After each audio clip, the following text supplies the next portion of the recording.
Hello. Welcome back. Hope everyone had a good pre-release weekend. I know I did. I went to 2 pre-release events over the weekend. I only actually played in one of them.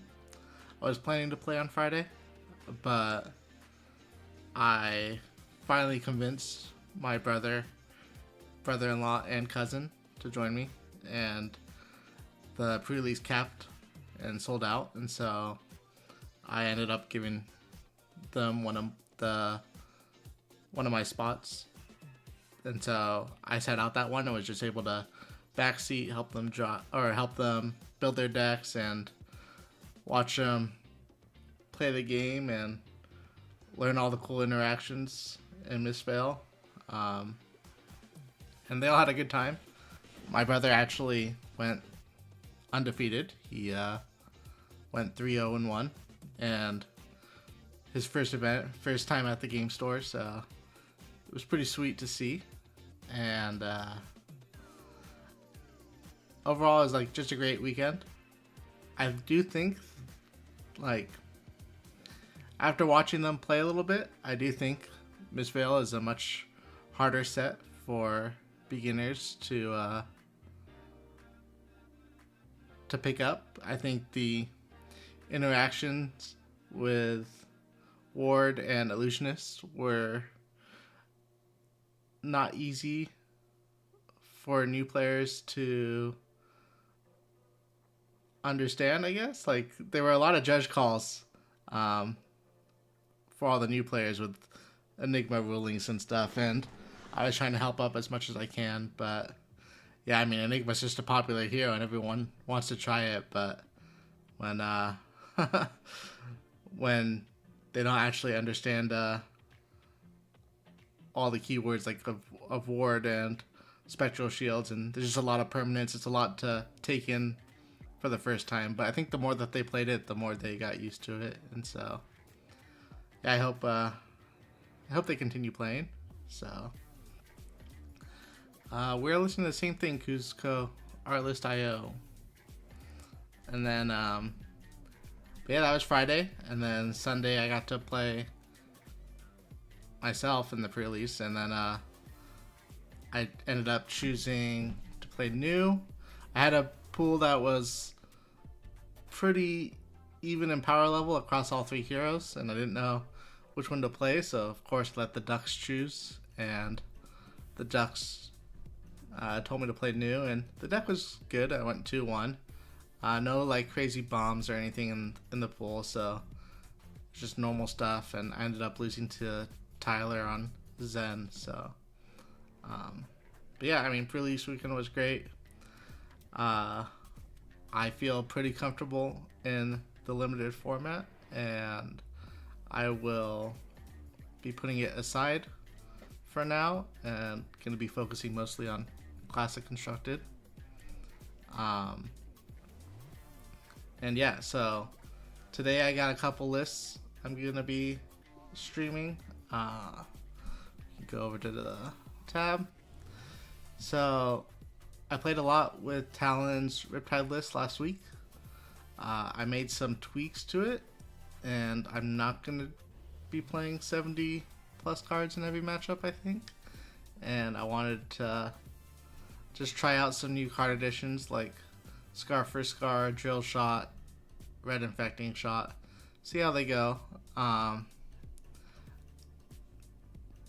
So far, like over the weekend and towards the end of last week, I guess, when we were streaming, Zen like rose in popularity, right? And I think a lot of it had to do with the We Make Best video on the Bonds combo lines. I know Nathan was streaming Zen too, and so Zen just seems to be the talk of the town right now. And I'm gonna be, if that continues, I'm gonna be looking for a deck that is strong into Zen and all the new heroes, really. And Riptide seems to be pretty well positioned against all the Mystic heroes. Besides that, I kind of need to get Kasai out of my system. I don't think it's great, but I want to at least try it against some of the new heroes today, since I haven't got to actually test it versus anything new yet. I've been playing a lot of Levia on stream too. I think Levia's still very strong. Made some edits after watching Ethan's video. I went back to the Shadow Blasphemous package instead of the Shade and Death Hydra, just because it allows you to be more proactive without like really caring what your opponent is doing. So we're trying that, and then earlier today, not that long ago actually, Roger Bodie tweeted his new list asking for some advice and trying to tune up the list, and I figured I would give it a shot on stream and see how it goes. I haven't played too much new yet. The list I was focused on was going to be much more aggressive with more stealth attacks and more reds, but why not give this one a shot?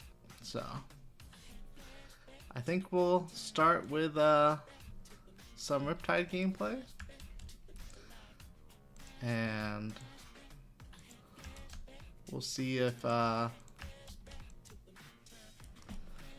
we can get some matches against the new heroes.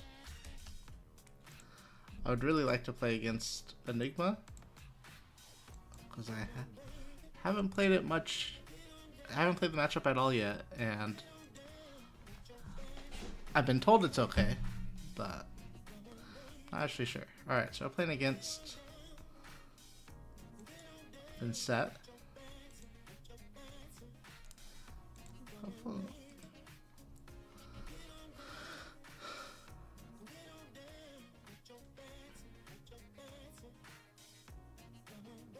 Have you been seeing a lot of Riptide?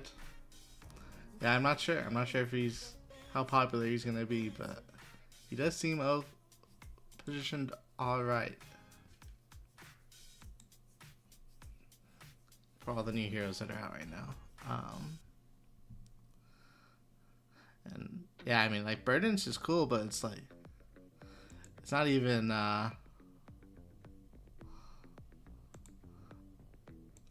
yeah, I guess it's not even guaranteed to be that strong against him, right? Because all it does is it makes it so that you can't play reactions that have already been played. And they play a whole bunch of reactions with different names, so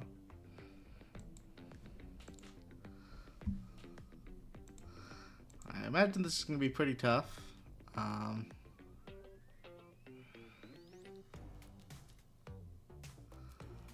We don't really have the pitch in our deck to pay for all the rune chants we expect our opponent to be making, but banishing a blue Deathly Whale on their first turn is not exactly where they want to start. Guessing this is going to get an incantation. Alright.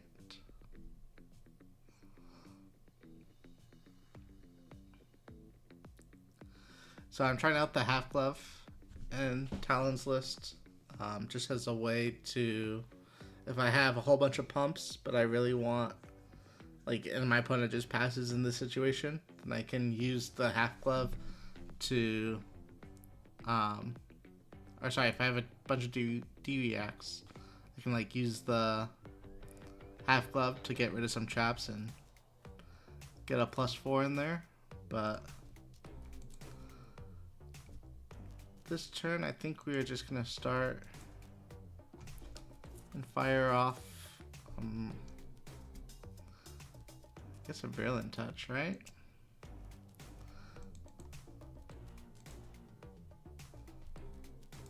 Why didn't it? Oops. Alright, there we go.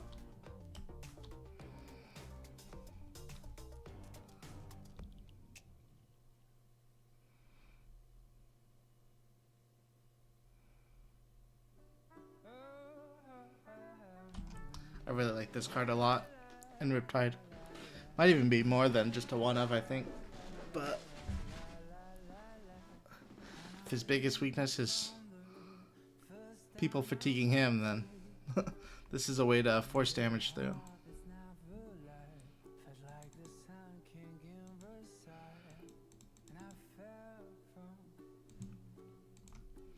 Alright, we will arsenal the 0 cost in case we block out with the rest of our hand.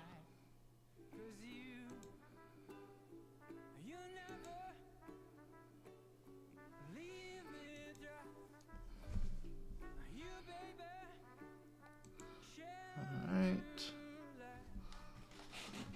So this is just going to be making more rune chants. We don't really have to worry about the widespread. I like that it shows the cards that they can play in their banish zone now. What's up, Matt?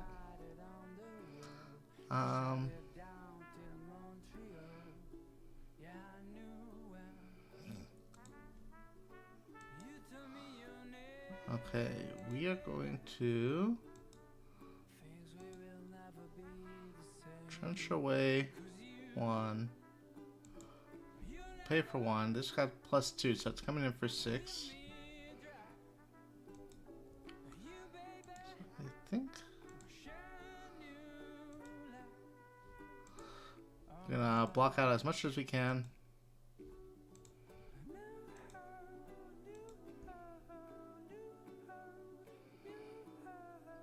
We'll play a Codex of Frailty on our turn.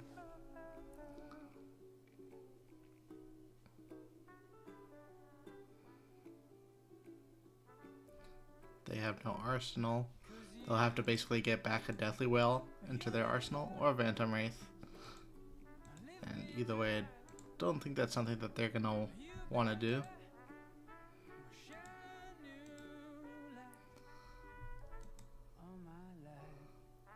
And then we will just get back the same Virulent Touch.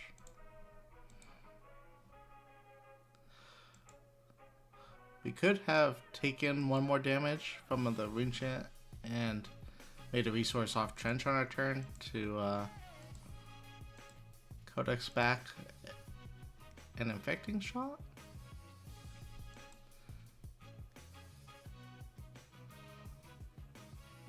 But I think this is still fine. So they discarded Widespread Ruin and put the red. What did they choose? Oh, they chose Yellow Deathly Wail. Okay.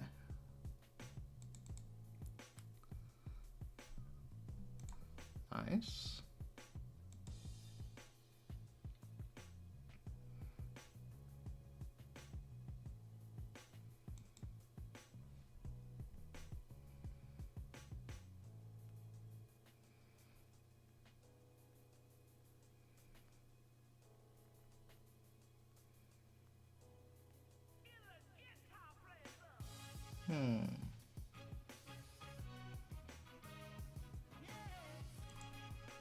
So we're gonna just let this sit.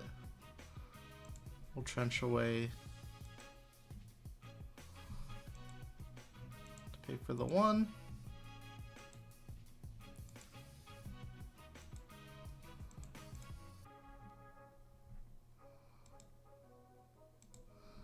And we will block this out just for 3. We'll Fire and Lightning Strike for 7.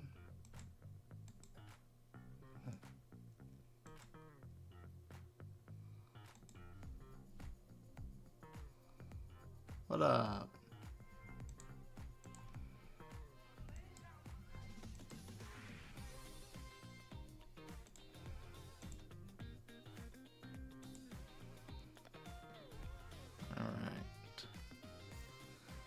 So we're keeping it close, even though we're not able to pay for any of the rune chants, really.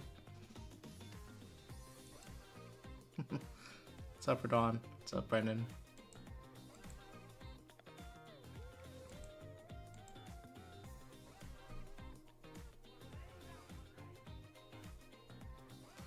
Alright, a blue. That's hype.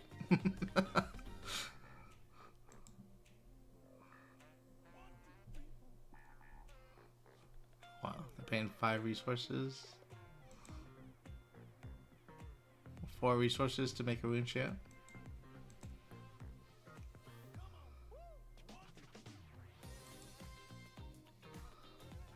Alright. So I definitely want to block this out completely.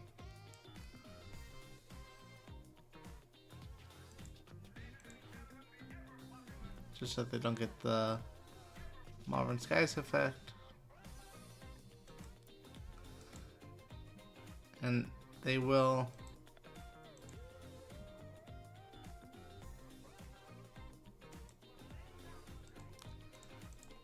be able to get the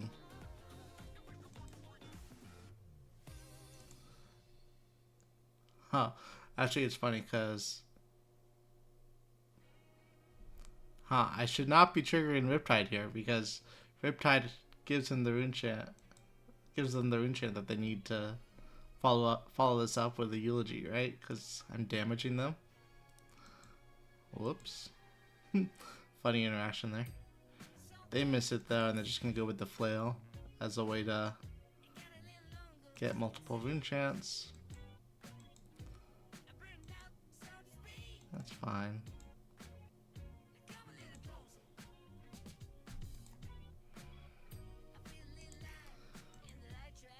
Oh, and this doesn't have a go yet. What am I doing? No.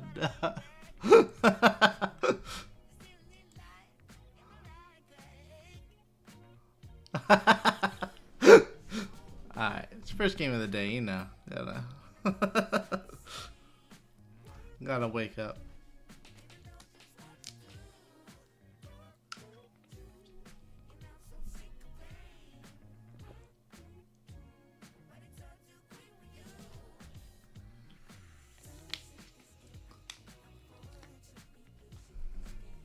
You guys got anything spicy during Prerelease weekend? And cool pools.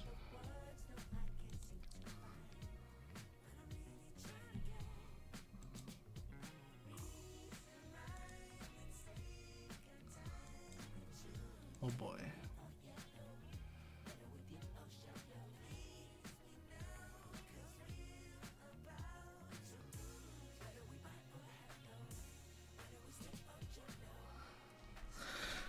I was just expecting to be behind the whole time.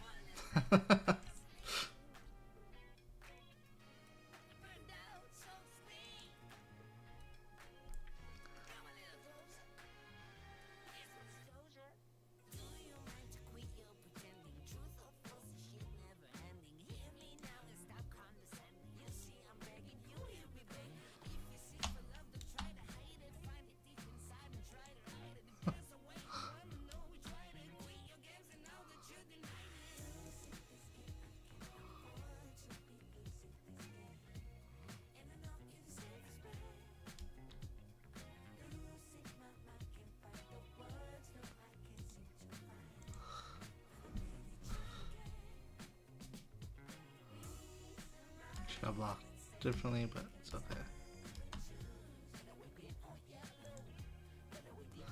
It's not really okay.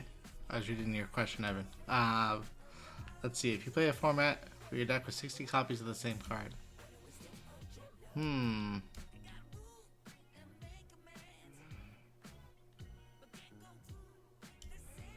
Alright, now we're behind. Perfect.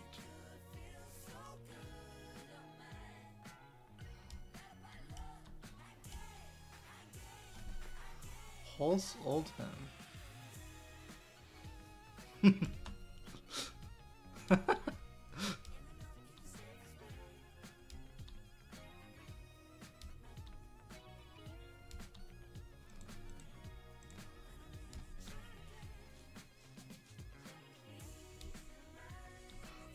Unfortunately, I think I threw this game a couple times, but we're not too far behind, and they can still do Runeblade things.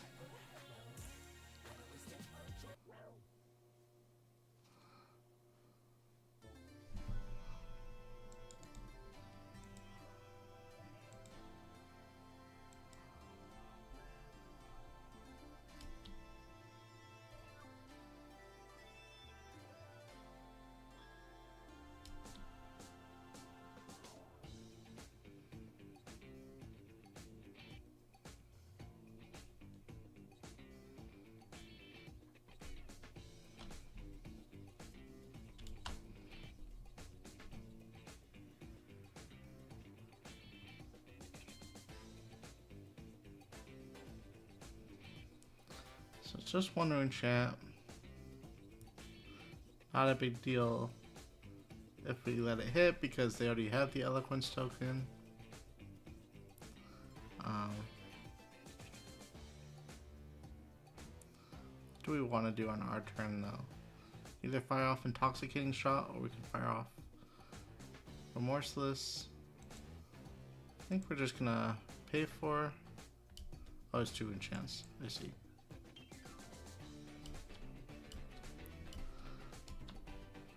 Alright, we'll just take cover, load Intoxicating Shot, fire it on our turn, then we'll have another DV act for the following turn.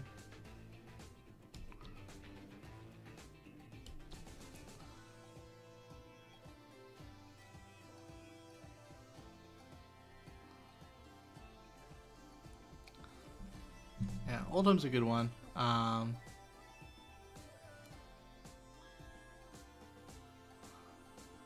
Ball Lightning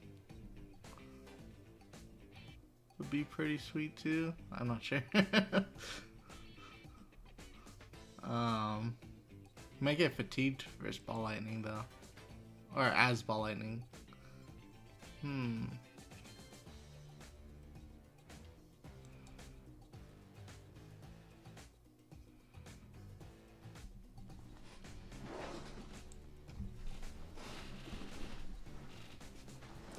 I don't know. What's your answer, Evan?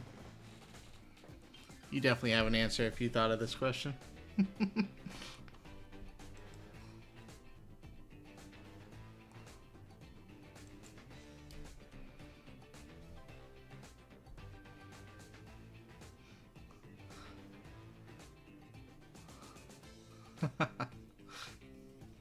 It's a deck full of Drone of Brutalities.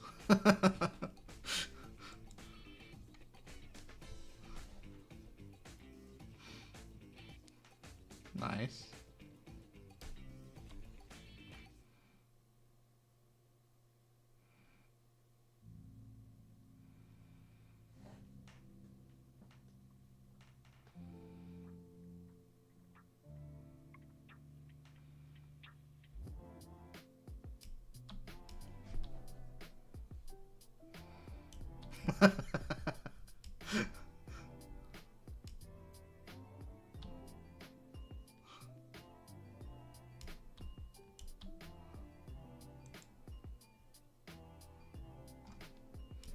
True.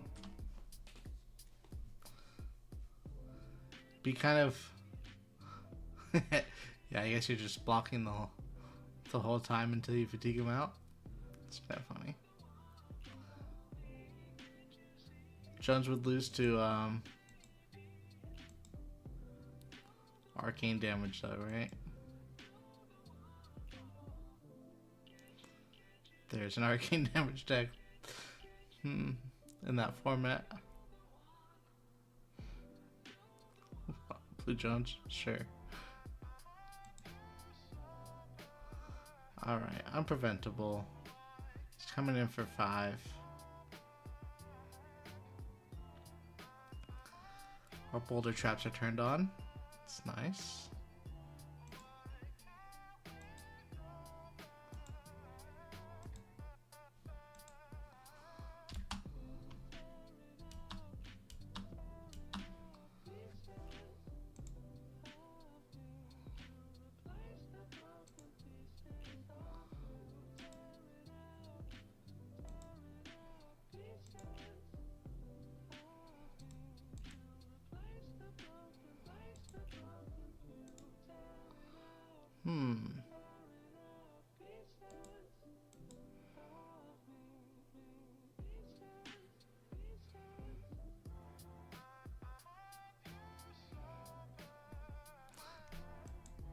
It's a good riddle. I don't know.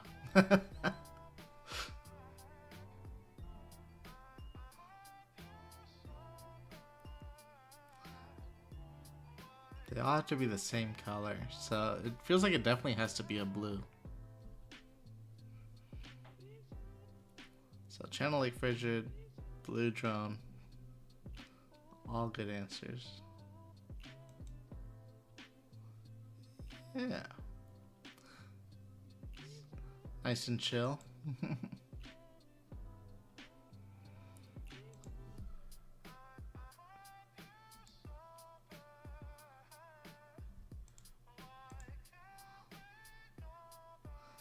Blue Emeritus and like Waning Moon.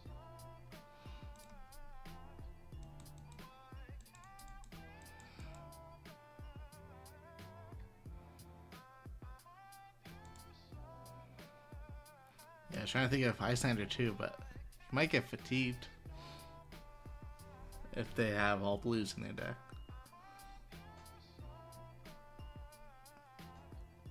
You said you get to use any equipment you want.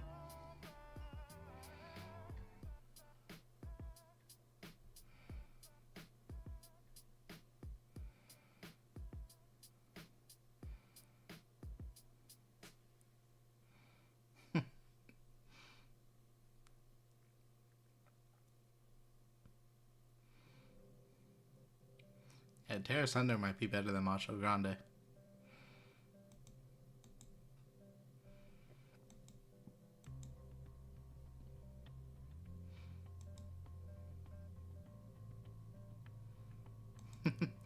We're trying.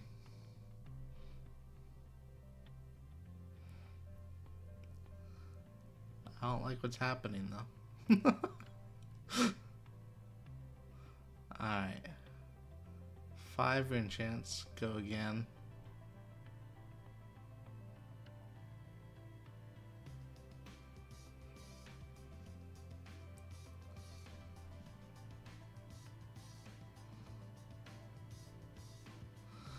Huh. This blue annihilation is pretty annoying. 60 red ray. It's a good one. Yeah, that would snowball out of control so fast.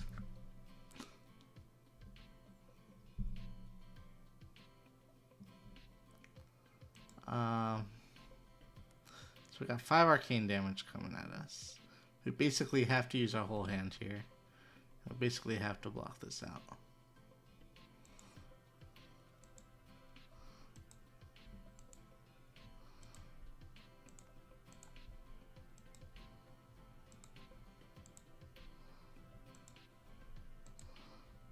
Okay, we take 1.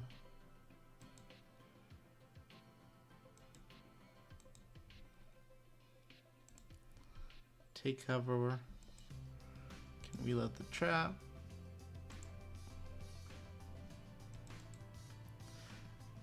Notably, we dealt 1 damage to them, so if they close the chain, they'll have to banish a card from their from their own hand. But no. Notably, we dealt damage to them, so we gave them an extra rune chain.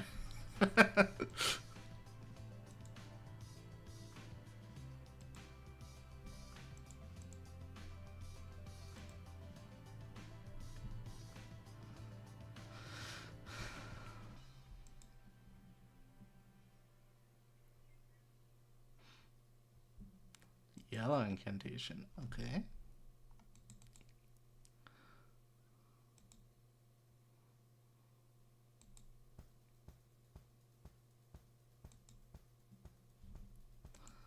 That damage is unpreventable.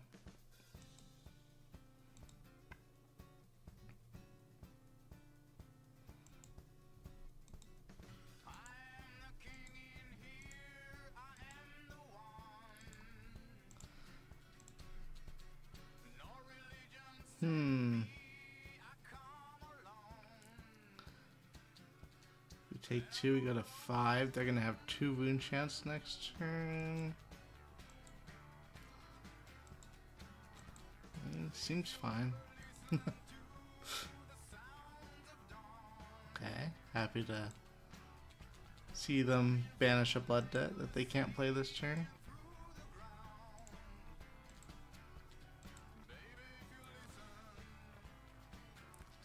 Rabble correctly reveals the red. Thank you.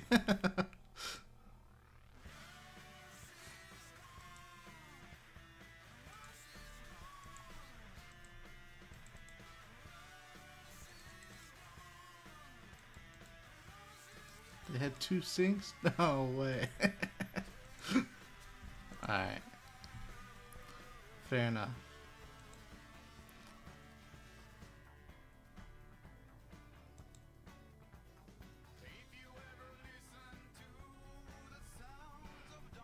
So if this was an arrow, then our tech of the half glove would be sick here. But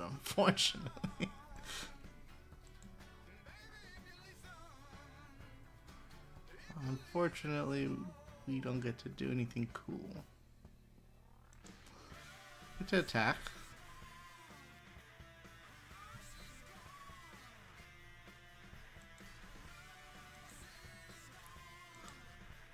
For 6.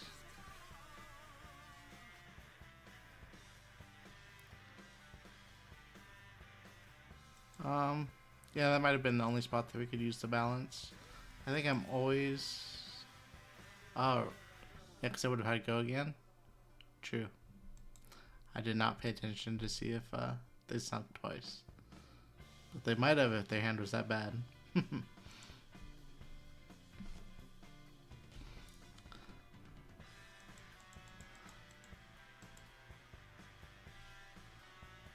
think I wanted the yellows. Since I only have 3 blues left in the deck, or 4 blues left in the deck. Alright, so we got 5 Arcane. What's up, Nathan? And then coming in for 5.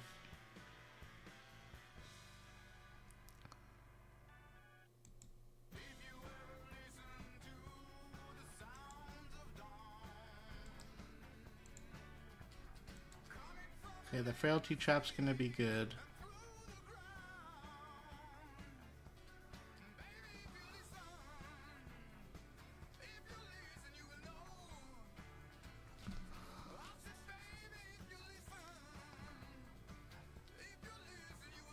I think we can afford to take 2. It's risky, but I think we need to put some pressure back on the opponent with E-Strike.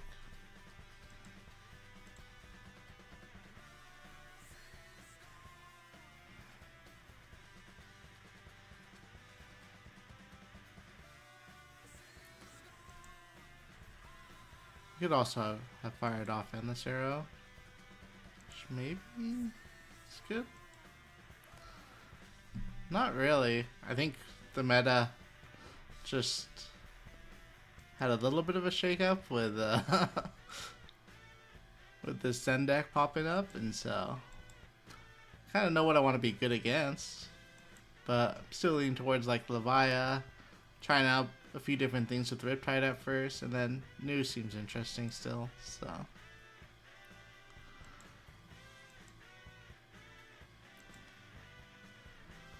See if they actually wanted to do that when they had a frailty.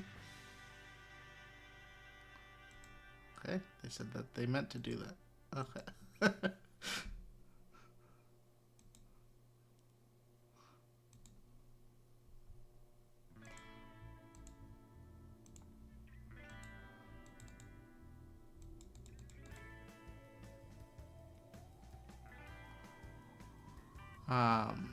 I think the Bonds combo deck is like starting to pop off, but yeah, I was watching your stream, the We Make Best videos.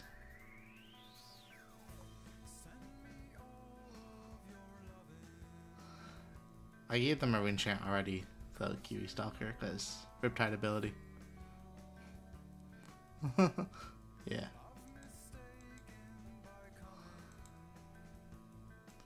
Alright, so we're gonna need to stop 3 Arcane here. Perfect.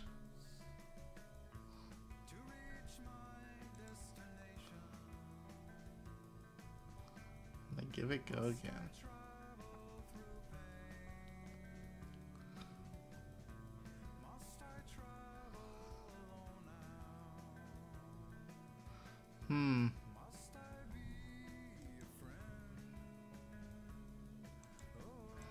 We're always pitching the blue here.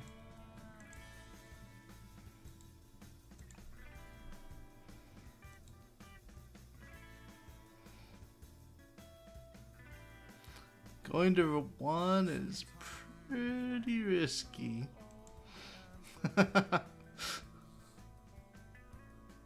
I don't want to pitch this codex though.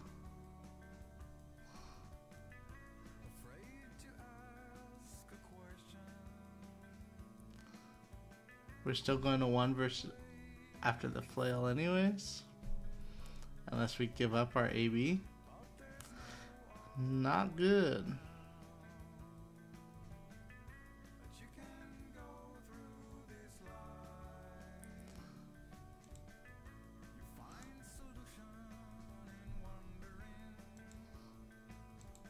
We might be dead here.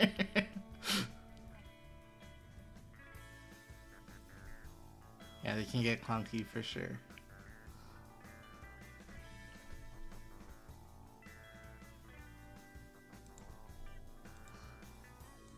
Yeah, I think our opponent got us.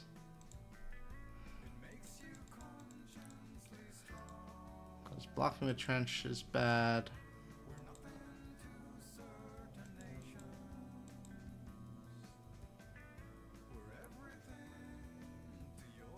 And they get to swing flail here.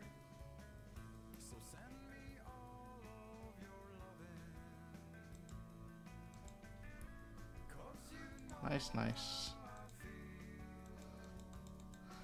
Yeah, I definitely should have been paying attention when I tried to attack with Scar for Scar go again. But it's okay, it's still a good game. First game of the day, you know, you gotta.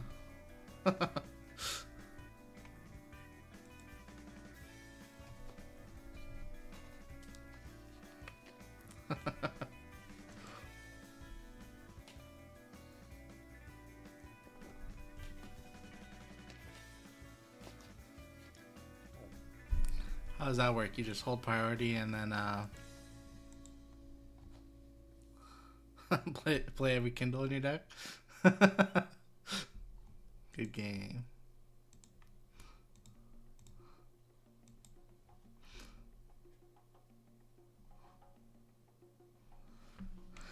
Alright, we'll hop in the queue again with Riptide. Try to pay a little more attention to what we're doing. Victor. Victor's gonna be tough.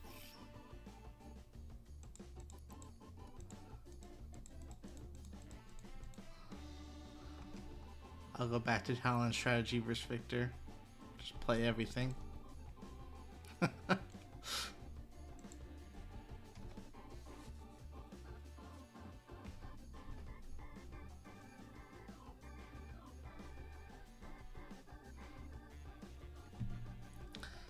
really like this card, but it seems pretty hard to play in the pitch curve that Talon has.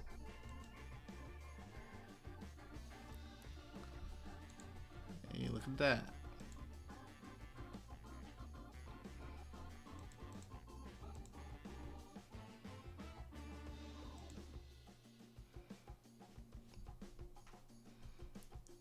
Tied. I mean, I don't think you really need the encounter. It's more about the on hit of just getting back a trap and putting it into your arsenal.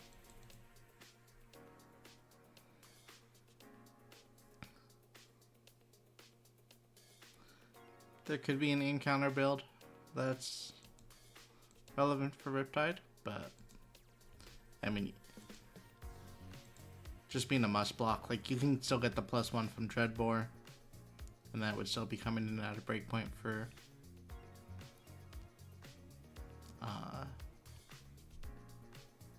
for 7.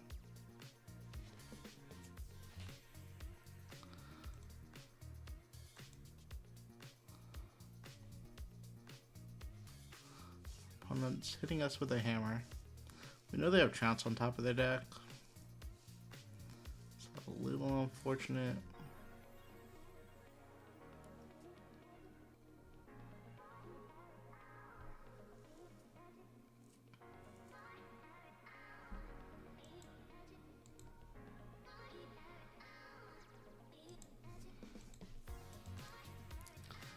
we'll just take our damage when we can. Rabble and 2 for 6. No.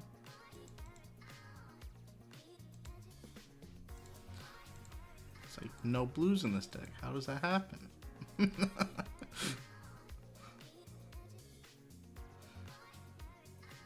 Double trounce. Oh no. Okay, I put the blue on the bottom for us.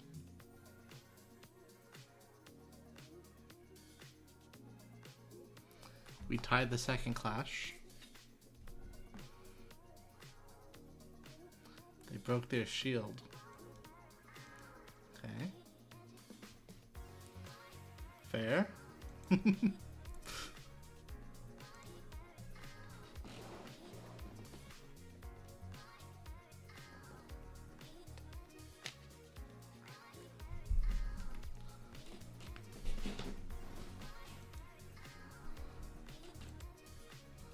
Attacking us for 9.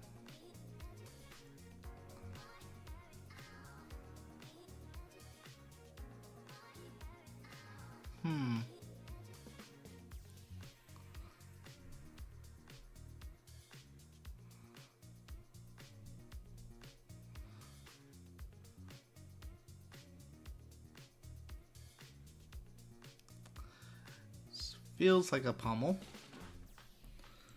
If it's a pummel,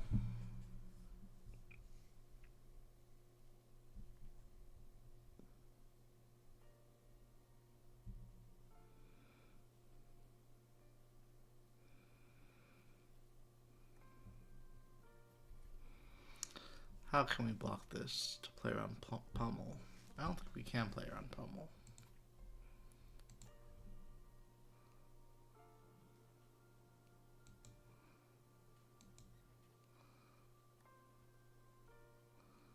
Yep.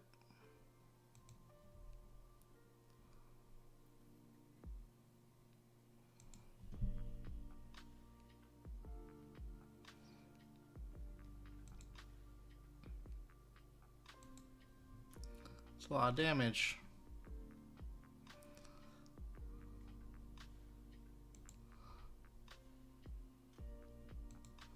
Trench it away. So we can keep the premeditate in our deck.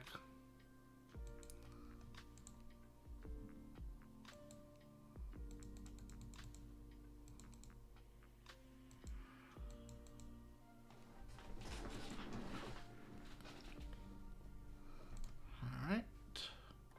So that's one pummel down. And it wasn't used on a CNC.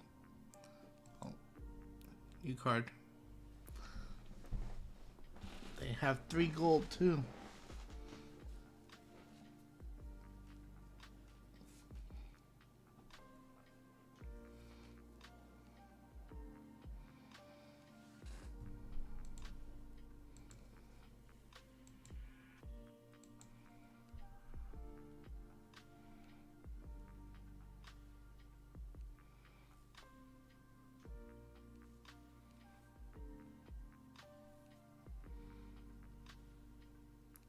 It's a little awkward because I can like reload the tripwire trap, but then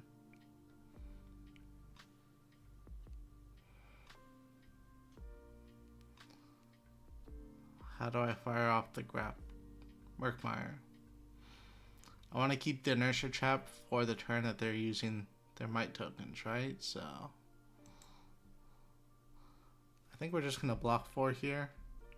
And then use the tripwire to load Dreadbore.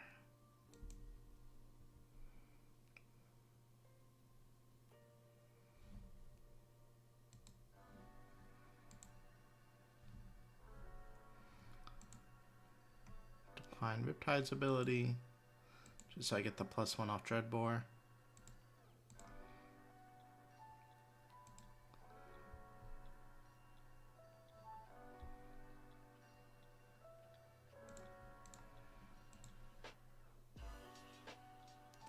I'm trying.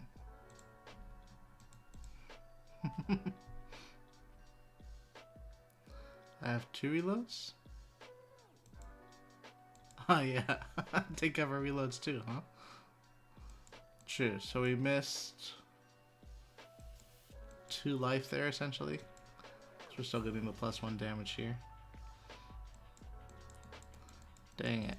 Alright. Good catch. Yeah,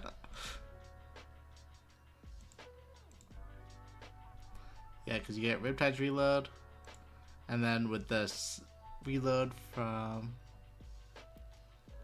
the take cover on the stack still, you can still play the D-React, right? I got you. Oh, man.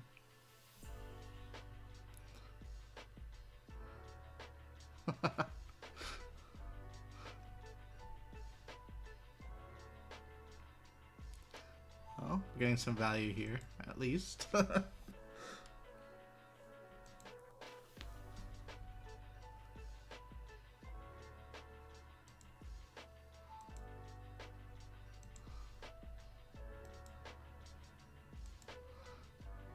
Did you guys see that picture of the the golden sun coming in for 52 damage? That was hilarious.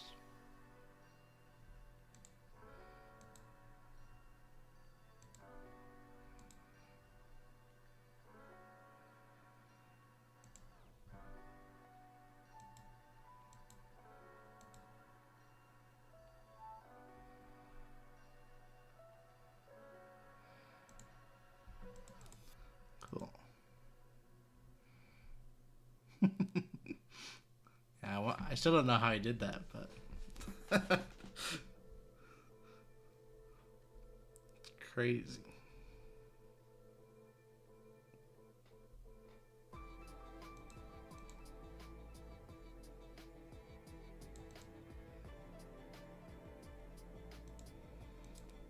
Okay, life totals are staying close. We're ahead in cards by a lot, but we did play all 72. And they drew an all red hand on the 4 might turn, a little unfortunate.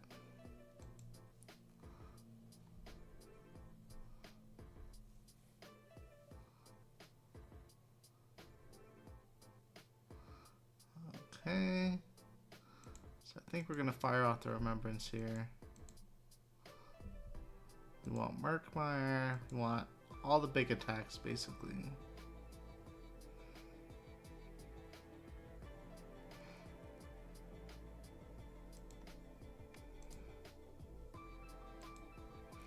That way we can reload.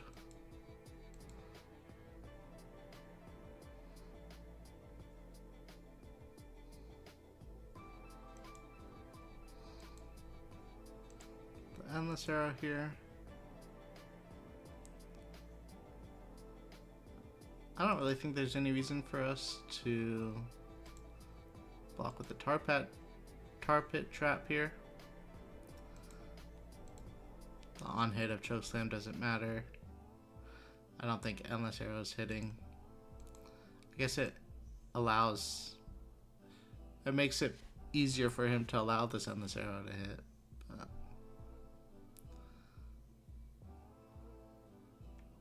I'd be surprised if they let it hit.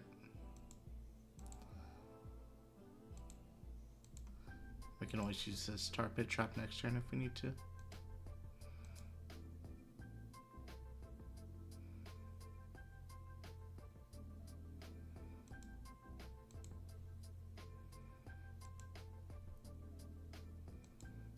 Perfect. So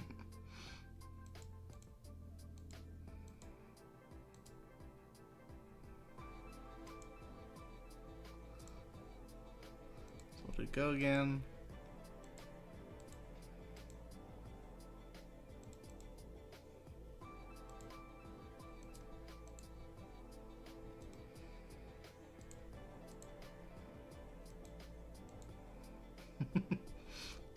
#1 Bonds of Ancestry hater.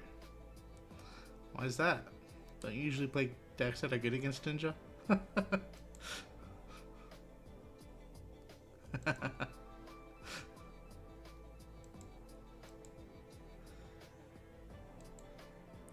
Is Zen a lot harder for Victor compared to the other ninjas? I see, I see.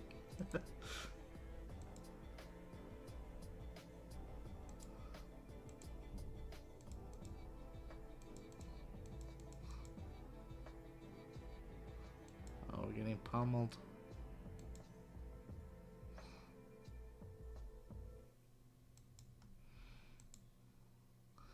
Alright. We will discard this one.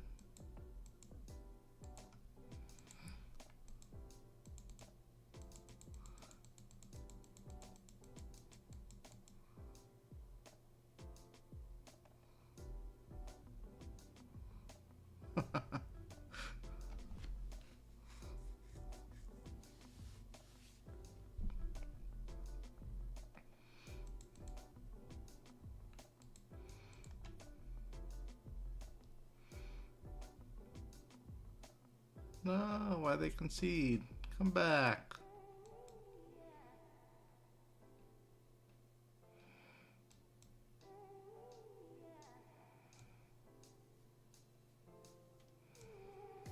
What happened? And that was a good game. Like, it was close. We're gonna be able to stop this Golden Sun? Probably not. Alright. That's unfortunate. We go again.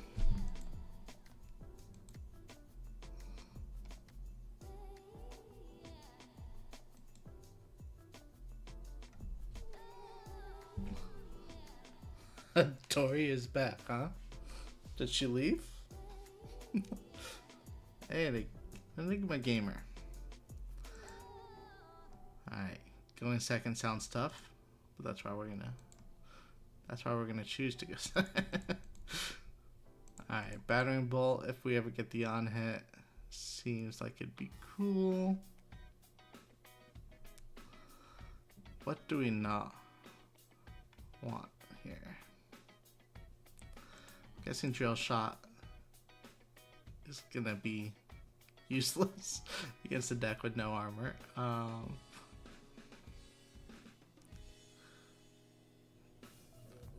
think most of our traps are strong.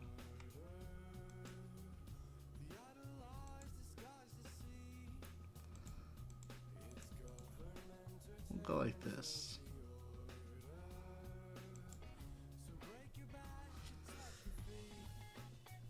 Are Enigma lists playing a lot of DRX now?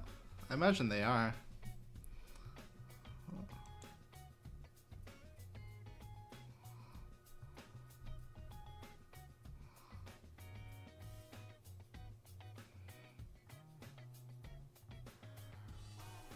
Alright, checking out their equipment. Traverse is expected. Wave is interesting. Got the new feet.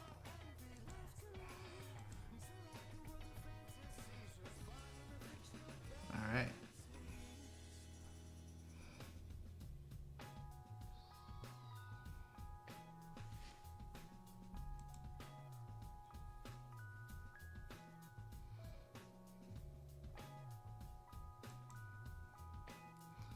There's no way you choose to attack with this. Alright. It's got Phantasm.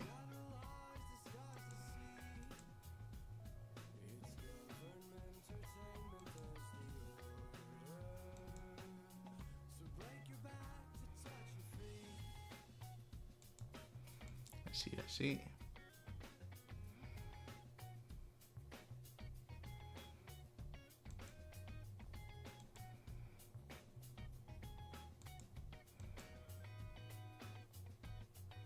I think they could have done. No, I think that their turn is fine.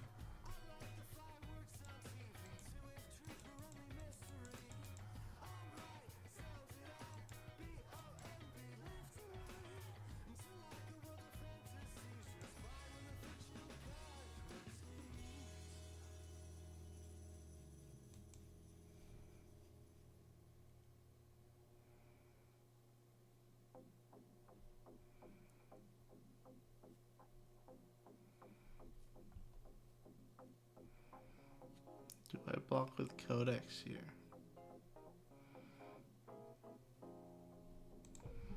Yeah, I guess so.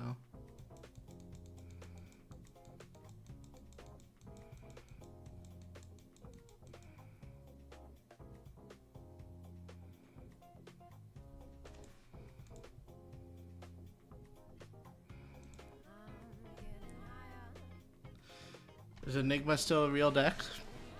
I haven't heard anyone talking about it lately.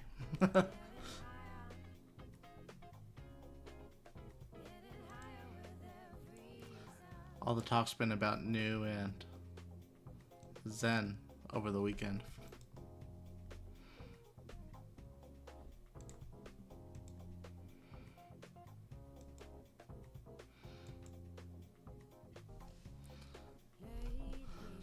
Feels like Illusionist will always be popular, but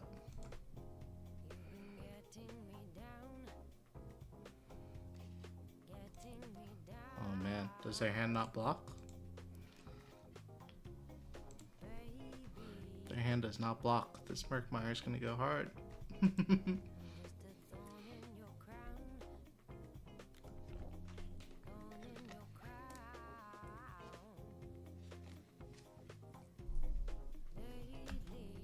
Oh, blessing.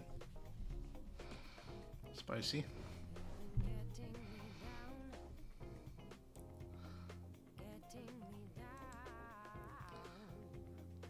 All right.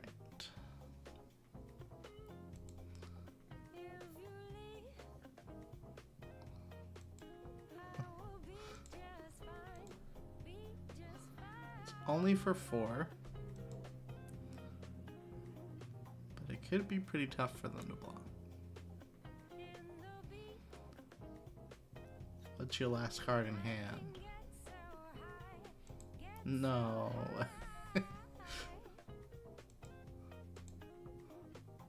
Oh my god. Can't do DVX from hand.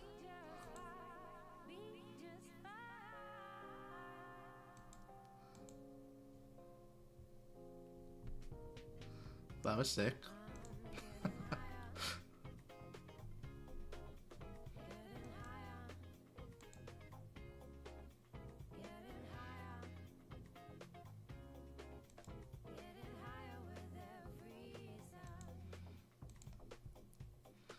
Two with go again.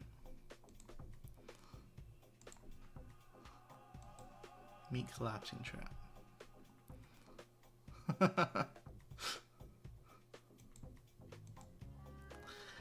They changed the ruling, right? Where if you basically kill a special shield when...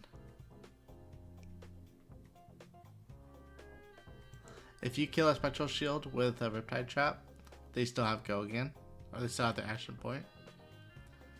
Is that correct? I think it's correct.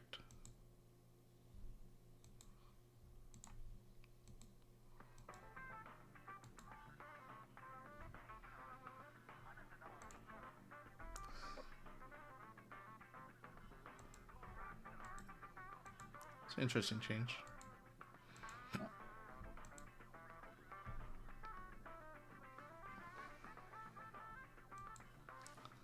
Next blue action card you play gets go again. Alright. Again.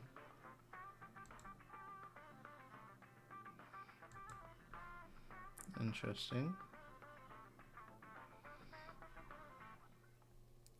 So we do not have go again with this card versus card. Keep that in mind. I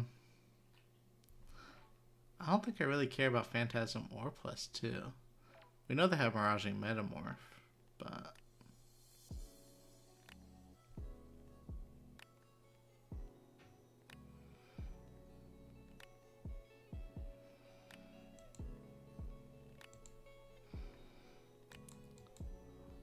Alright, whatever. You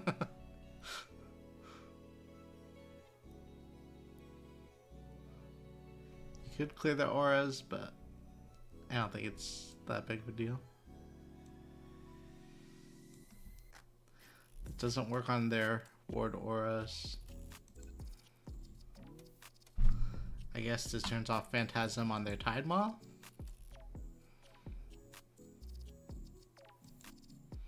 Don't know.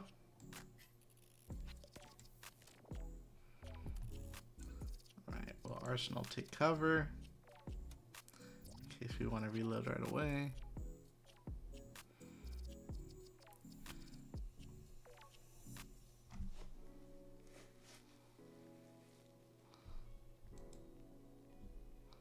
Spicy.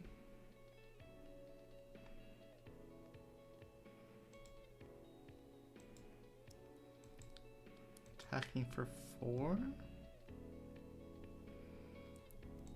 Attacking for 5.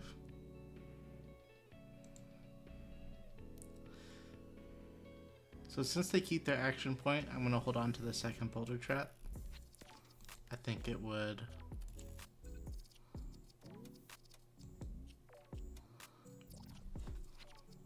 Oh, it's saying they have 0 action points. Is it not coded correctly on Talishar?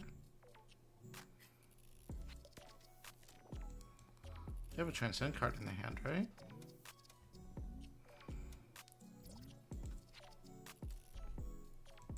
They Arsenal Transcend? What happened to the Transcend card?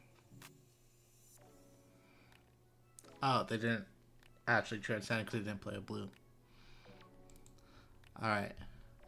So our opponents are learning. So are we. Oh, they didn't have Gogan on the attack to begin with because it didn't have a +1 counter. I see. It's not just if it has greater than its base, it's if it has a +1 counter.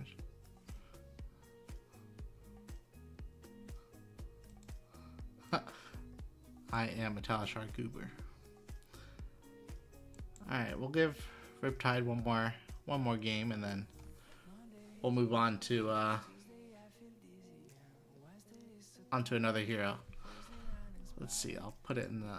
Let's make a poll.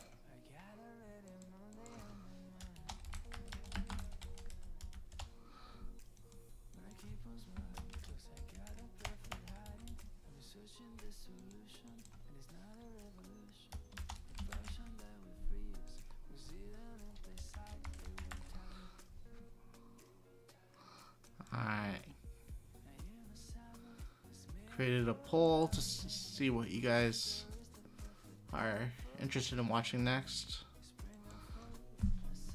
Learning Illusionist. Reps, yeah. Reps are very important.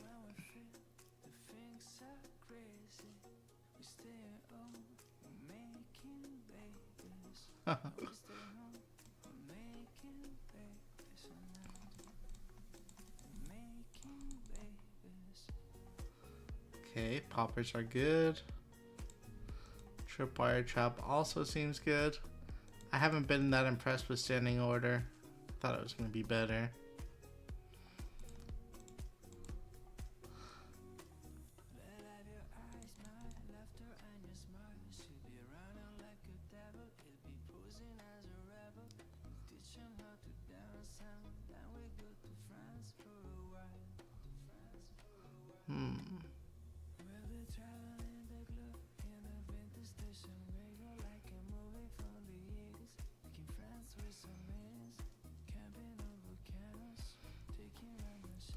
Yeah, tips for Enigma are to make sure that don't fall into the trap of playing your instant speed auras on defense. 63 then. I think you want to make sure that you're able to attack with your auras to be able to get enough value out of them. So that's my tip. Fisticuffs. Spicy.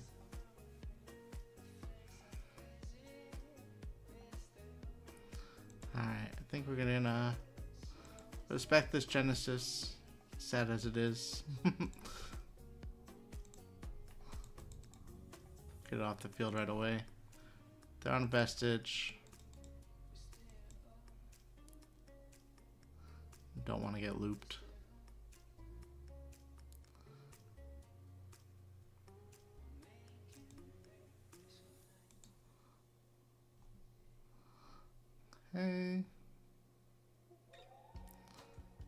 This is from Arsenal.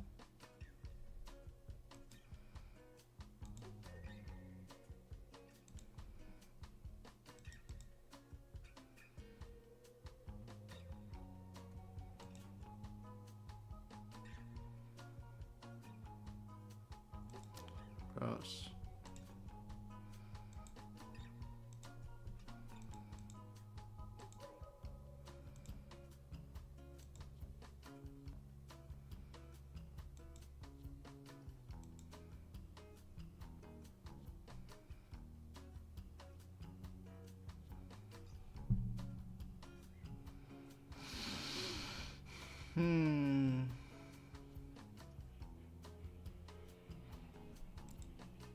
We're okay blocking this out.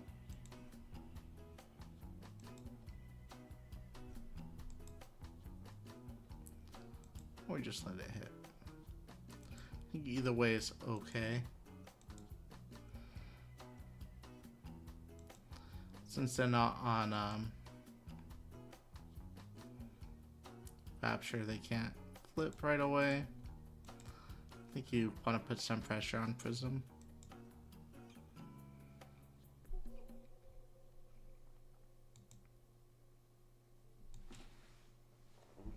Yeah, Frailty Trap's insane. I really like Tar Pit Trap right now too. Tar Pit Trap shines in this matchup, so does it also shines in the Assassin matchup. Pretty sweet.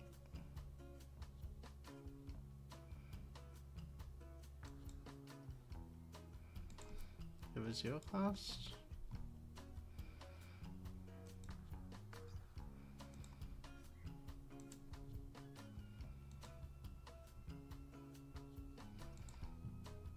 Yeah.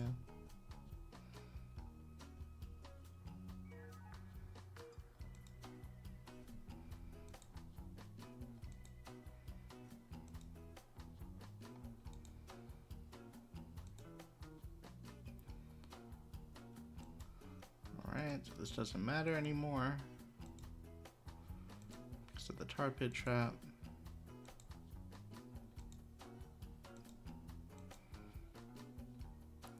I pay for the blood drop. Cool.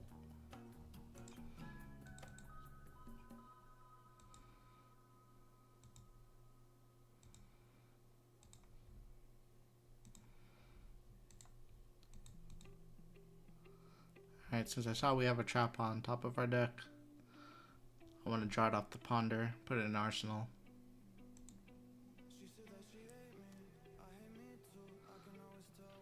Not really scared of any of the angels that they can get back. But yeah, Erudition is expected.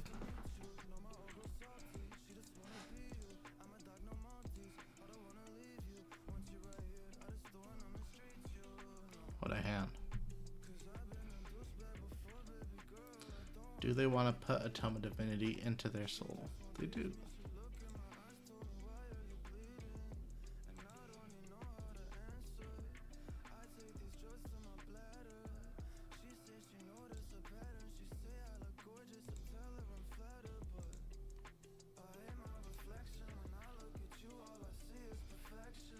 Would you like to pay the 1?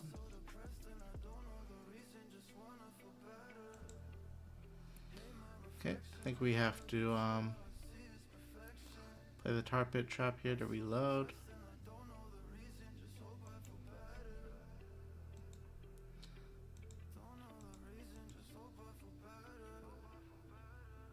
Oh, library's pretty good against us.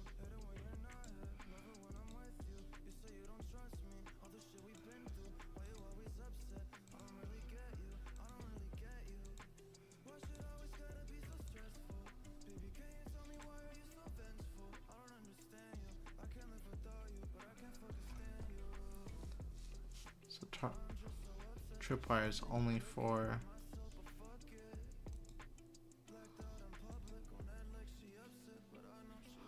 that chain link, is what I was checking.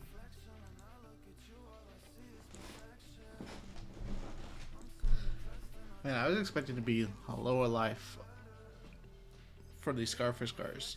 A lot more than I've actually been lower life. Riptide's actually been winning these games.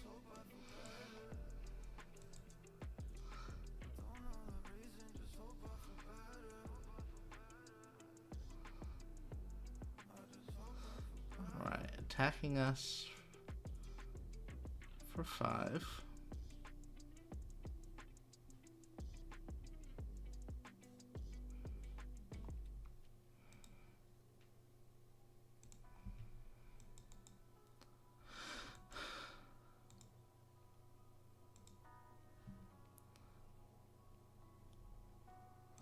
I think we want to block out the first angel always, and then the second one can hit. It's not a big deal if it does or doesn't. They really wanted to hit that. Looks like their hand is not very good. So I guess we'll stop it.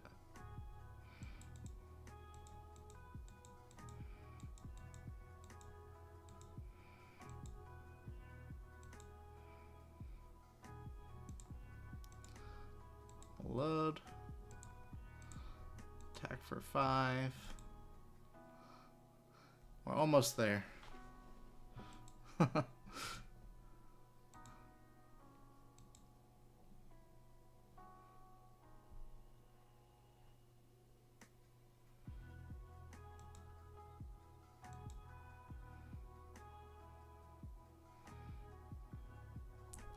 It's nasty.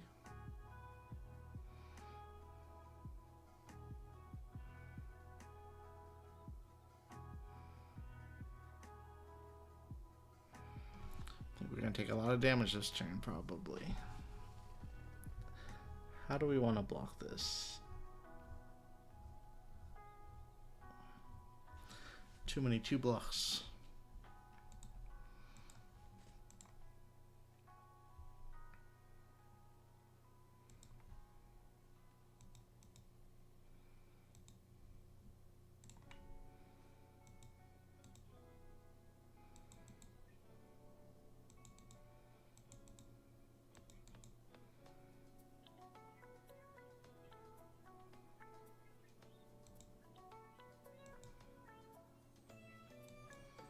And we can let this one hit. We're just hoping they don't have an aura to follow this up with.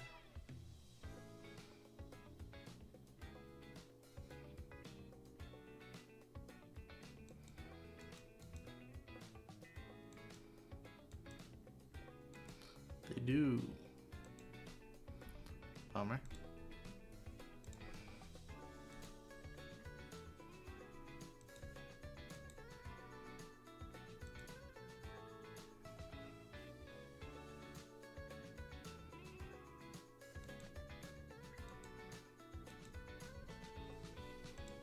Okay, we'll play Codex.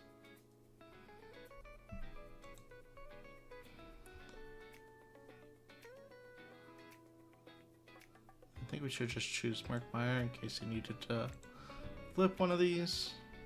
You could go after Merciful also, but well, they're at 5. Attacking them for 4 seems better.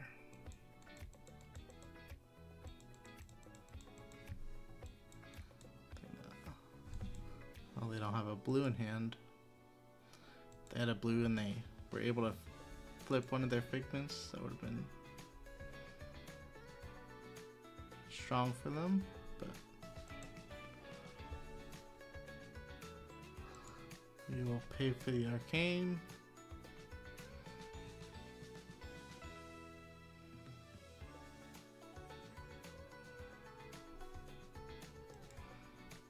Nah, we won't. We're gonna use our half glove. We haven't been able to use it yet, so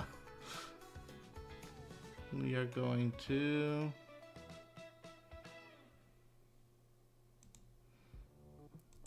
Arsenal. Does it matter which one of these I keep? I don't think so. Hopefully they don't have ALS on this turn.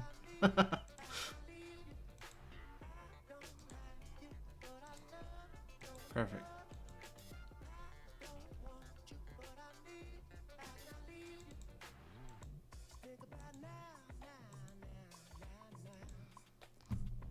Dang, look at that value.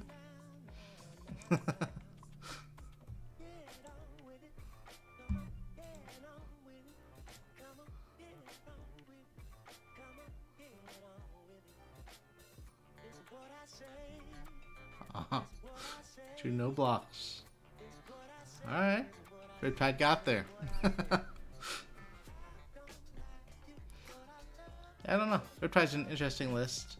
Or interesting hero. I think he's in an okay spot right now. This is the list I was playing.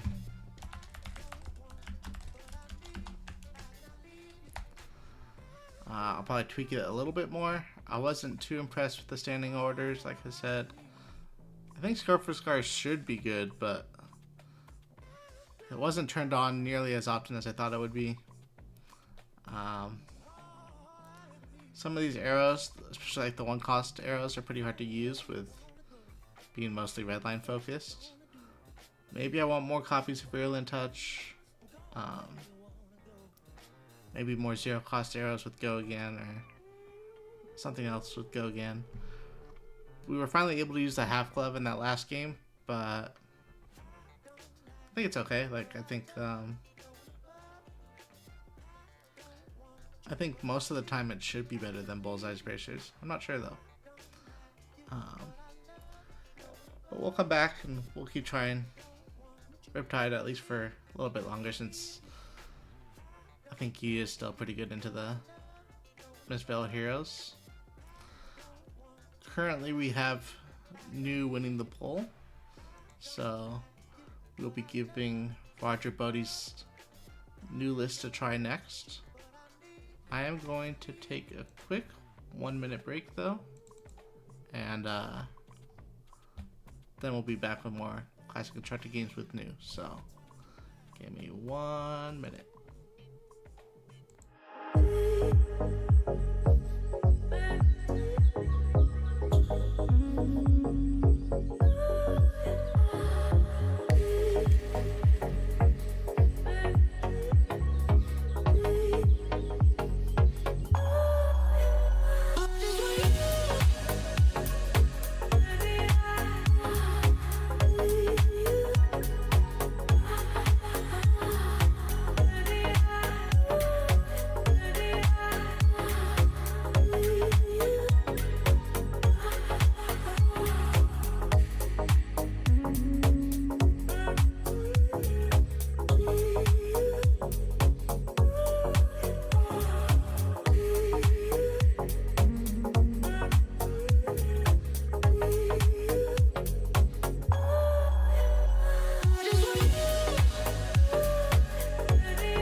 Let's see.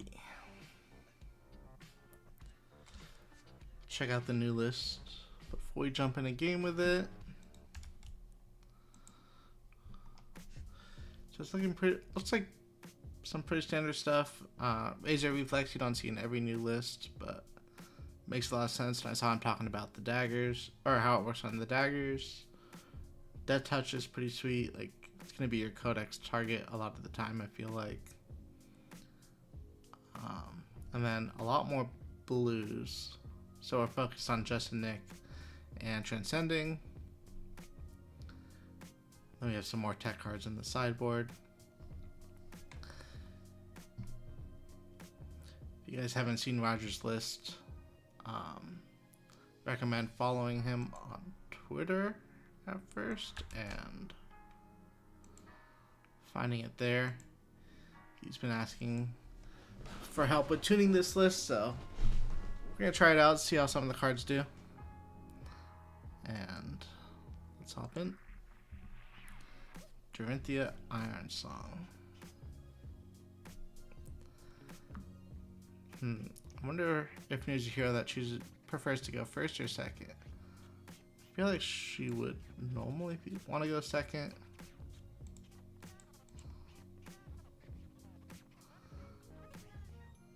I'm not that high on Beckhnima's play, but this list does play a lot more blues, so maybe you would want it. I don't think that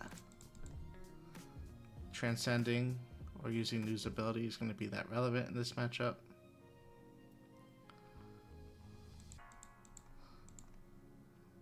Since I doubt we'll be able to use most of the blues in their deck.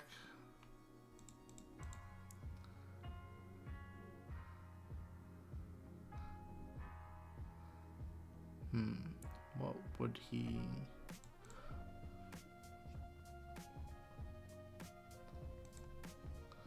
Something like this? Maybe anti-D reacts are better. Try it. Give it a shot. Alright, so we're playing against hatches.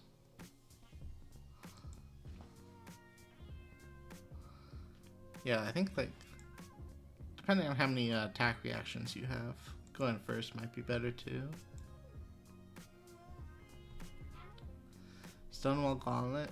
Roger's the first person I've seen try to use Stonewall Gauntlet. Seems fine though.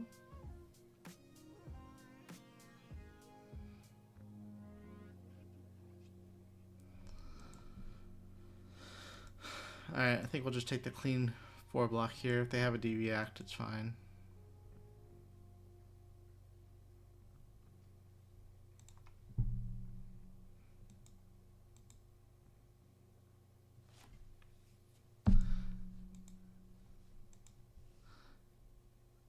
I mean, I think the card's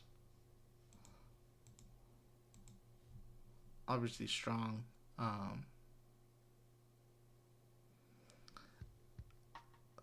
But it's hard to get more than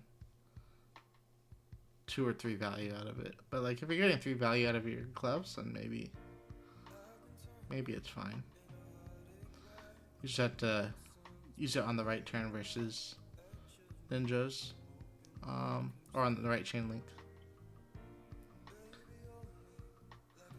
Well, this is kind of awkward. We're gonna always lead with Scale Peeler, I think.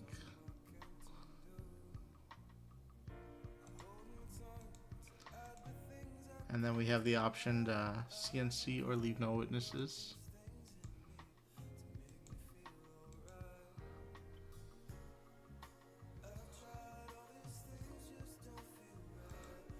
I think we're just gonna CNC.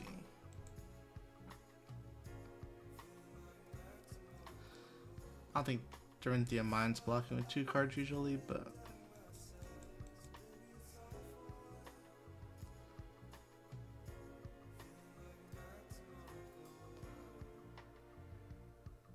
kind of an awkward hand with how many blues the deck's playing.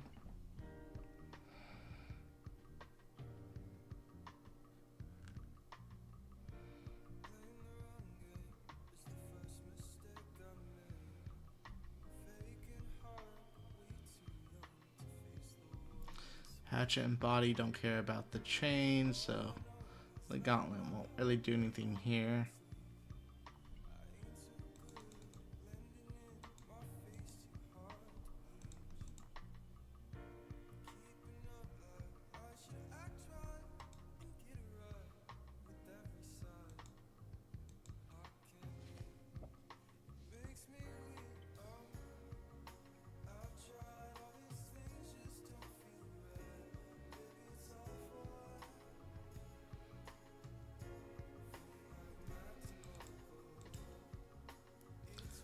We'll say no blocks here.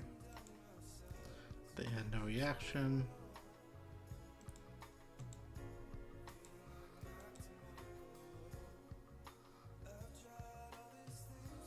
Not sure how I feel about pitching Prognosis over Unmovable here, but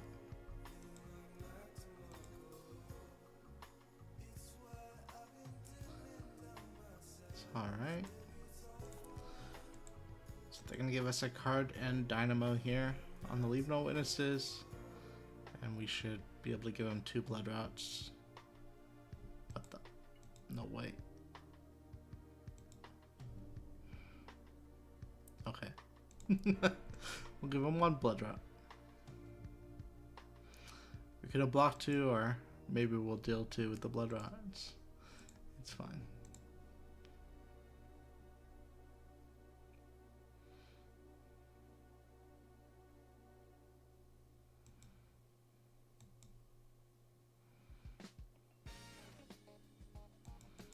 Okay, it says go again.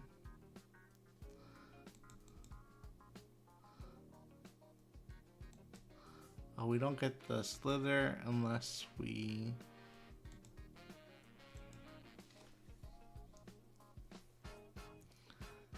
Unless we pitch a blue.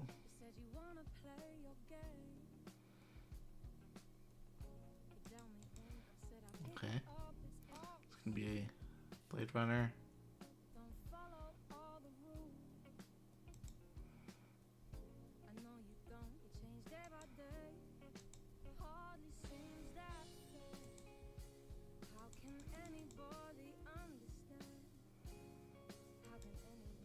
Is this one coming in for 5? Why did I block the 4? Yeah. Realized that afterwards. It's okay.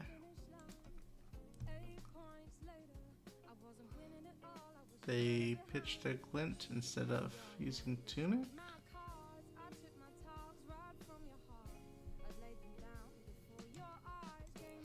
So the CNC is not going to be as impactful.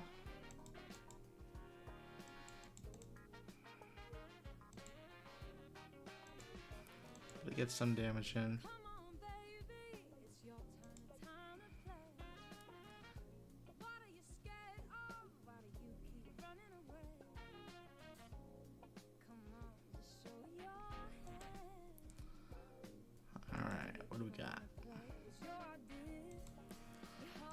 Coming in for 4.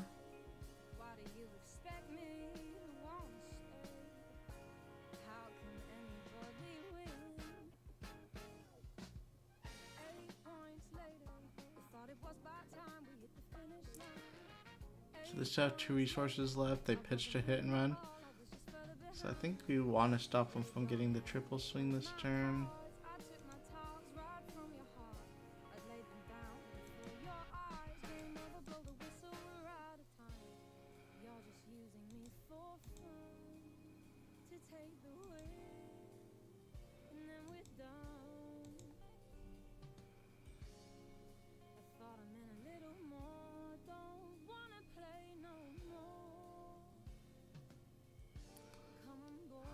This is like in the swing or something, it'd be pretty rough.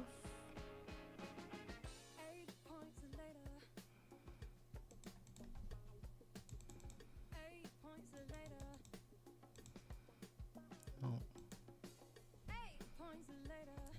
chose to hold on to the Justinic because I knew Bonds of Agony would be in our next hand.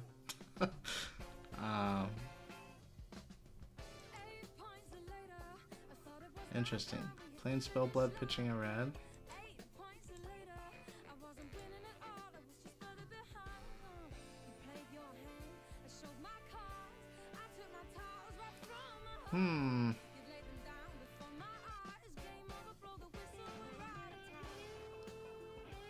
We don't need all these cards, but we can end on an arsenal for sure.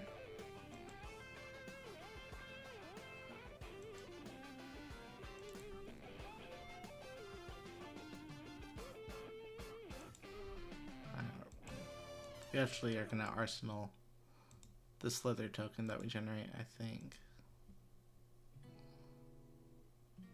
Oh no, we have to use 3 reactions. Alright. Well. We're learning new. Okay, they use Take It on the Chin here. Makes sense.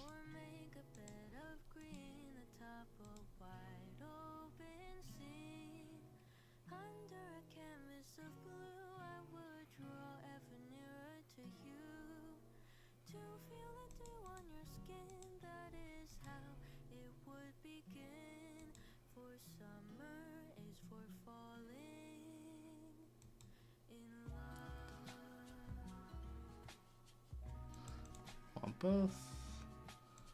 Yeah, but in order to get over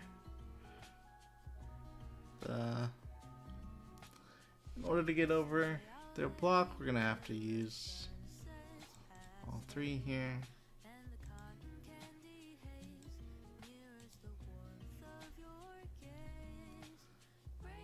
So we can take every glint out from our opponent's deck. Sure.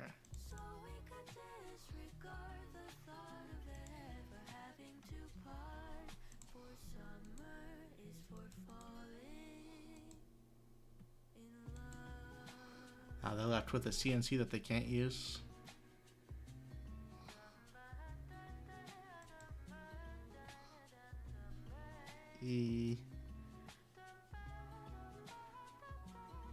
Yes. You're right, Kuzco.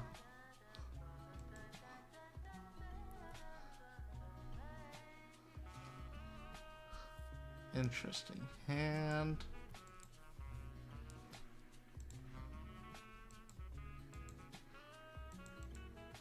At least we'll finally be able to use a codex.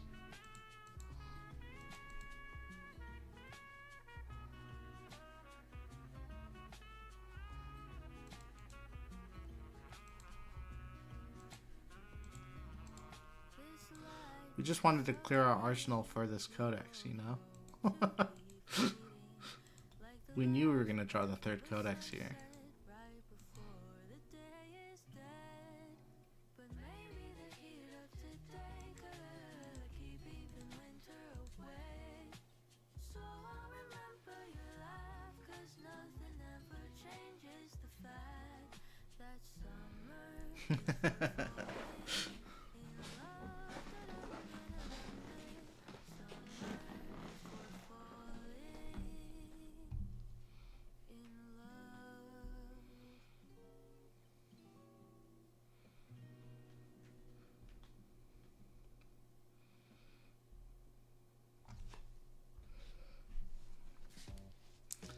How popular is Nuke going to be at Nationals? Top 5 most played decks? Top 3?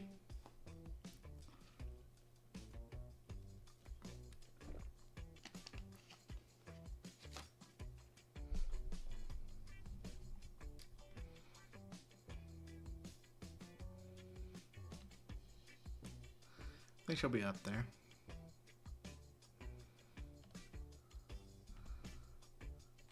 I don't think she'll be the most played deck. But that's still going to go to KO. Oh, we get the hit.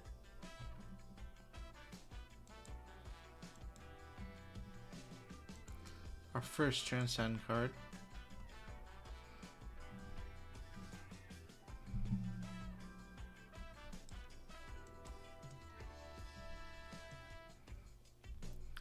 We can finally play their glints on our weapons.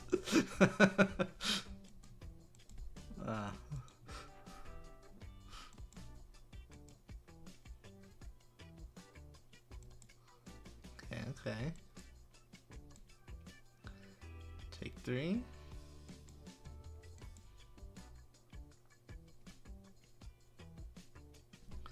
For 7.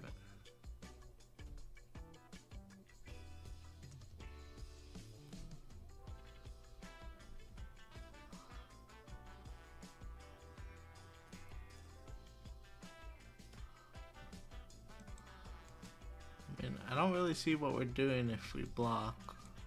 So they don't have a third swing, it's fine.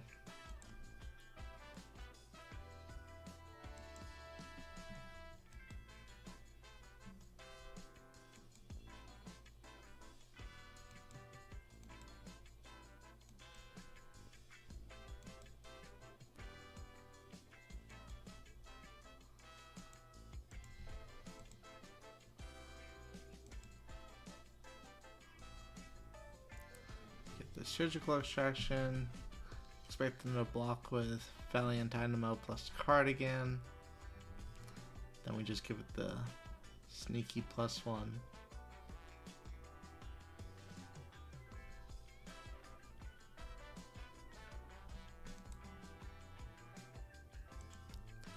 So no blocks, maybe they had to de-react.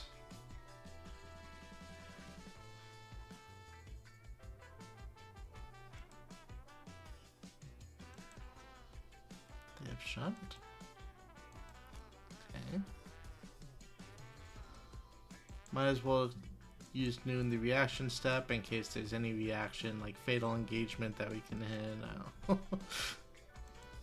Okay.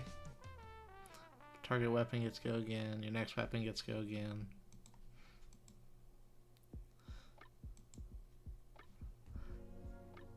Well, hey, they do have fatal engagement in their deck. That would have been sick. We're just gonna take the route here.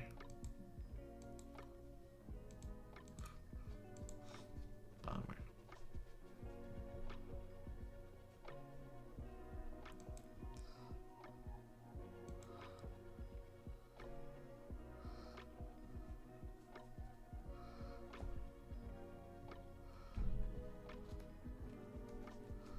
Alright, we can block 3 and then they pump it by 3. Are we fine with that trade? I think so.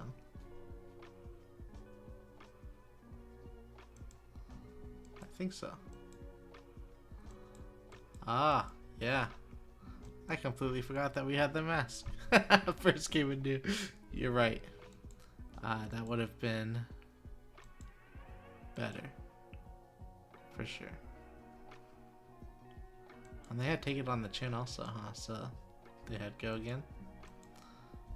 Alright, need to focus.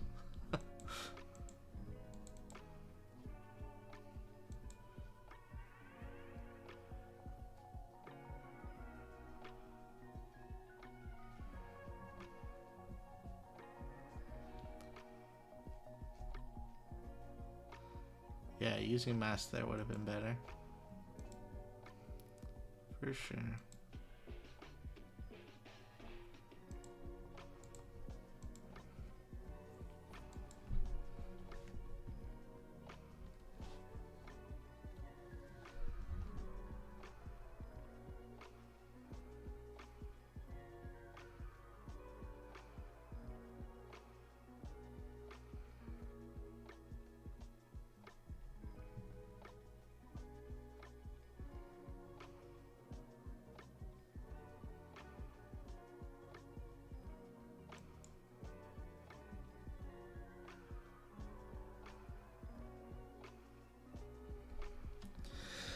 Alright, attacking for 1, threatening to strip another card from their hand. They decide no blocks.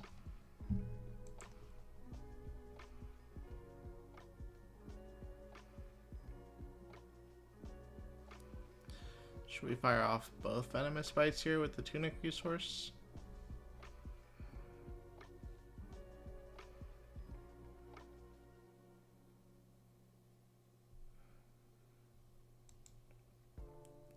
Get our damage in while we can. It allows us to block with Tunic more freely. We can arsenal the last Fang Strike, I suppose.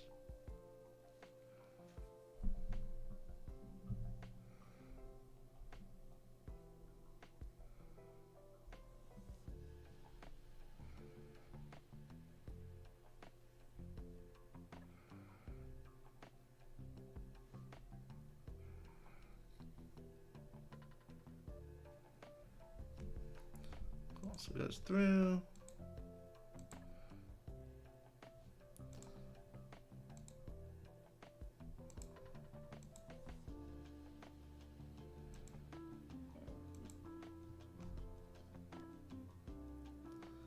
So we hit a red card and they only had 1 red card in their hand. So we took their red hit and run. Yeah, we've seen all 3 codecs already.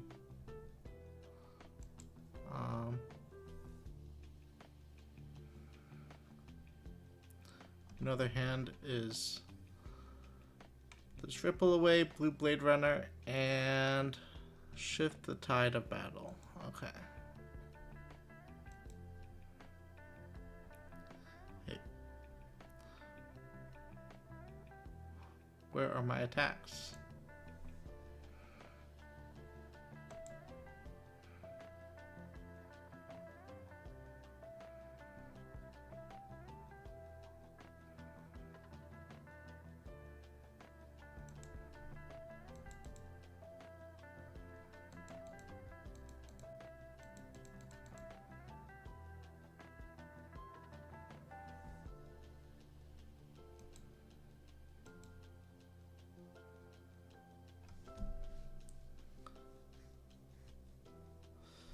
So we know they have shift here, I think.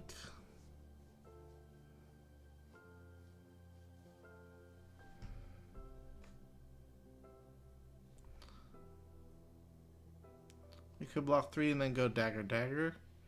But I think we're going to unmovable this.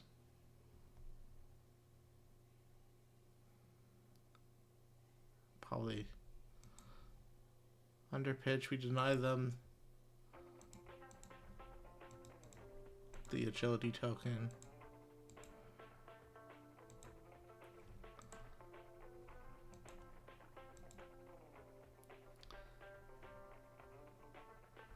Nice.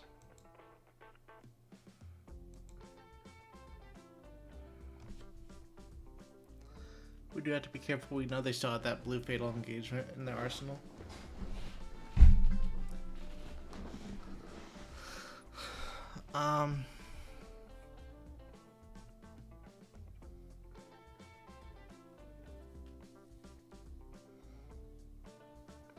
What do we want our turn to be?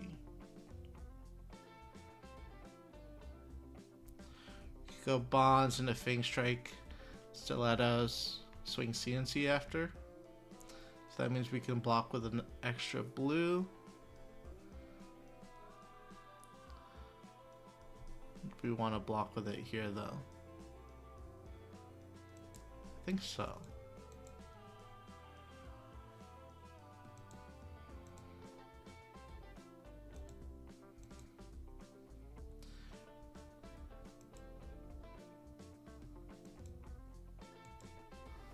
Okay.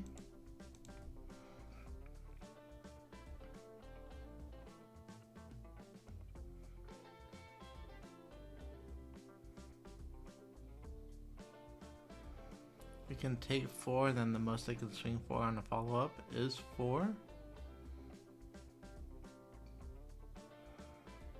Or we'll be taking 1 less, right? We'll be taking 3 here because of the gauntlet.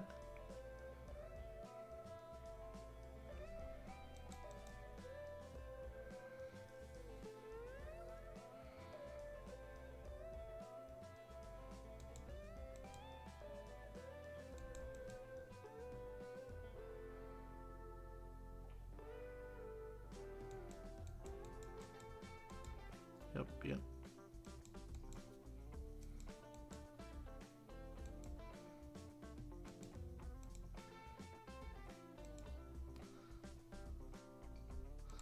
Alright, so we're in a little bit of a dangerous spot with them having the blue fatal in arsenal, but maybe we can clear it with the CNC.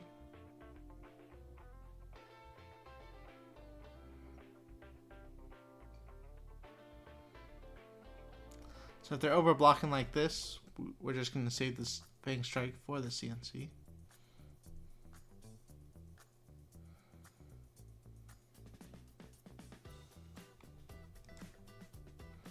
No, don't ground it away, please. No. Alright. Wow.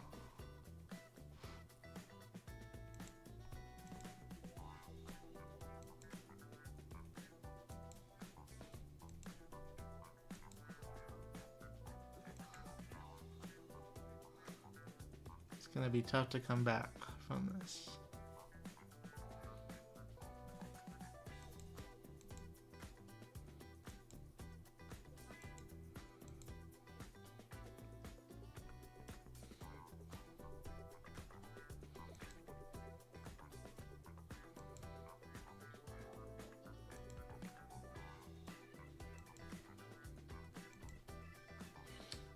Yeah, second dominate's gonna do it. Good game.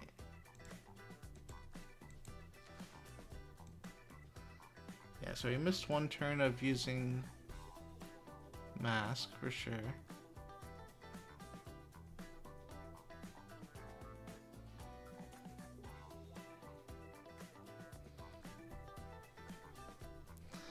We gotta pitch our first two codexes, which was a little unfortunate. I think we only really had that one turn where we were able to transcend.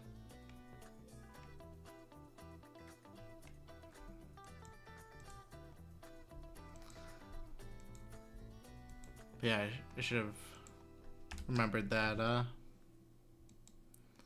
we have mask, and even though they did have blue fatal engagement in their deck, news activated ability is not what you want to go for against warriors.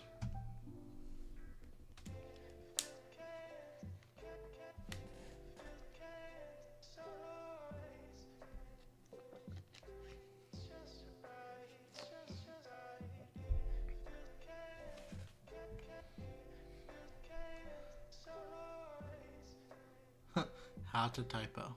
Nice. Alright, so we want some Arcane Barrier.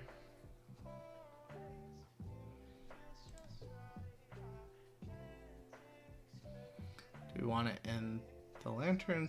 Do we want to play Arcane Lantern or Null-Wing Gloves?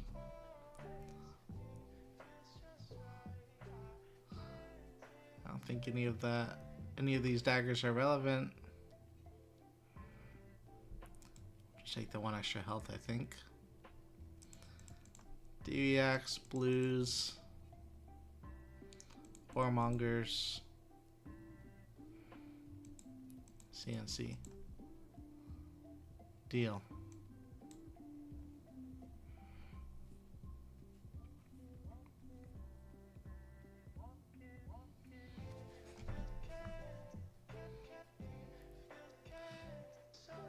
You know, a card I think would be really sweet in these lists that are super focused on Justinic is Blue Stealth Attack.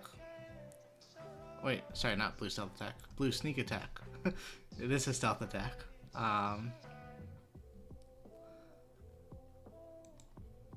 But it's a block 2, so it's a little scary to run, but you attack for 1 and then use Justinic on it, and then suddenly it's coming in for 9. It's a pretty good 2-card hand off of a blue attack. Alright, so our opponent is not doing anything on their turn.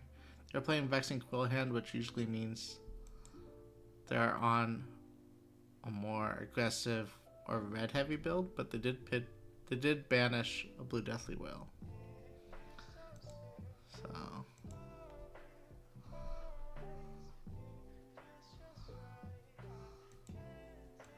yeah, we have no targets for Passover, so we can't transcend this turn unless they were to block this.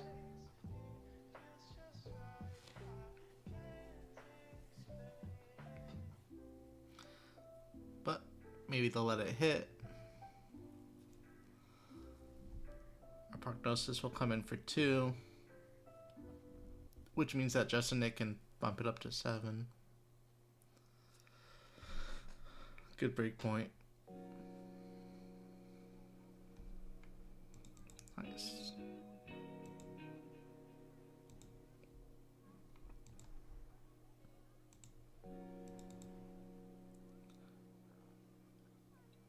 We could even close the chain. Attack with it again.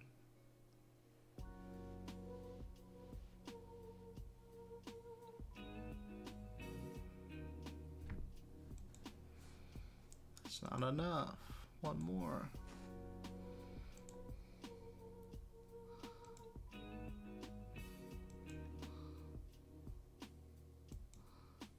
Okay.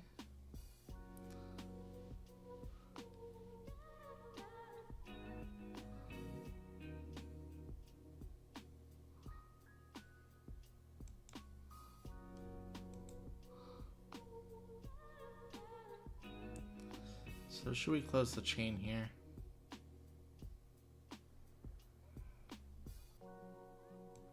I think so. If they block with their last card, it doesn't really matter. It still gets banished. But I'm just going to cycle through the deck. And we just want... It's going to be one less rune chant for them on their next turn. And we just want them to have as much blood debt stacked up as possible.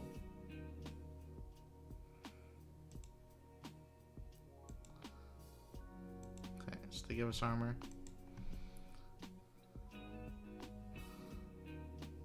It's pretty good. So we can play our opponent's blue Deathly Whale.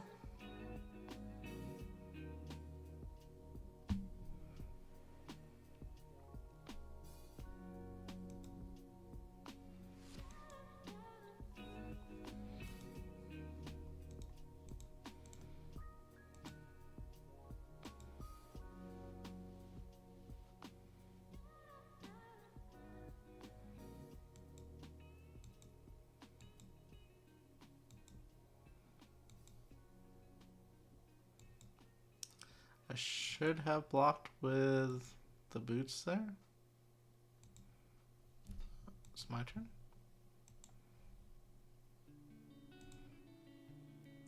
Whoops. Alright, so we're gonna block with the boots. Turn on Double Trouble.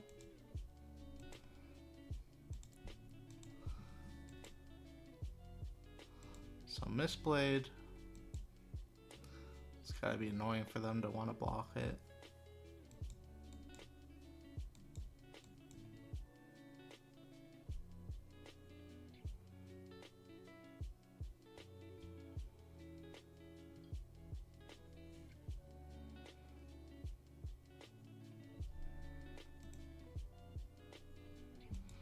Cool, so they say no blocks.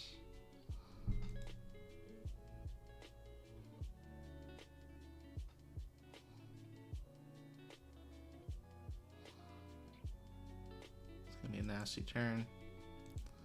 Double Trouble's coming in for 2 with Go Again. Its ability will pump it up to 4, another breakpoint. We also have the Grains to make it go up to 5. But we're gonna remember to use our mask this turn. Surely.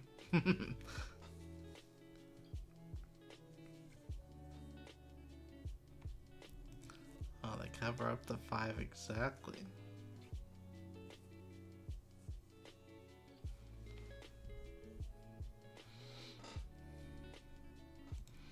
Okay, guess that means we don't have to use our boots.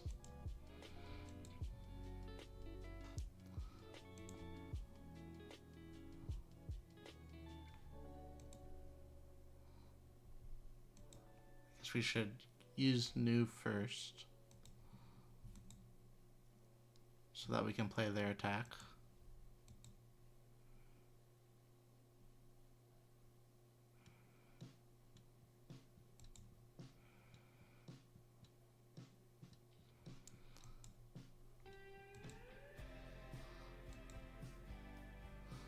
And then we could have gave this Go Again and then potentially swung with another blue, but they don't have another blue in their banish, so we will use Mask. Maybe they'll have to banish a blue from their hand off the mask. Nope. Alright, fair enough. Still a good turn. We got our Rune Chant token. That's pretty sweet. And then we know they have Sigil in their next hand. Sigil or Suffering. And they can't do anything on their turn. So I think this is how New wins the matchup. Like, it's going to be so hard for them to catch back up on the blood debt, and they're banished. And we're just going to keep trying to apply pressure.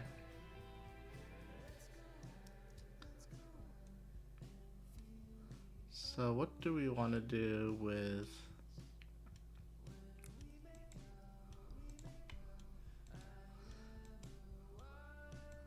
So unfortunately, Razor will give us go again on our Death Touch, but we won't really be able to use the go again. So I have to think of how I want to end my turn. Do I want to end my turn with Sink Below an Arsenal or Death Touch an Arsenal? Probably Death Touch again. And I don't think I'm going to pay for the arcane damage on Sigil. Oh. They just said no reaction. Okay, we'll give him Blood Rot.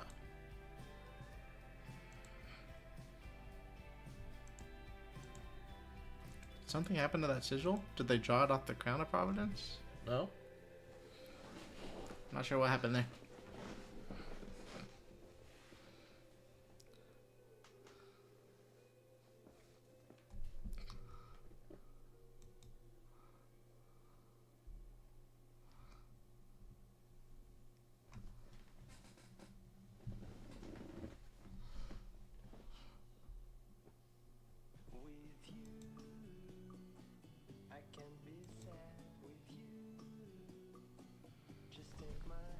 Alright, so they paid... Did they pay a life? I missed it if they did.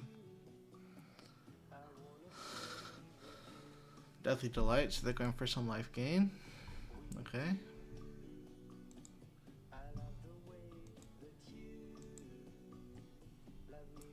They didn't have enough rune chance to pay for the Deathly Whale.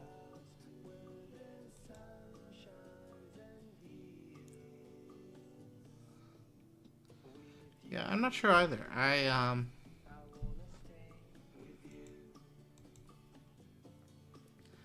My instinct is that I would prefer Flick Knives, but I am trying out Roger Buddy's list, and he's got Goblin in there, so we're giving it a shot at least. Might as well try it out. I think it's okay. Like, I think you're guaranteed, not guaranteed, but you do get your 2 value out of it a lot. Versus ninjas, you can get up to 3 value out of it. So, I don't know. I think I'm a bigger fan of Flick Knives.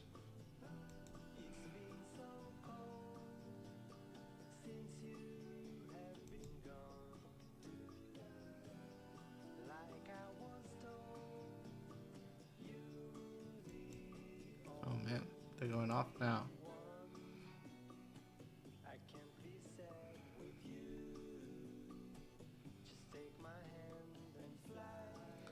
Two action points. So they can Deathly Wail into Widespread Ruin? Oh, they have Oblivion.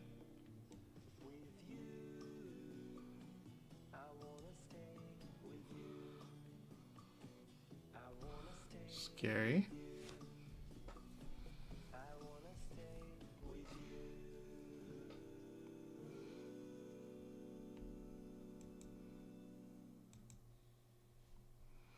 Doesn't do anything if it hits us.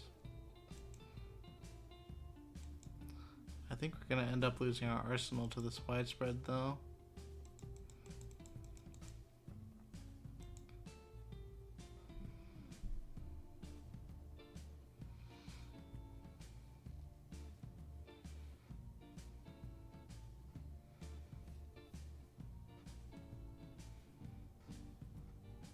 Okay, they go for Deathly Wail.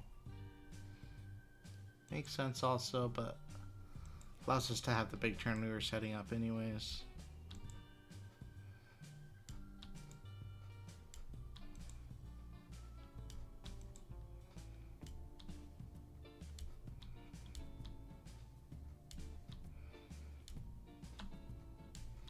Dang, how much damage did we take that turn? crazy.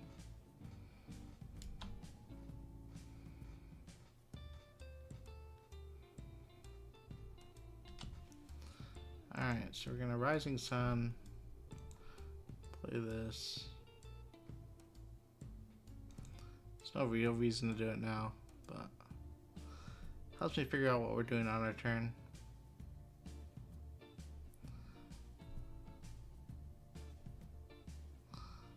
That's actually kind of interesting.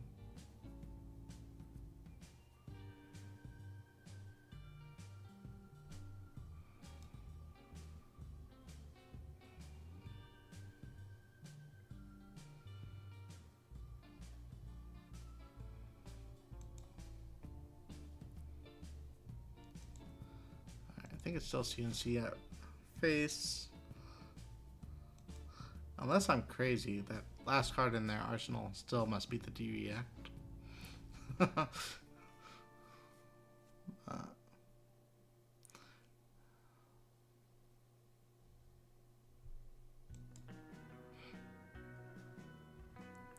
Place at a sensor, nice. Which card are you gonna name against Zen? It's gotta be Descending Gust Wave, right?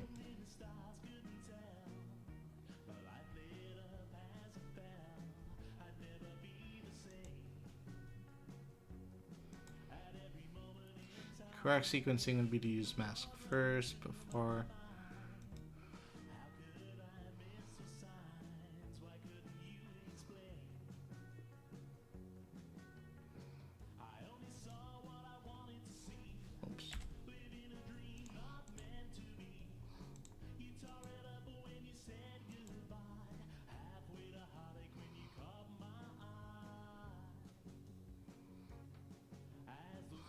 Give me Crouching Tiger, yes. Fair. Okay. So a sigil.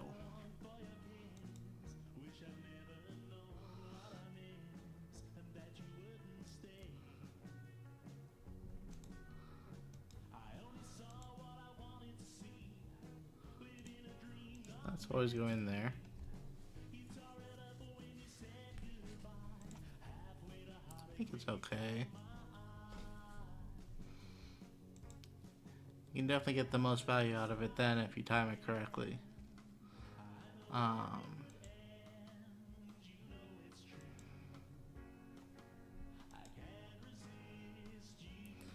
think Death Touch should go face here.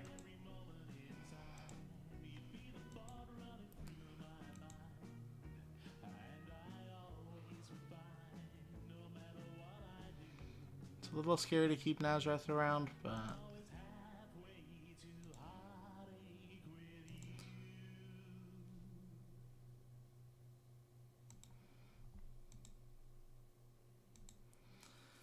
their blood debt's high enough. It's going to be hard for them to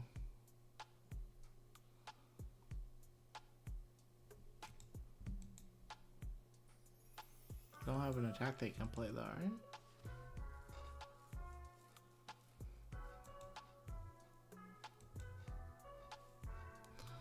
So it should be game. Nice.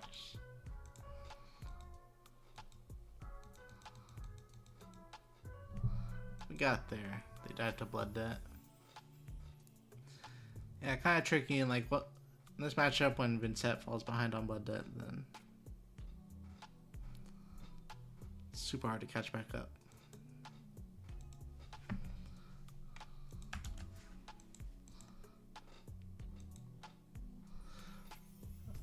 Go get.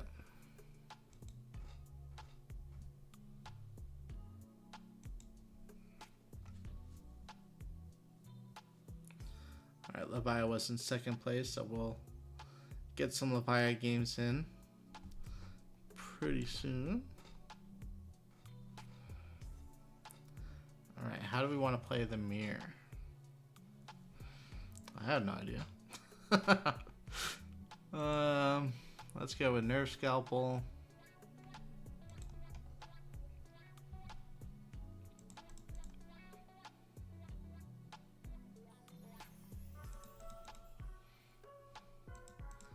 DVX are good.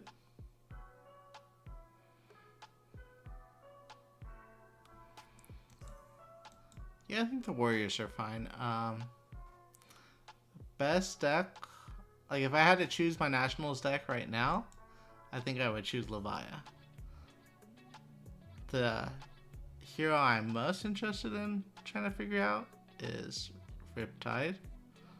And then New is also interesting, but I have very little experience with her so far.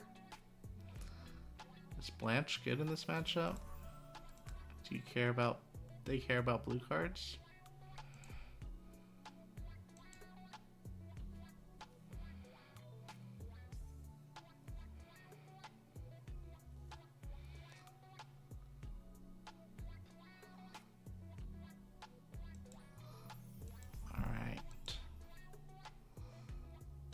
Transcending on the first turn seems good.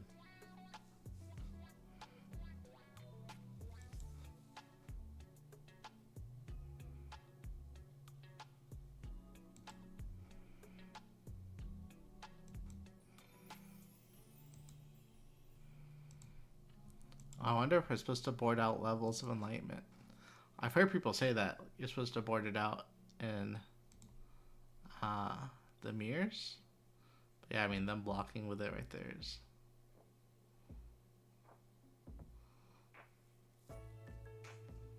pretty scary for the late game.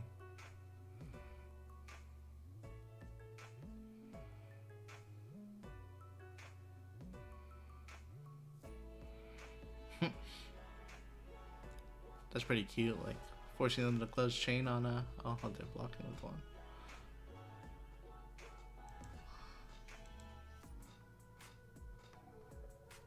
What happened? Okay, they wanted to redo the turn.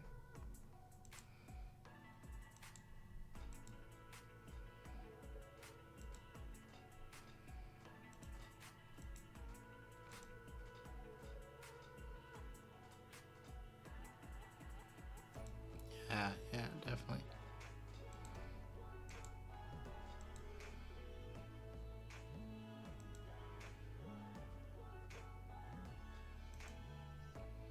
Alright, they took it back. So we are going to transcend here. We'll put that card on the bottom. Activate Mask. They're going to give our attack +1. No, they banished their card. I think we will go for the on hit here. If we hit a blue. Insane. Jeez. Alright, feels like we got a pretty big lead on that first turn in the mirror.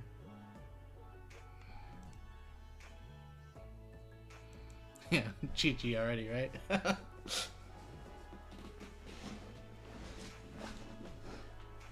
Okay, starting with Double Trouble is good for them too. I have no idea, like, what are we doing in this matchup? I don't really want to block with any of these cards, you know? Okay, they give it go again. They hit Codex and my Double Trouble. Do they want to close the chain and banish? That's kind of funny, actually. You can't. Looking for scrap seems pretty bad in the mirror too, right? You don't really want to put your blues and banish for them to play too. I don't know.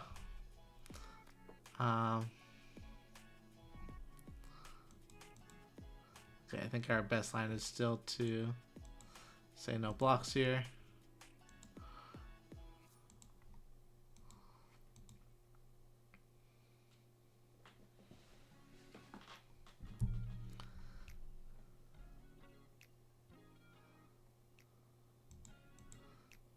Choose not to let it hit. Makes sense.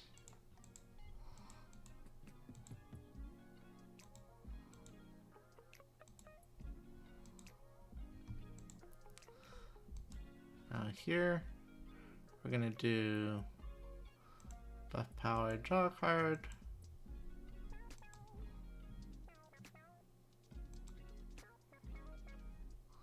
We give it go again with the slither.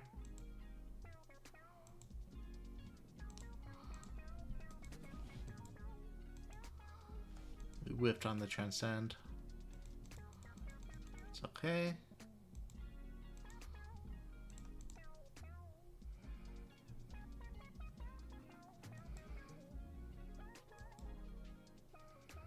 They lead with Spider's Bite. Does that mean they have Codex as a follow-up? I'm not actually sure.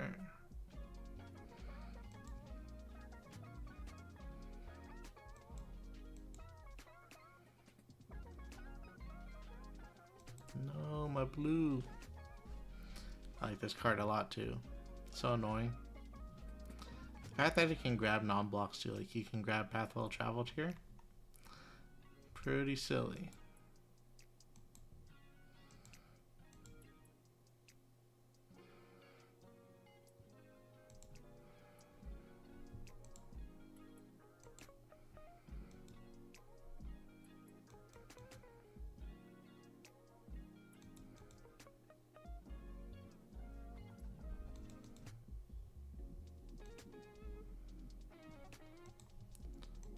Alright, there's no blocks. It's coming in for 2 with go again. Can't swing the Death Touch, unfortunately. If only we were Riptide. Reload it right here.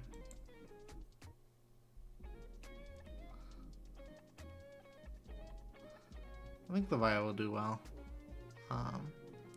That new card is just so bonkers. It's crazy.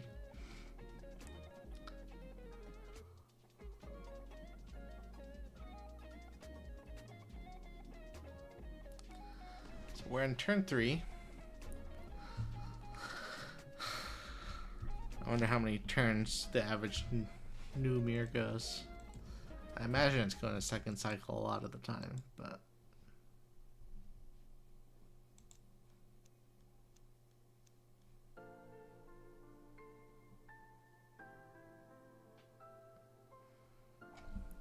it's a sweet hand. Unfortunately, our opponent is doing mean things.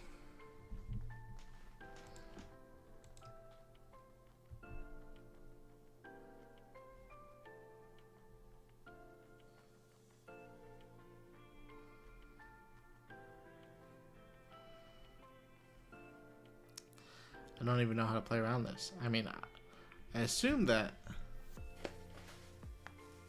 their follow-up just has to be a Transcend here, right? They can't use Venomous Bite on it. They can't use Hiss on it. They blocked with a Hiss. So I feel like they are just going to Transcend and make us banish a card anyways. If that's the case...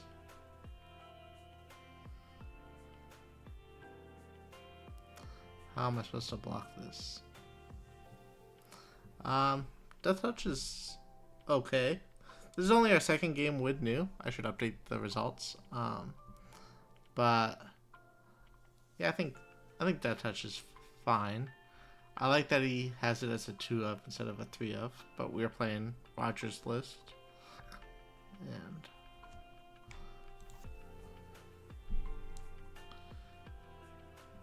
they can use the Arousing Wave here, so we're supposed to block for 5. How do we play around Mask of Recurring Nightmares here? That's what's coming next. For sure. Am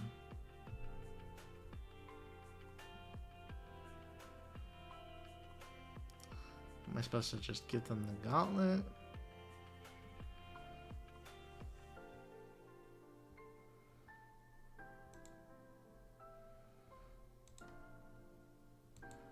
We'll go like this. Yep, that was expected.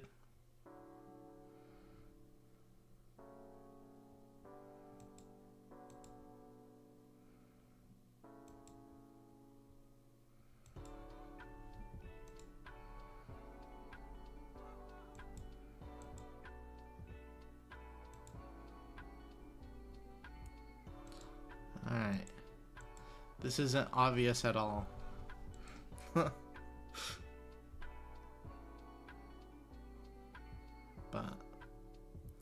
who knows, maybe they'll still fall for it.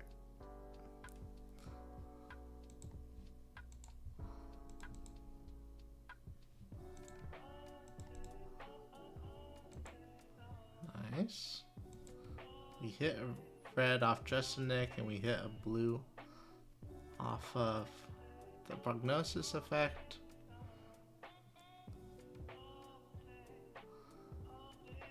Alright, so their hand is another Justin Nick, Codex of Frailty, and then these two blues. So we'll definitely hit the prognosis. We can play around everything else. Damn. Shuffle and +1.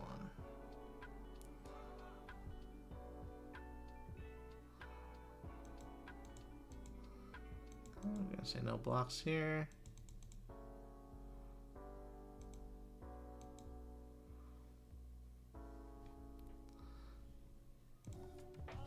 So they're gonna Arsenal just a Nick. I think we're gonna just let the CNC take our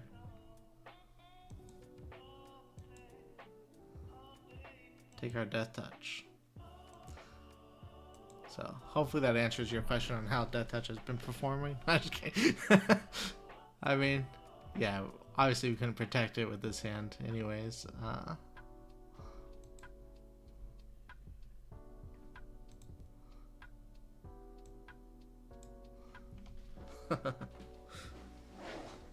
But we have a sweet turn lined up.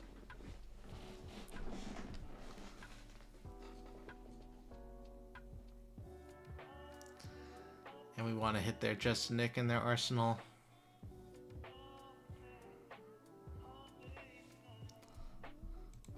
So just to leave no witnesses.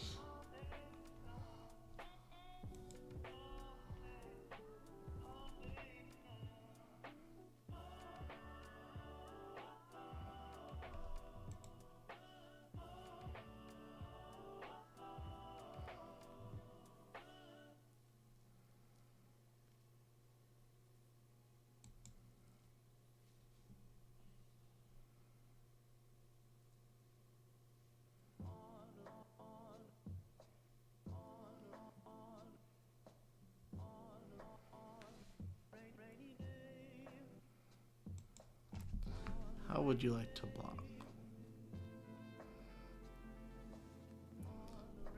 Block way over blocking. I guess it's because they've seen Razor Reflex already.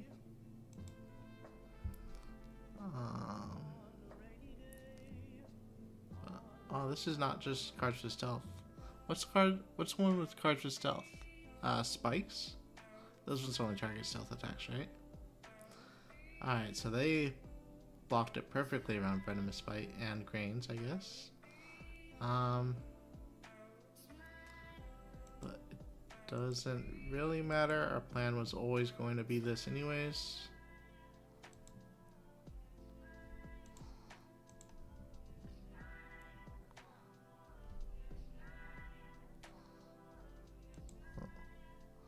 Want to use Mask. Take their last card. Use Tunic. Okay, go again.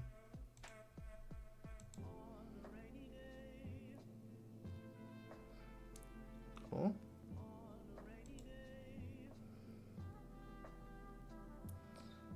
I guess I still could have used New there in the reaction step to see if we hit a blue defense reaction.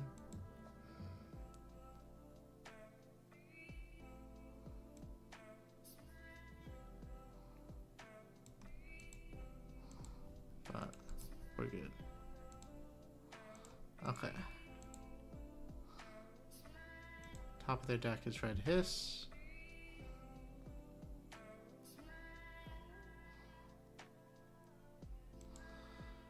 So this comes in, We're gonna choose draw a card, go again. Why not?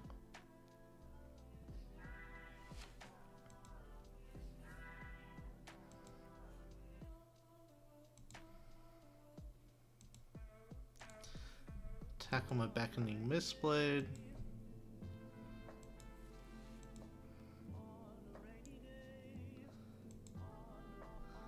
I said no blocks. Pretty risky. Alright, so Bonds of Attraction comes in. We're gonna banish their Levels of Enlightenment again. We'll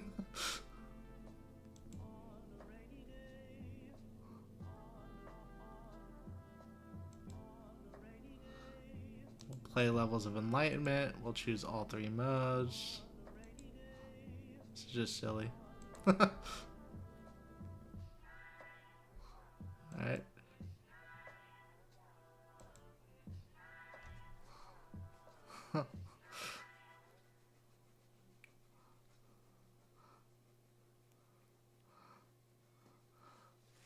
We could draw a card. We could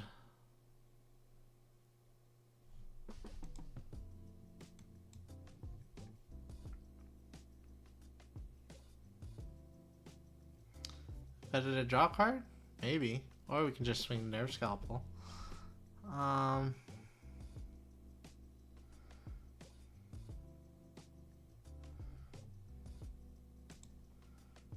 Yeah, I think just swing Nerve Scalpel. Close the chain. What would closing the chain do? Oh yeah. To hit the levels again? Sure. Yeah. I think I am going to play Bonds.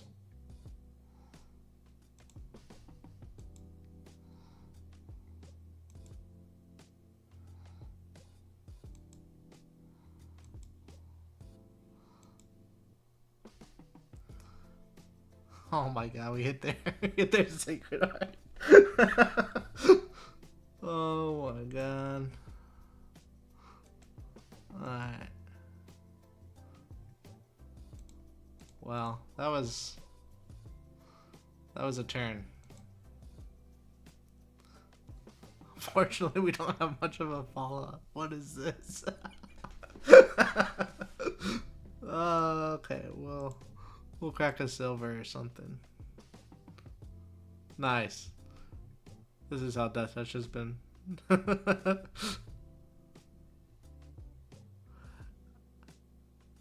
I didn't have an action point, right? Am I crazy? I don't think I had an action point, Prax.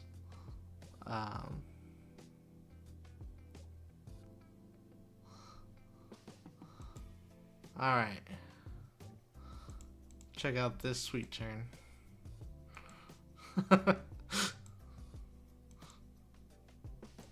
Take one. Take one again.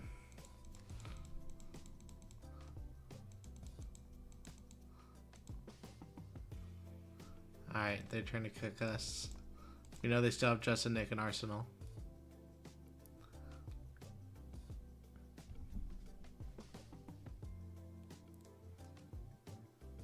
So this is going to be Justin, Nick, and Transcend.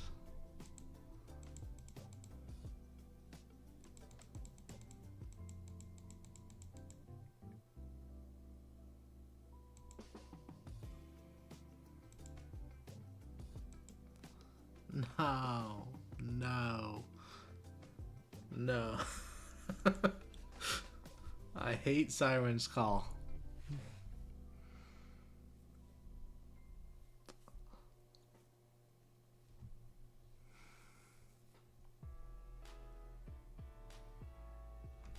Card is so good. Wow, I'm surprised they take Surgical instead of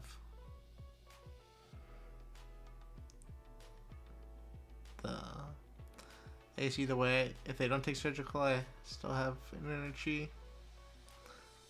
Yeah, I don't know. It's a hard choice for them. Oh, but they can also play the Surgical if this gets go again.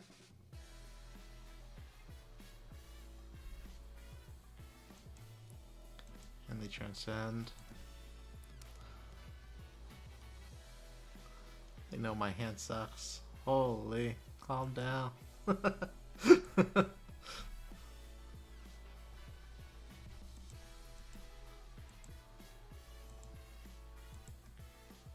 Nice. That's a lot of cards that they just... Oh, man.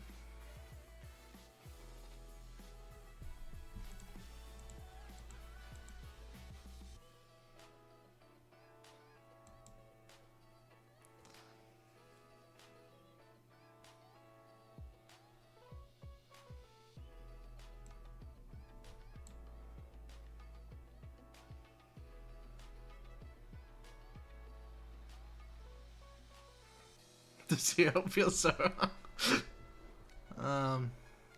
Okay, so they're using mask here, which means they aren't using new. So I think we're gonna respond to this like so.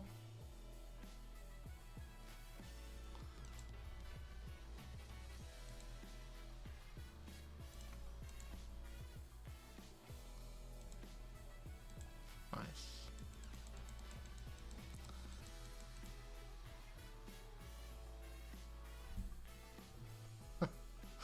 Can give them some more energy on their turn.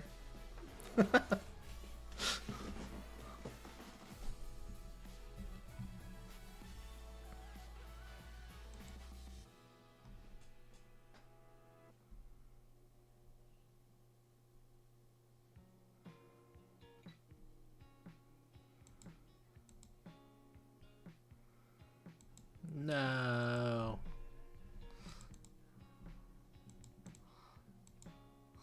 Chief led them without a If I was gonna have a turn, I think that would be a good idea. But just passing to them when they're chief flooded, it's kind of scary still. Alright, now it's their turn to draw a hand of 4D reacts and attack reactions and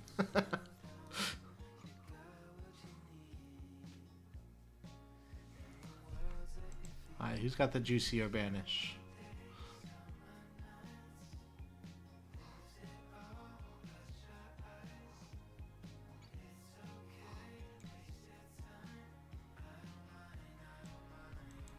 Works on 7.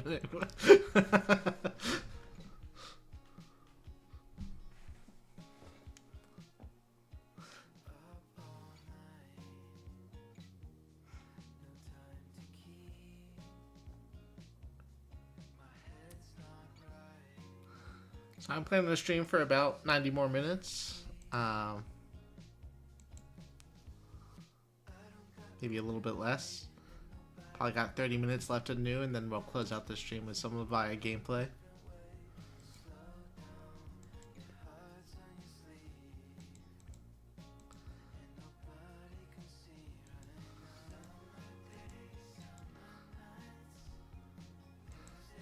Alright. They keep hitting our just a nick.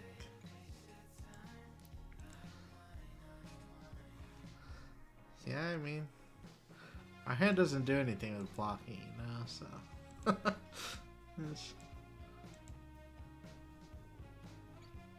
Get our levels of enlightenment value.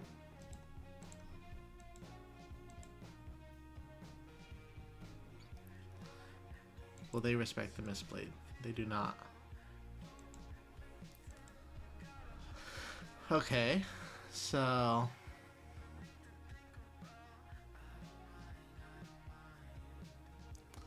we could just pitch the blue and swing Surgical with Go again into Command and Conquer. Seems solid.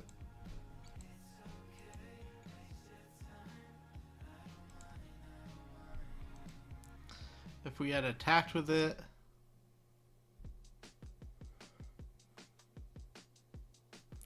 I think it's a little bit worse. Like you could pitch the Surgical to Nerf Scalpel, attack with levels. But I think we want to make them block as much as we can. Because there's no way we draw another hand of D-Reacts and cards that don't do anything. Perfect. Alright. It's a good turn, I hope. Get to banish their...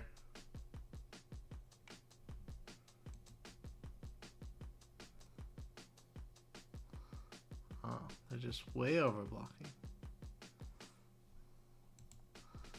Okay. Well, in that case, we'll make them banish their whole hand.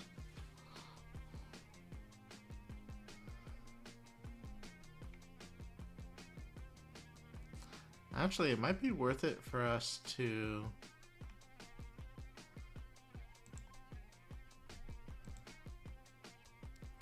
save this Transcend card. What do you guys think? We say, okay, you can have one card.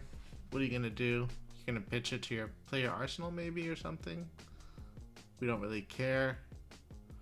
Next turn we have the guaranteed energy to go off with new. Since their banish is pretty crazy. I think I'm willing to pass with the energy here. I don't know if it's right or wrong, but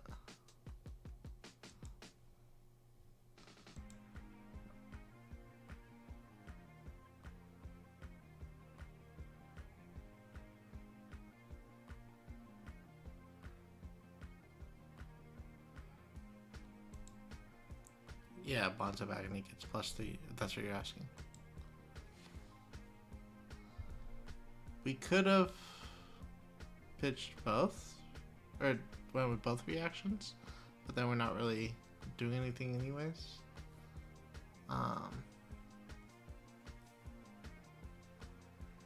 Like we're not doing anything with the go again, right? Yeah, this is what I was trying to set up. I think we're okay losing the Venomous Bite.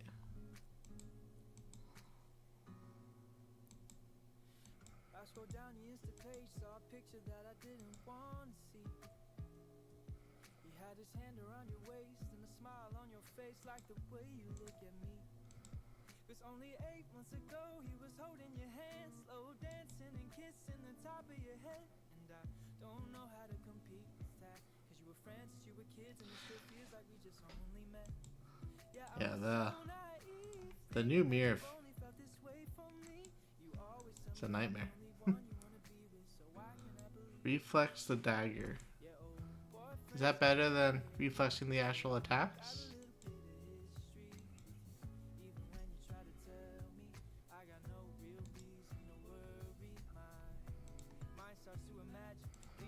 Yeah.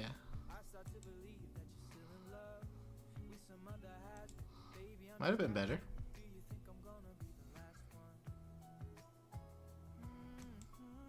Alright, all the modes.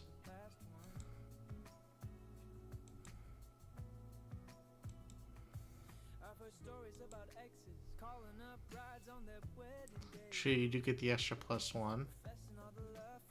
It's a good point.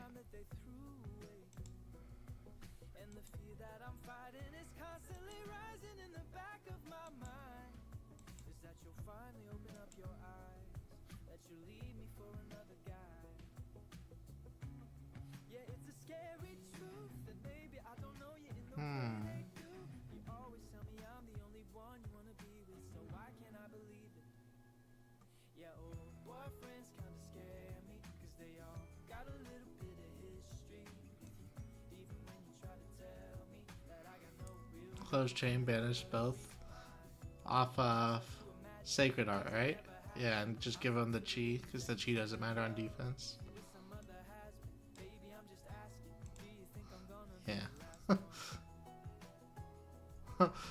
True.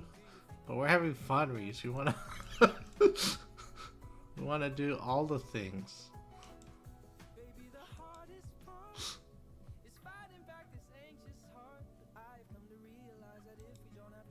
Holy shit. What are we doing? Oh, are they gonna just die? Okay, you can play my unmovable. Sick. Oh, this is hilarious. I know now that we have lethal, but I just want to see how crazy we can go.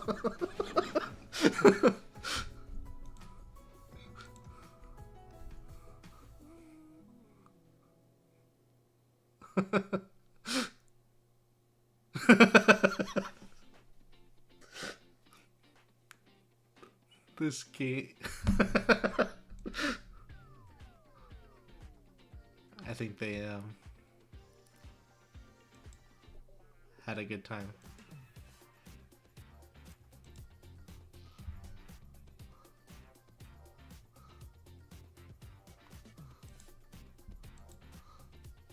Alright.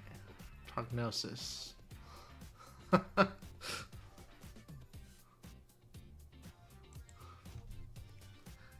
Yeah.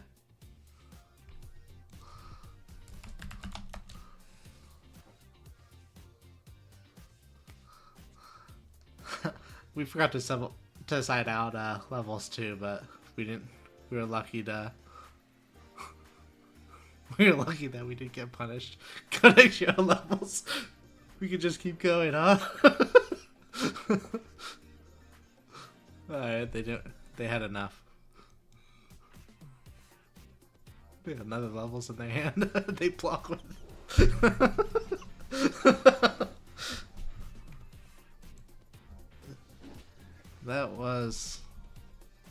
That was pretty crazy. See if this. I don't know how much damage we had actually threatened that turn. It's some crazy number. Good stuff. All right. So not looking forward to playing New Mirrors. Who was it that was talking about that earlier? I think might have been Kuzco or someone.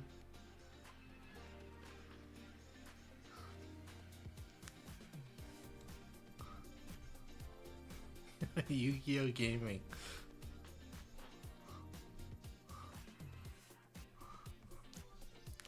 Alright. In this matchup, we don't care about porting out levels. Right? I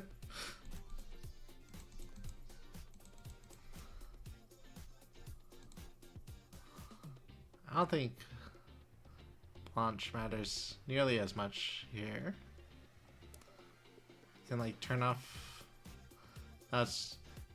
Doesn't even turn off silver generation because it matters more about the colors we control.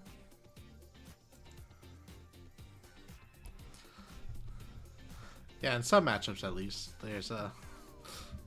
What is this? Should have went first. Yeah, some matchups their banish doesn't matter nearly as much.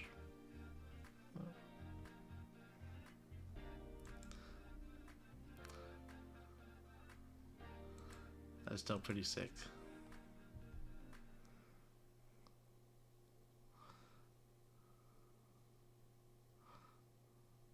Alright, all in favor of no blocks and just going ham again? Not just kidding.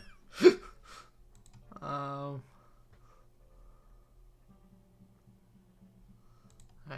we'll block 6.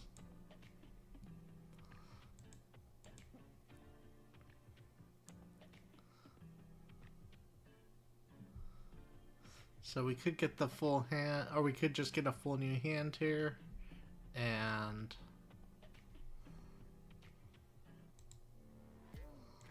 let's go for it.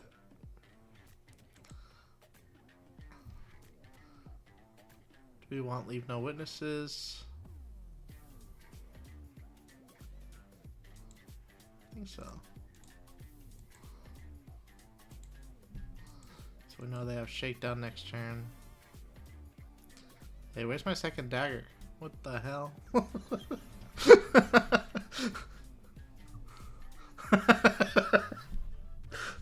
Alright. Well.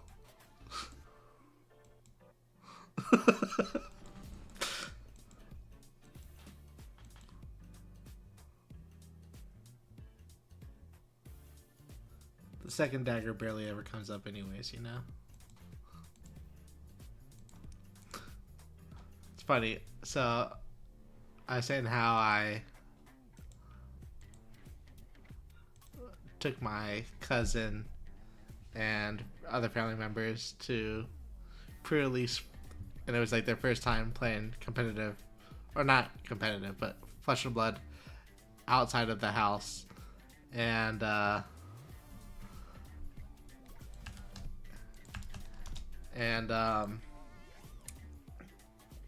he chose to play new. Like, the first thing I did when I was building the decks was I took all their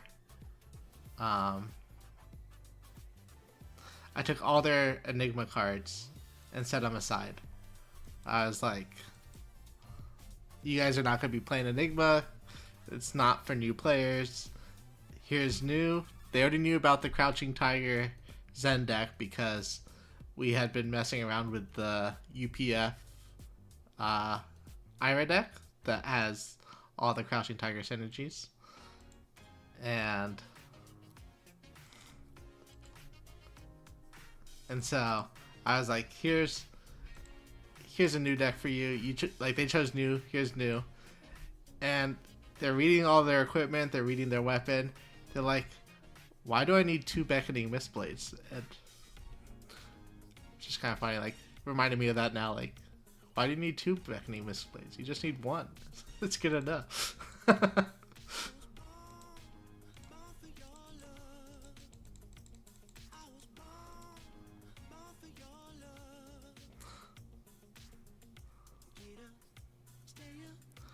Who do you guys think should be favored in the new versus Azuri matchup? I have no idea. Shiny, we are playing Roger Bodie's list. If you find him on Twitter or the MNR podcast, he made his list public, and he's looking figure out what works and what doesn't. He's got some interesting cards in here, and so far the list has felt good. It's been fun.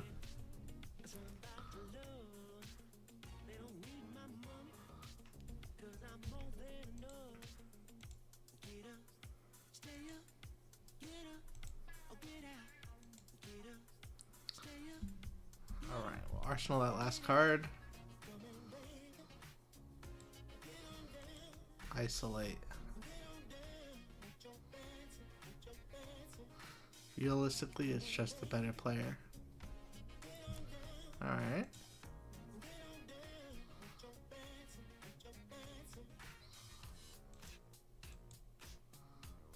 For sure. Does it matter if they're on this contract heavy version? Can't gain names. I don't think I care about gaining names.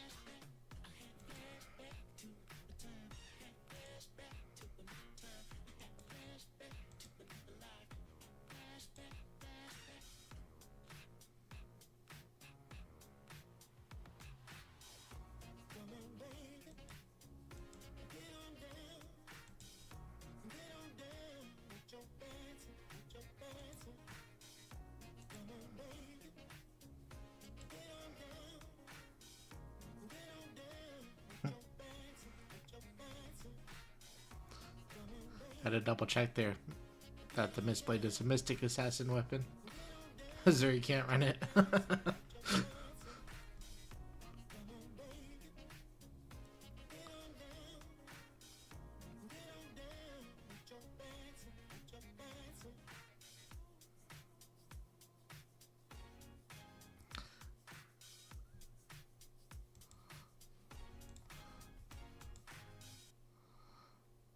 This was slightly wrong order. I should have definitely done the bonds first. I was trying to be a little too cute with it. Yeah, because now I can't actually make 3 reactions, but they don't know that.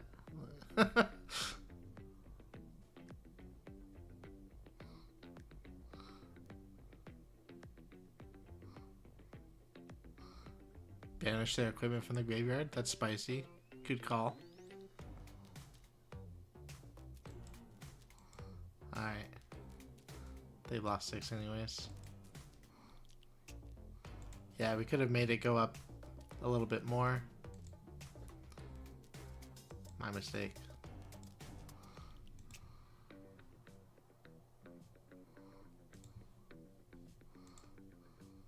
Well, I showed them just a nick already. Whoops. Are they gonna codex me? Oh my god. So obvious. Oh, that's spicy. Okay, we can let that hit. Dang. They draw blue to pay for the blood rot? No.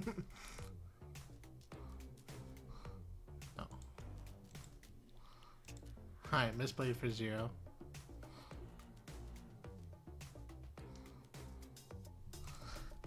Yeah, Zuri doesn't play very many good blues for us to attack him with.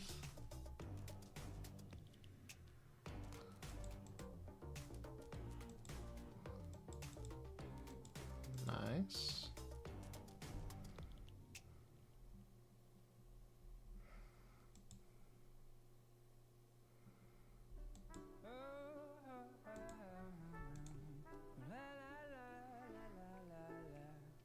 Alright, what do we got here?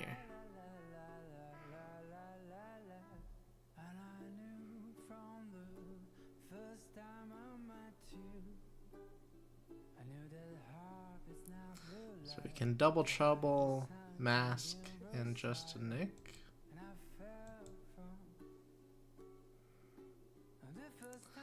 Are they gonna break their black tech whispers here? Doubt it, but maybe. Okay.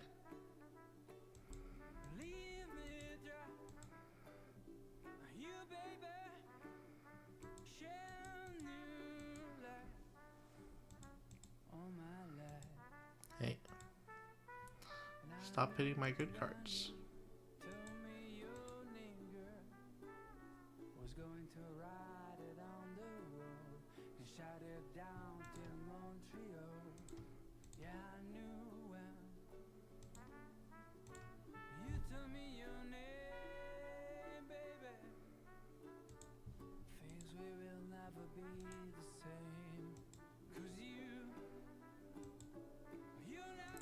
I don't know. That's what we're testing out, DJ. It seems okay.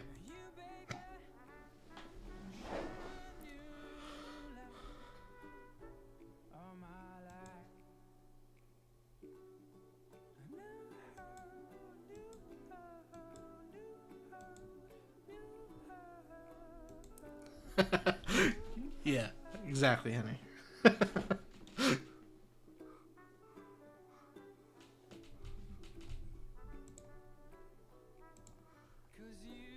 Pick to pieces.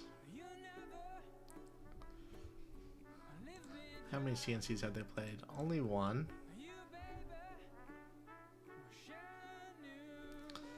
Can't raise a reflex to surgical extraction.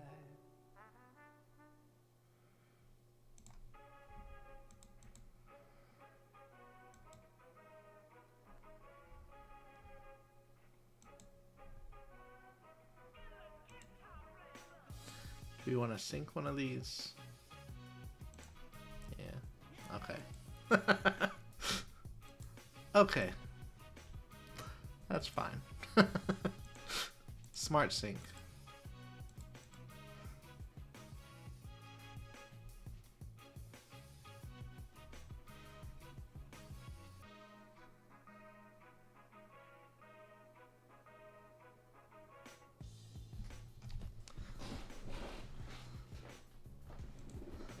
Okay, they choose to block this out.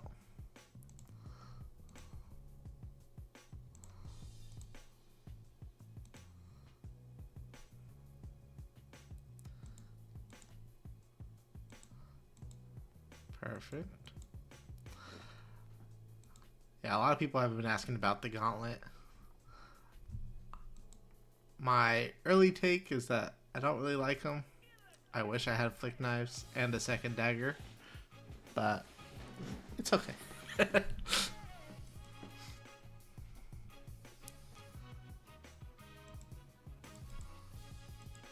Get codexed again.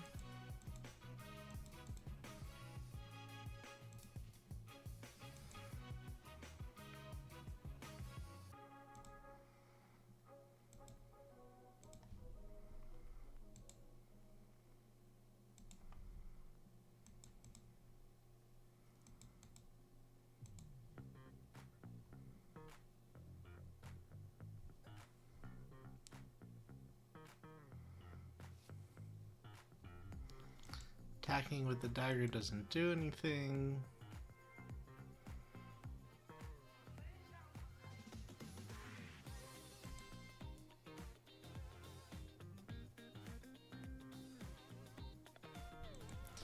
So that's 2 CNCs and 2 shakedowns. Oh no, it's 1 CNC, they cut us back. Okay. Oh, okay, I was right. 3 shakedowns, 2 CNCs. Just gotta keep track of what threats they have left. Could have Razor Reflex there for 1 damage and hitting their arsenal, but it's kind of a random arsenal anyways.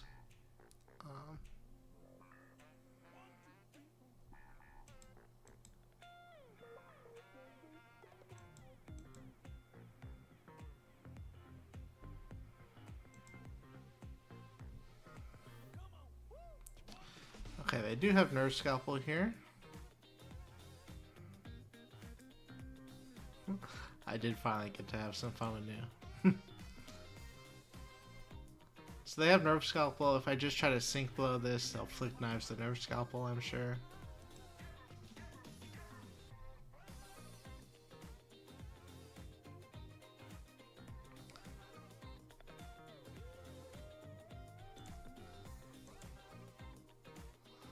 I think we're gonna use the Gauntlet plus sync blow.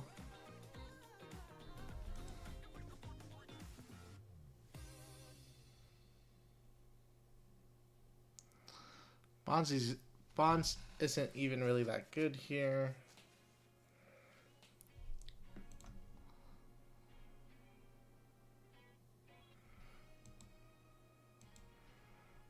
It seems fine enough. It's more about the threat than the actual disruption. I think they're gonna respect it either way. Oops. Well, I showed them I have a blue that I want to give go again. Or maybe this is next level. And I already have go again. Wow. They read me like a bug.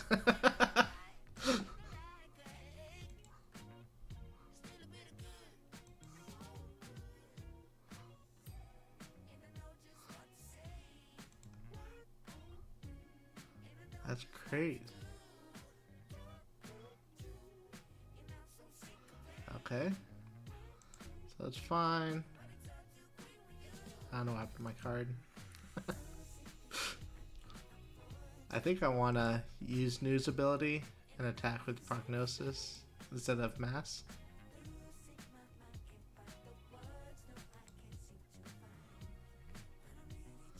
Seems a little bit stronger.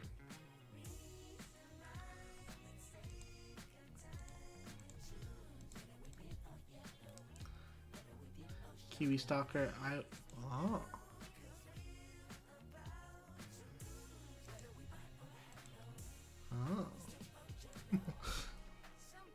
I will play some Mechanologists on my next stream, but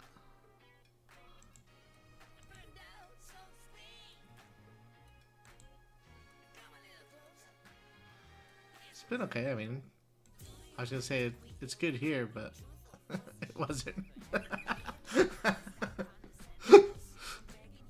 Bummer. Alright.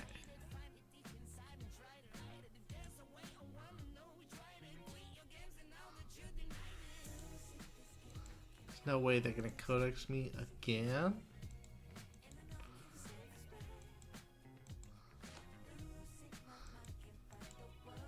Tell them to stop. No, okay. That means they have another DV act or something? They pitched a snag.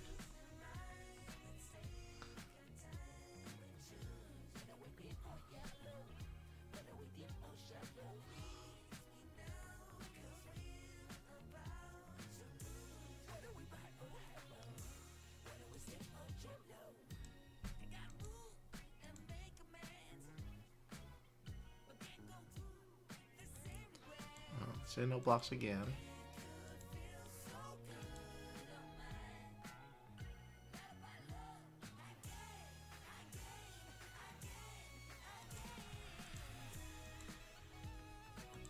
Another surgical extraction would go again, alright.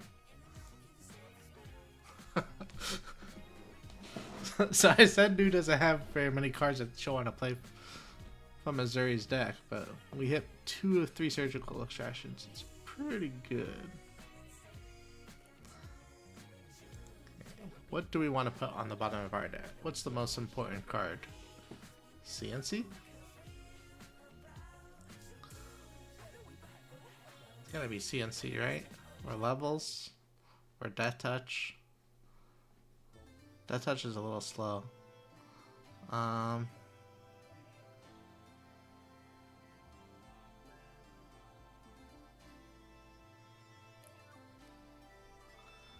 I think it's gotta be CNC. Yeah, we'll go with CNC. Now we make you banish another card from your hand.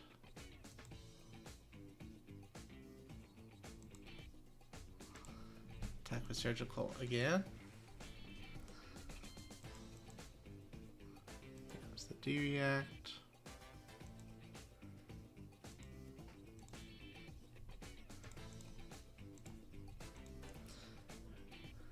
We've seen 3 venomous bites. The hisses are on the bottom. They're passing again, so that means that they probably have another D-React or snag or something. Did you start this game with only 1 dagger? Yeah. My bad.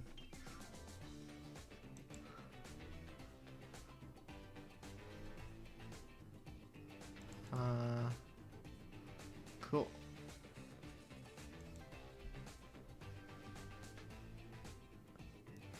I mean, to be fair, I haven't needed it.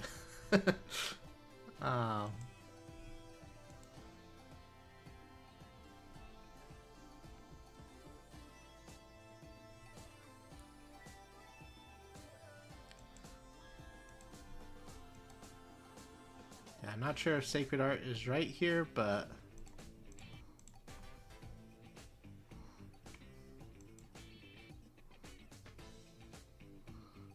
seems good.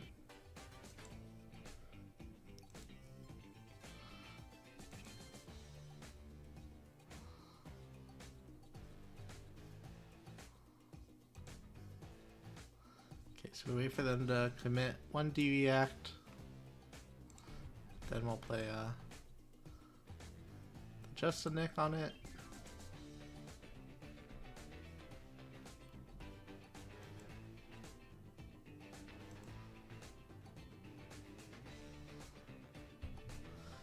Take a card from our opponent's hand. So we know they have these 2 cards in Codex of Frailty and a blue Persuasive. So since they have blue Persuasive, guess we'll take just a Nick.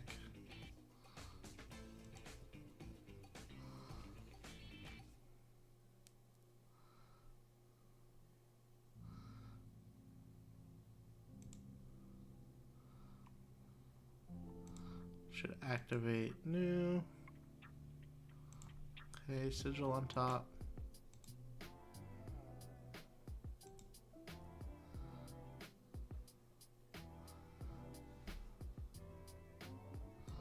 Okay, and they block out 5. It's fine.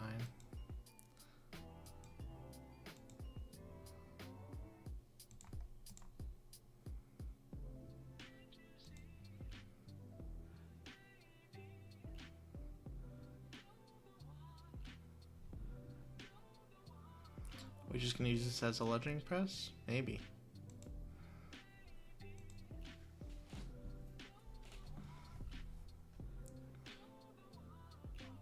We could also bonds here.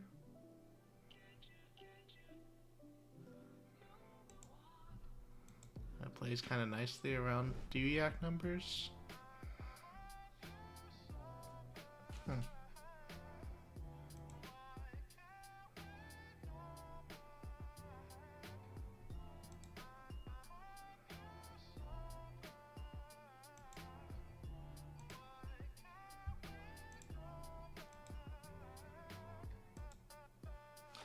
Could have pitched the codex to swing a Mistblade first.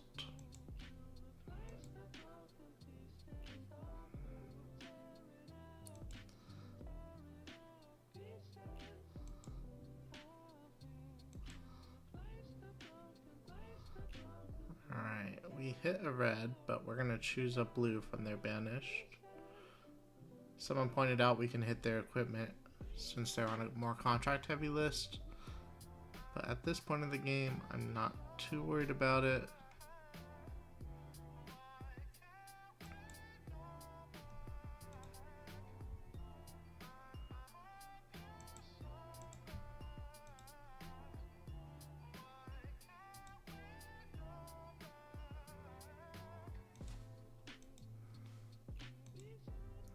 Alright, to let the Mistblade hit. So that when we activate new, our surgical extraction will have go again. Insane.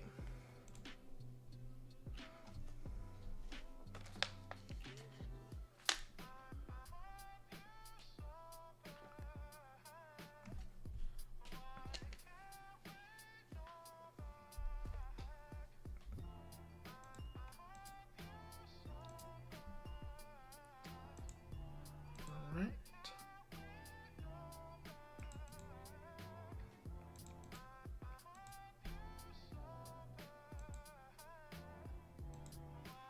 Okay, we knew that card was sigil. Not bad, not bad.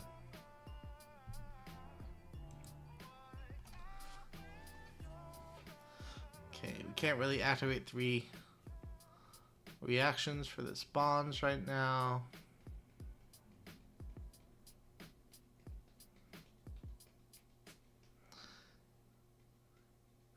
These codecs have been a little awkward with CNC in Arsenal.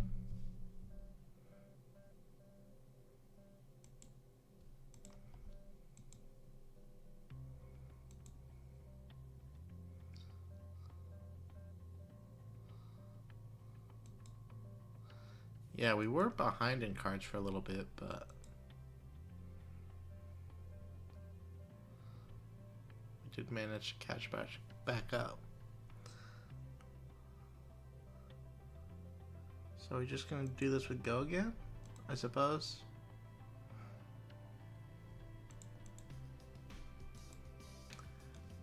Do you like this matchup, Cusco?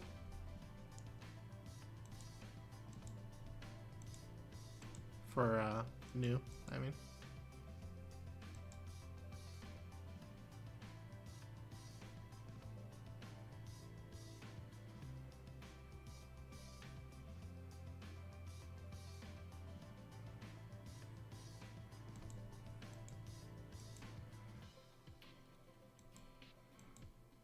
Let it hit.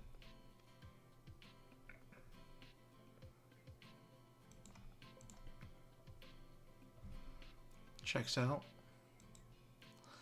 Alright, buff power. Yeah, levels gets a lot worse with only 1 dagger, that's for sure. But oh,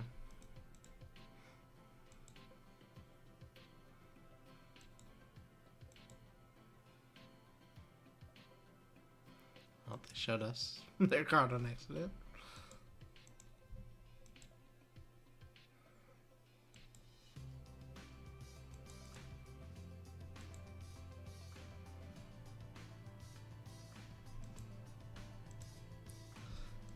choose draw a card.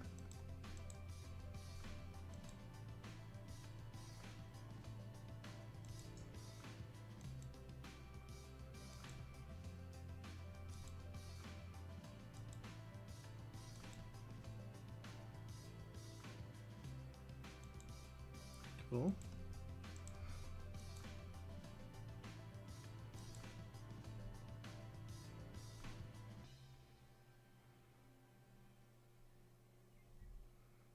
Oh yeah, definitely.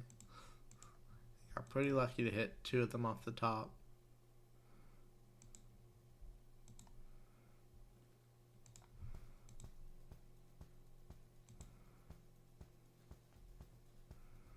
Let's do D-react count. 3 sinks gone. Are they playing Fate? Yeah, 1, 2. 2 Fate for scenes gone.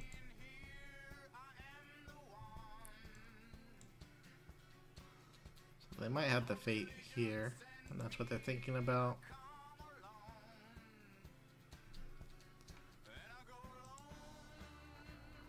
Oh, did I miss the 3rd Fate? Ah, it's right here. Yep. Okay. So 1 sigil left. Unless they're only on 2.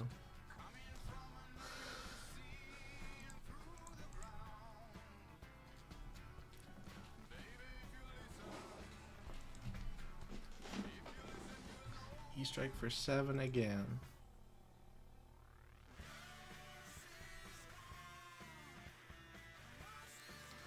An icy or milk tea? Icy all day. Alright.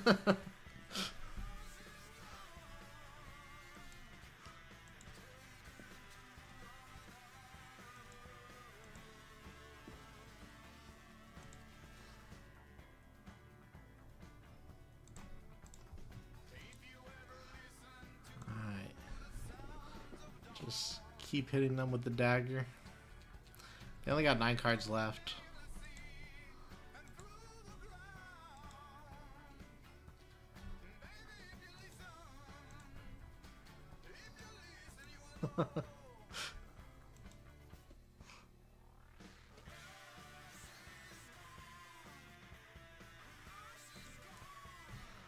Alright.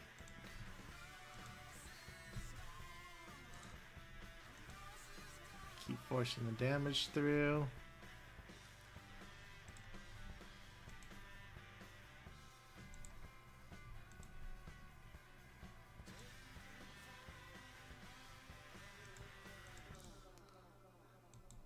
They got the Oasis.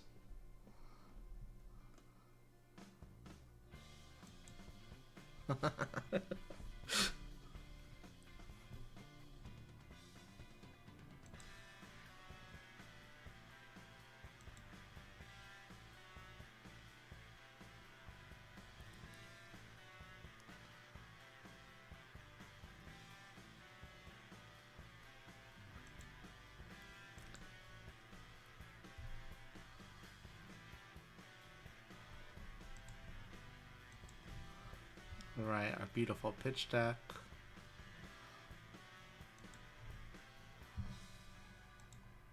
They chose 5 draw a card this time. What does that mean?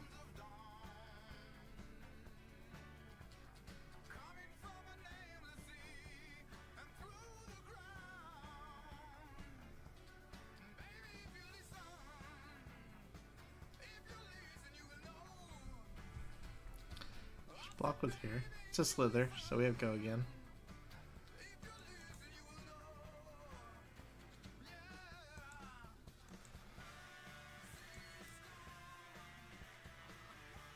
I think we're okay to block 3 there.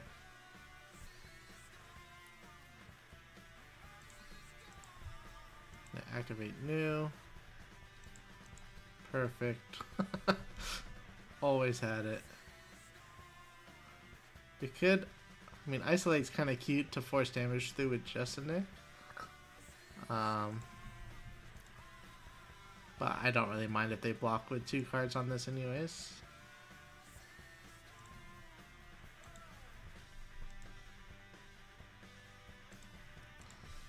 both. Give it a go again.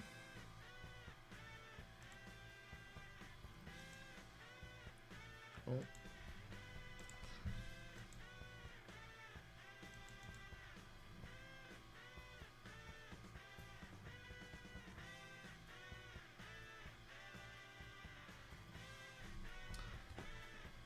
Thanks everyone for joining me today. We got maybe one more game of new left in us, and then we're gonna close out the stream with some Levia.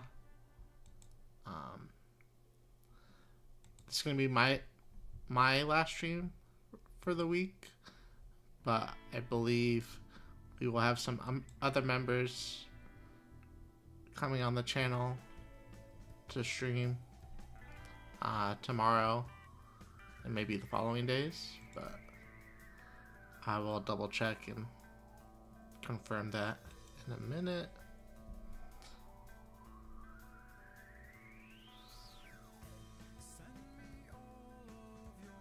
Is it fam?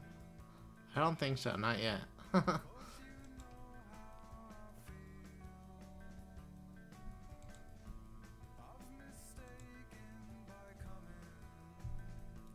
promise you Mac Games next stream. Come on. I think blocking 3 here is correct.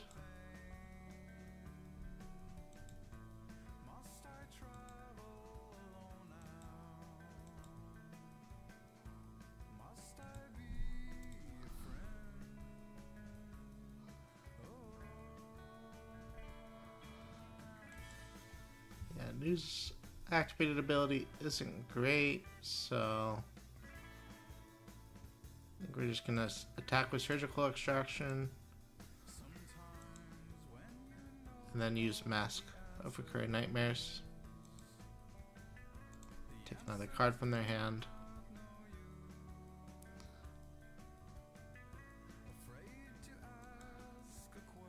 Ditching a sigil. Interesting.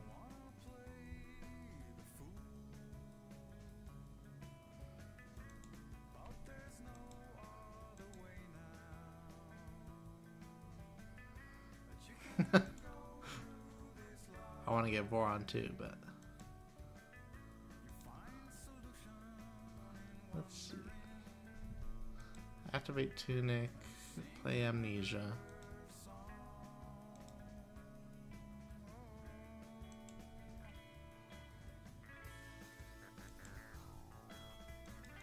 Should be good enough. We get their last card guaranteed.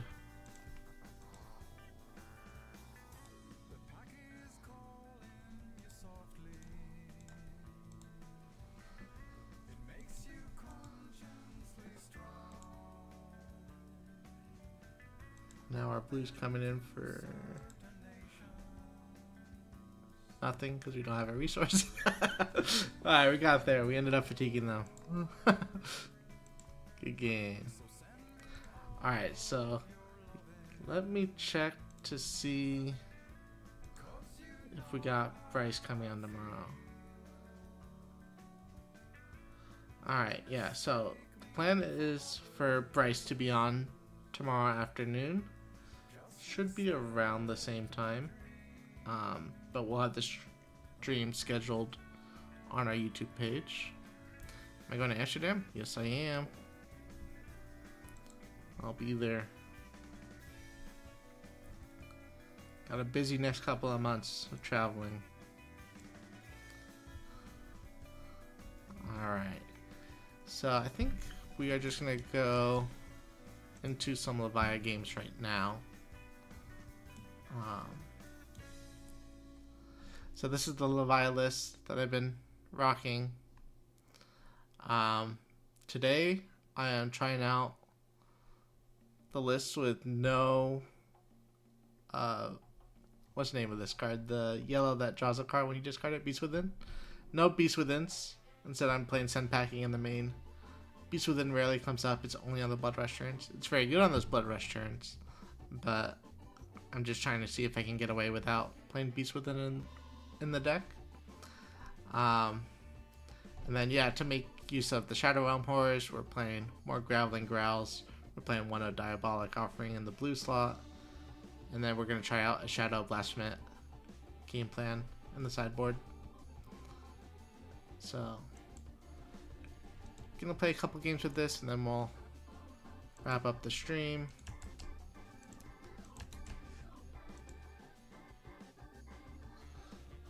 Alright, let's hop right into Talishar.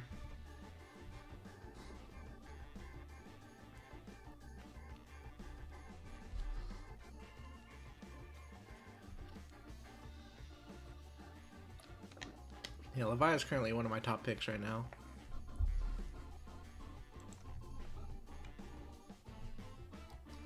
Okay, so we want CNC versus Riptide.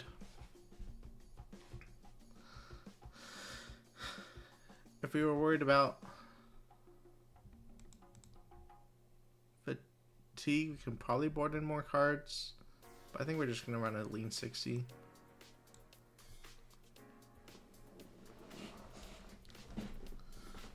Alright, they're making us go first. What did I choose, maybe? I don't remember.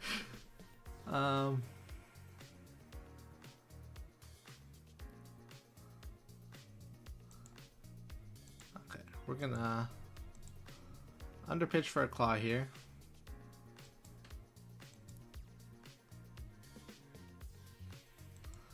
We are potentially giving them a 5-card hand to start with, going second if they wanted a deviate. But gonna fix the hand a little bit so that we can have a CNC with go again starting our next turn.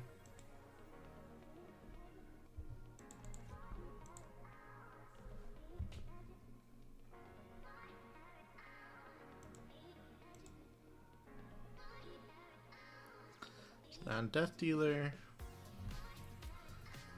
looks like pretty standard stuff on the Riptide side.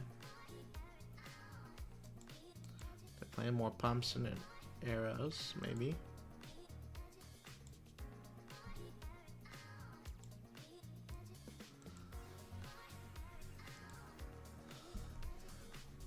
So we will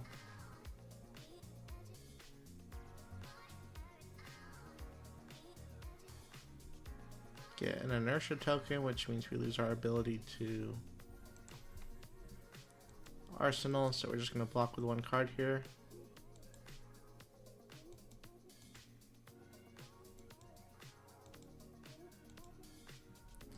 Then we'll just Shadow Pete into CNC.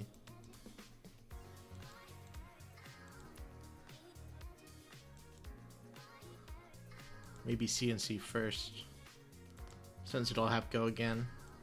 We don't want the Shadow Pete with go again to trigger any traps that he's potentially going to put an arsenal right here. So yeah, CNC first.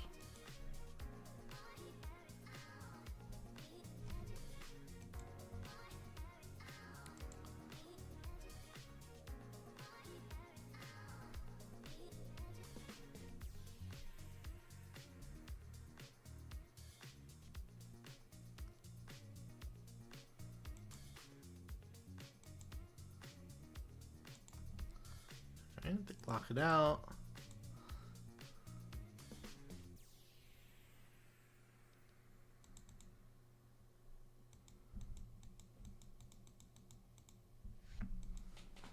Yeah, I'm sure Riptide is probably okay into Levia too.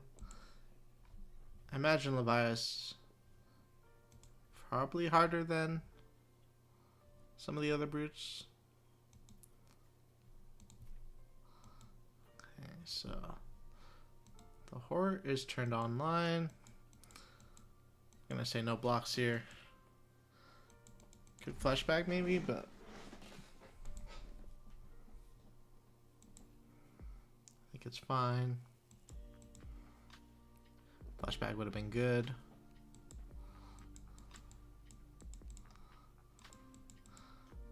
But trading damage is fine. If we get to... Oh Oh, we missed our Shadow Pede. If we get to if we're trading damage like this and we get to our blood rushes, then we should be able to close out the game.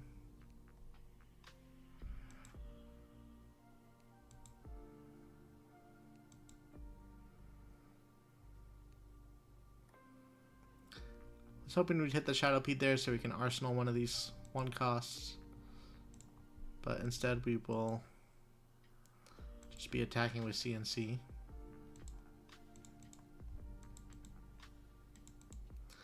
Another thing I've been thinking about for Levia is maybe she wants more blues with this new card. It's kind of weird because like more blues means less 6s, but you really do want to pitch a blue on the turn you're attacking with the Shadow Home Horror.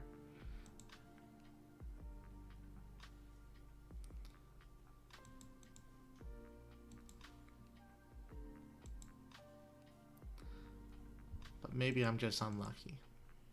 Just kidding. Alright, what do they got here?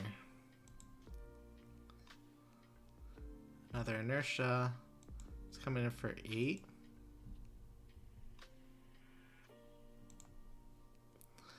Can block 5, take 3 plus a blood rot is bad. We can block like this.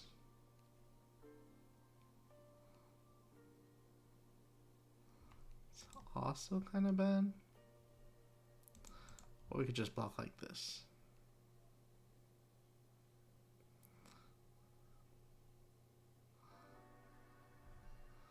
It's clean. We'll arsenal the Endless Maw.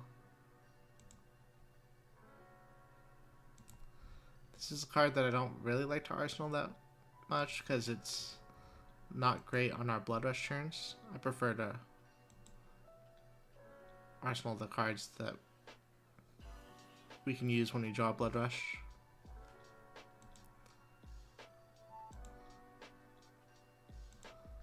That's all good.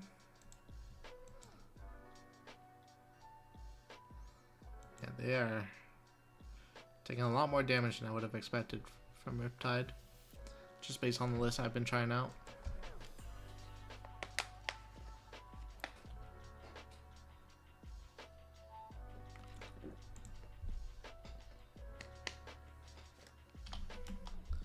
So I'm guessing this is going to be our flashback turn. If they're keeping all 4 cards, probably have some go again or something.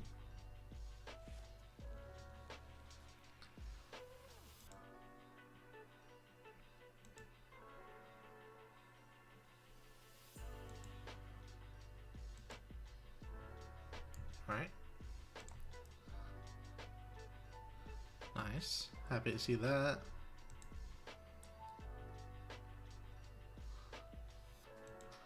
They choose not to load off Riptide, or was that a mistake?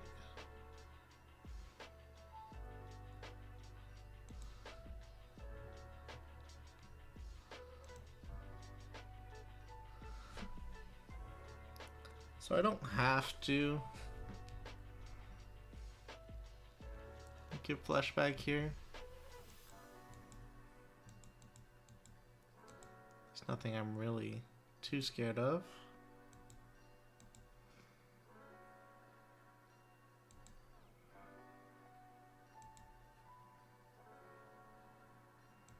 Seven.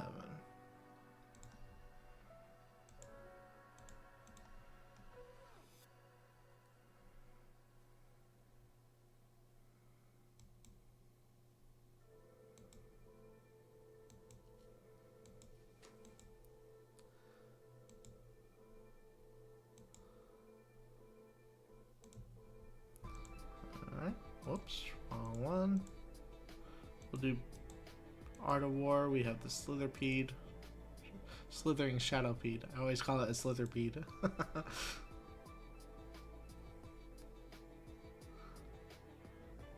Oh, that's really tempting too, though, actually. We can turn on Doomsday. Is that better? It's gotta be better, right?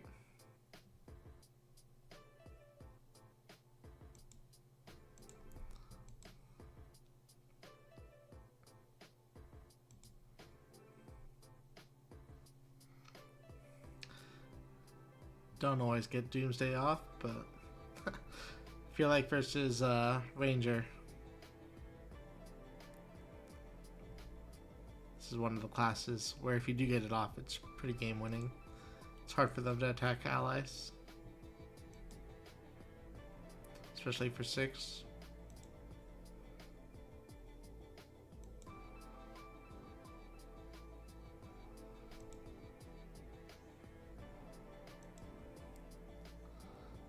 Okay. We're staying above 13, so we can still transform.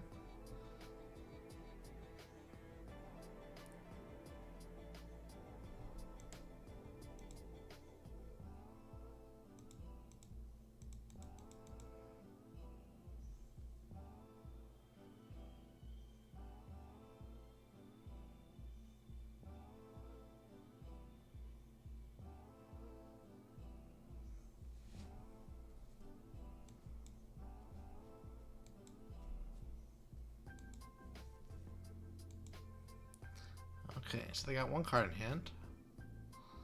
Could be Codex or Deviact. Looks like it's a Deviact. And I think we're going to transform here. The life total is low enough where we're not really worried about getting fatigued.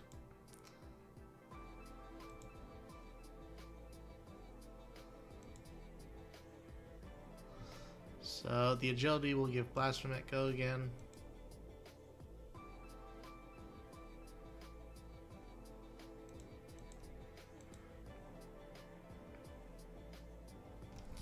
Traps won't trigger on allies attacking, so it's fine. Still probably might have been better to swing CNC first in case our hand is all traps. We get rid of the one in Arsenal.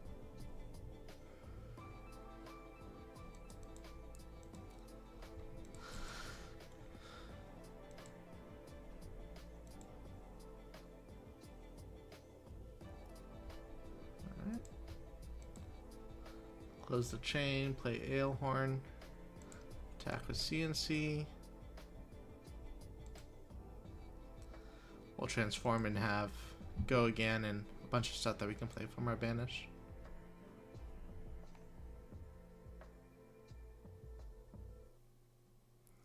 Looks like we're in a good spot.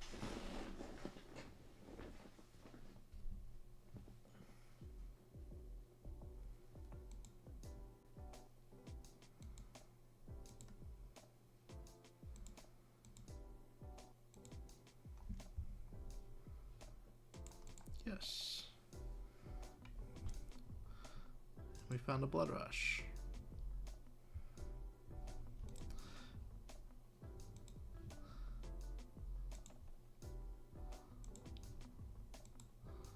Discard the yellow. Unlucky. I think it's fine though. So this still has go again. We do not want to banish from our hand.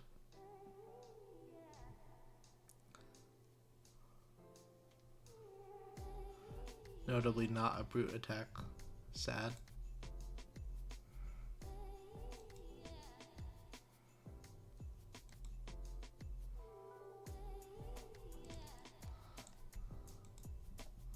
But yeah, we still got 5 into 5 into 8, so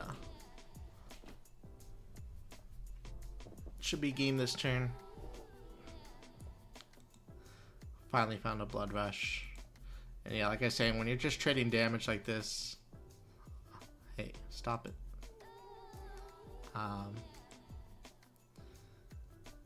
Favors Levia a lot because her blood rush turns just go so far above rate.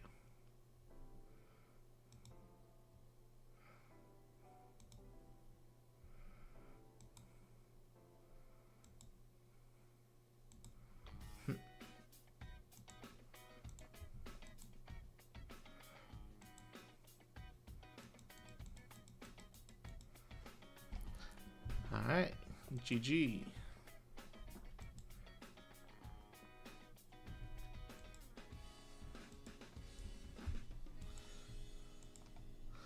Alright, let's get one more Levia game in.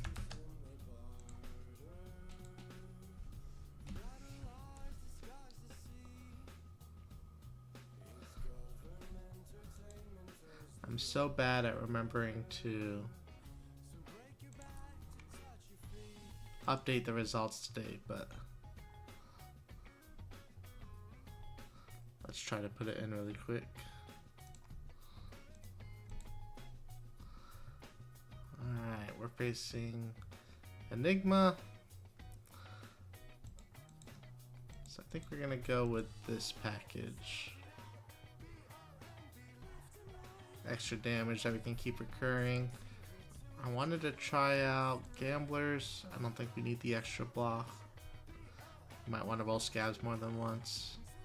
Roll Skull might be better than Fleshbag too. Kind of treat it the same way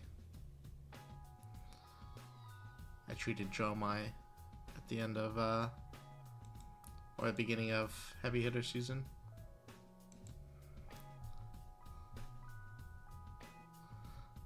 Alright.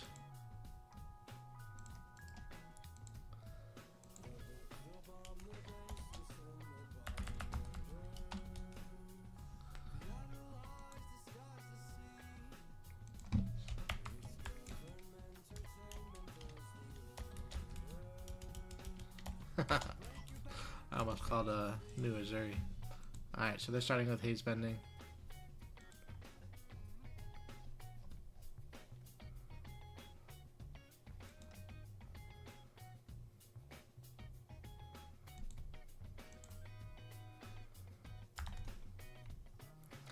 And nothing we can do on our turn. I could play Barraging here, but I think I'm just going to attack. Wrecker Romp into the Haze Bending. Just fill up the graveyard a little bit with some 6s. Them getting the special shield isn't the worst.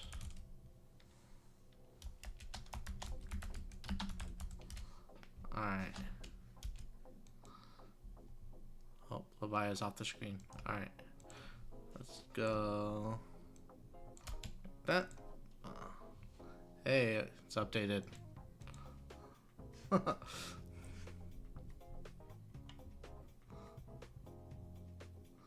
I'll get more comfortable with that in the next stream. Alright. Do they have any effects they would like to play on our turn? Nope.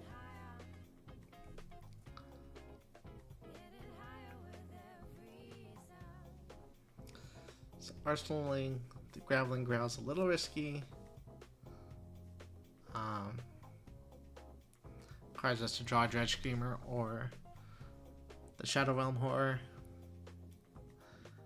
It's no guarantee that we'll be able to get it off on this Blood Rush Bellow, but since we have Gambler's Gloves, we might roll Scabs. See what we draw after the Blood Rush.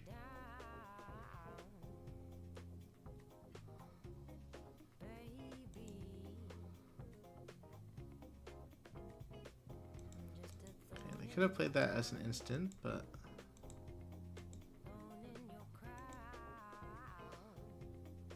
it's fine. We're gonna say no blocks either way. This would also be a matchup where I think Savage Sash is better than Carrion Husk. They could have some big attacks like Phantasmaclasm or something, but alright, another Haze Bending. Draw some blues here. No, no, no, no.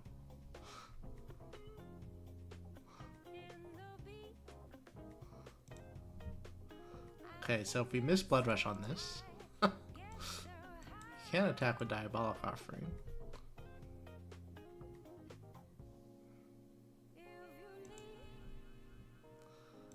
Go face here. We did hit the Blood Rush, so it's only going to be a 1 for 4 on our Blood Rush turn. Not great, but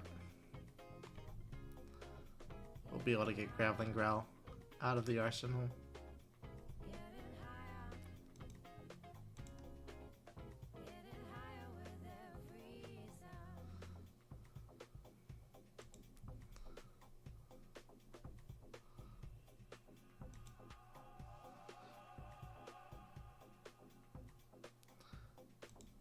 They have phantasmal footsteps. Just realized.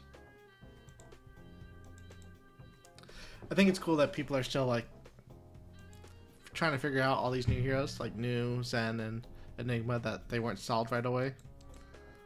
Like usually with the internet age and stuff like that, the quote unquote best decks or best lists for these heroes would normally be expected within a week or two, but I think we're on like week 3 and people are still trying out different things. It's kind of cool. So our Spoiled Skull can hit a Blood Rush right now, but we're gonna try to be a little more patient, I think. Yeah, I like it a lot.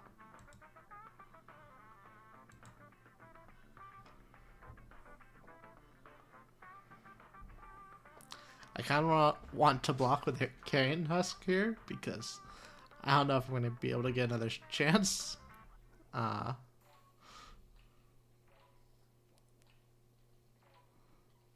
don't really want to pop in and give them another haze bending.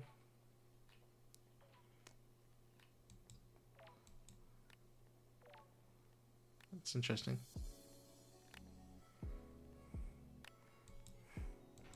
I mean, yeah, the turn I had earlier with Levels of Enlightenment was crazy. I was so happy. We were opening up my brother's prize packs from Prerelease, and he ended up opening foil levels, and I was so excited. And then I found out there's an extended art version of it. I'm like, gotta get the extended art version now.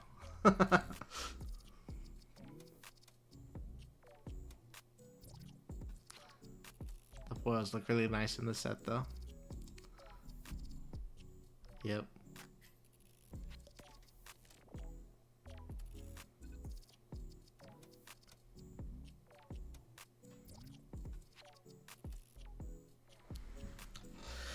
Alright, so we attacked with our Go again first. I think after that we're gonna roll Scabs.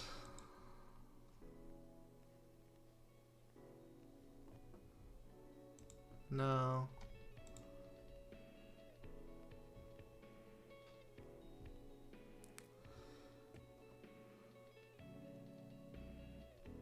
I think we'll just attack with the Swing Big. If I had hit 2 action points, I would have Graveling Growled, and then I would have swung a Claw at He's Bending, and then attacked with Graveling Growl, I think. And not had an Arsenal. But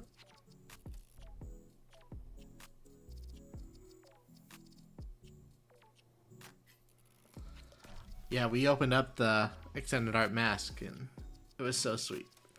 My brother, if there was one class I could convince my brother to start playing Flesh and Blood over, it was Assassin. And we got the Cold Foil Arousing Wave, we got the Cold Foil Stilettos, and then we got the Extended Art Mask. It was just like, we got a foil Bonds of Agony, all from that one pre-release, and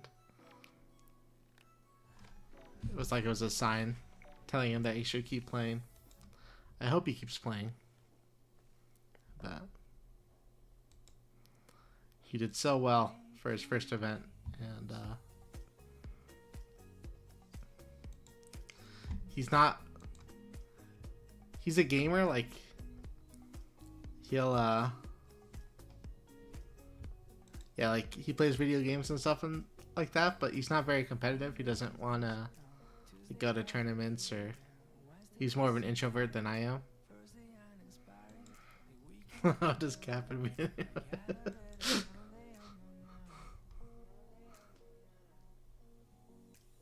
Alright, what do we want to do here?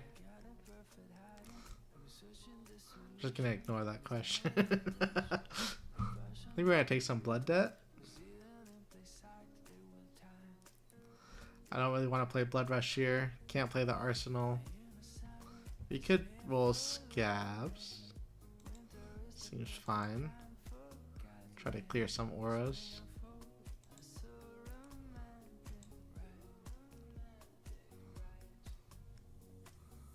Alright.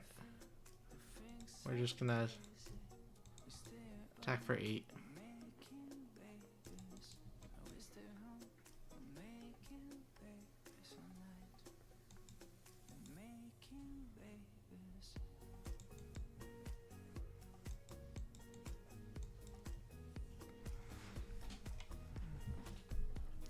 Yeah, this is just another reason why I feel like I want more blues in the deck. You want them when you have Blood Rush. You want them when you have Shadow Realm.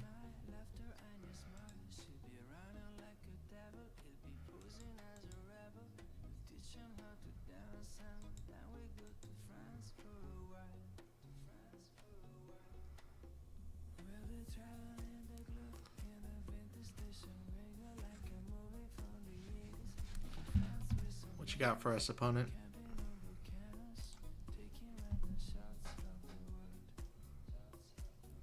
Nice.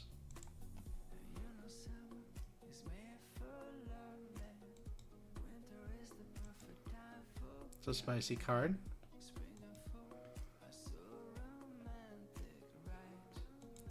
Take 2.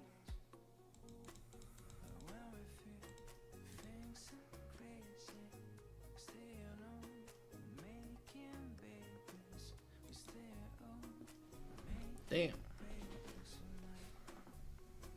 That's pretty sick. The blue attack to turn on the Transcend.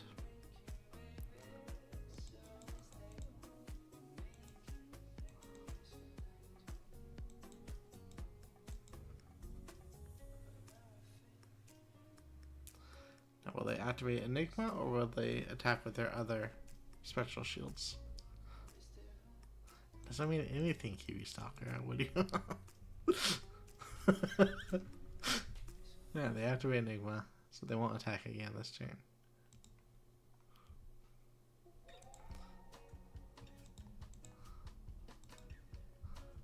Okay. So definitely got a Blood Rush here.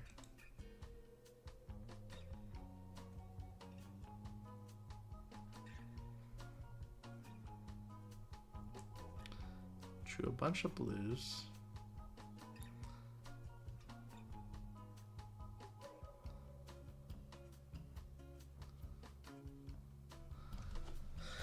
So we have 8 pitch. It might be worth it for us to crack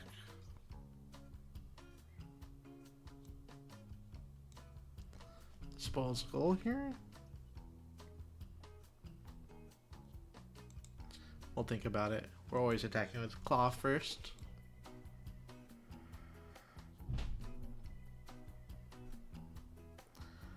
Let's see. We activate Spoiled Skull. What are the 3 cards we choose? I think it's just better for us to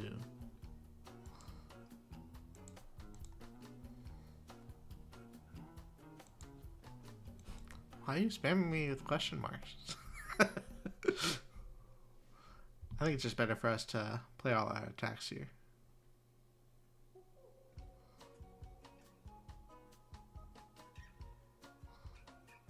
What's in the grave?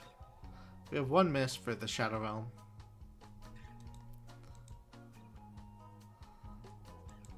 But I kind of want to use Spoiled Skull when I have a chance to target Blood Rush. And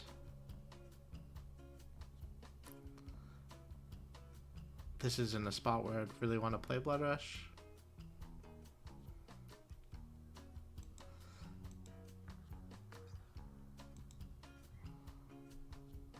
But I think we're going to roll Scabs after the second Claw.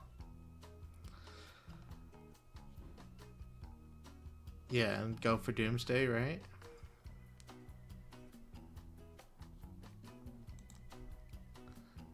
Yeah, it's not that likely to hit.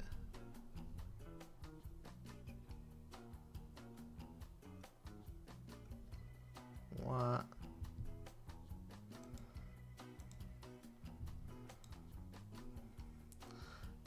Alright, we go again.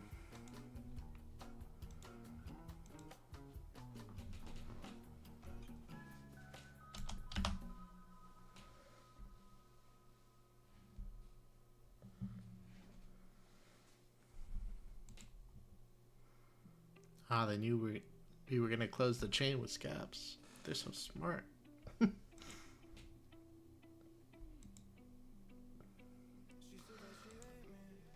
Okay.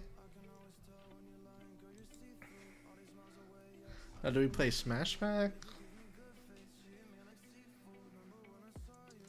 No way, right?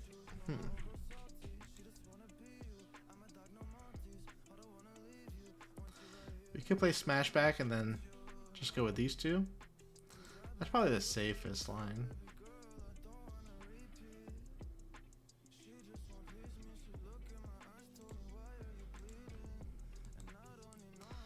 We should clear the spectral shields, I hope.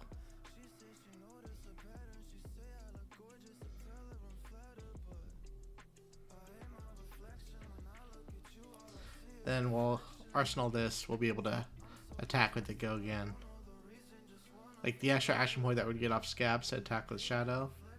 We could just use the agility token on that. We are losing the 2 damage buff on Blood Rush.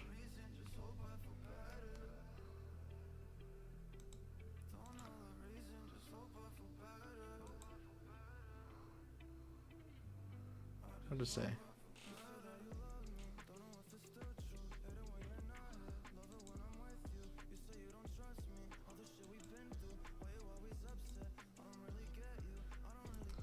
Doing some cool things with the Restless Coalescence here.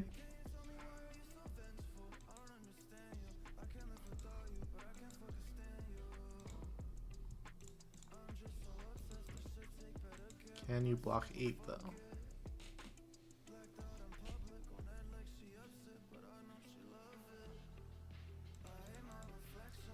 They can.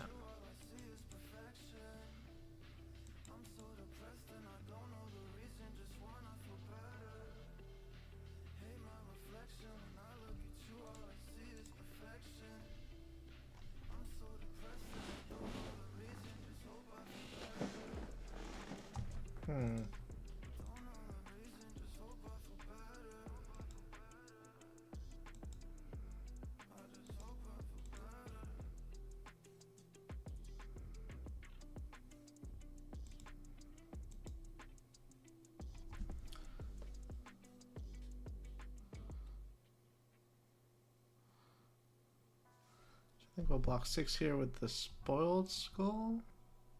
Oh, sorry, with the Carrion Husk. And then look to activate Spoiled Skull on our turn. Is that crazy?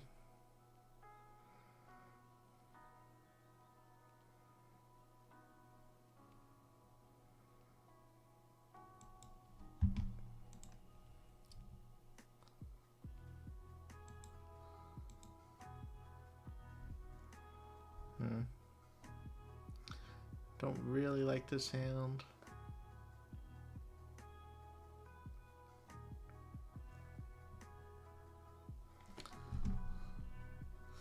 It's kind of awkward because the shadow isn't guaranteed to hit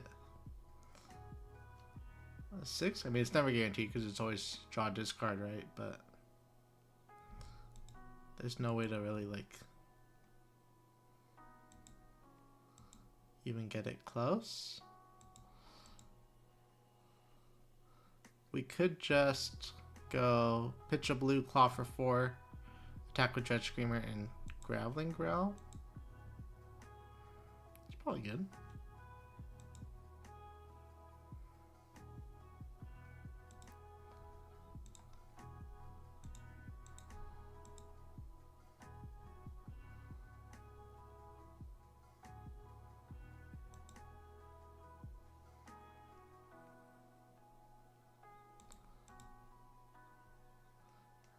One shield down. They used all their armor basically on their last turn for like their most important equipment.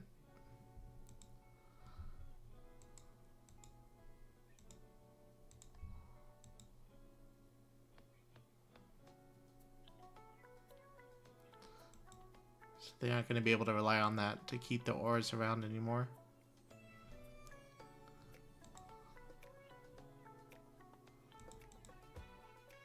What's up, Andrea? How are you?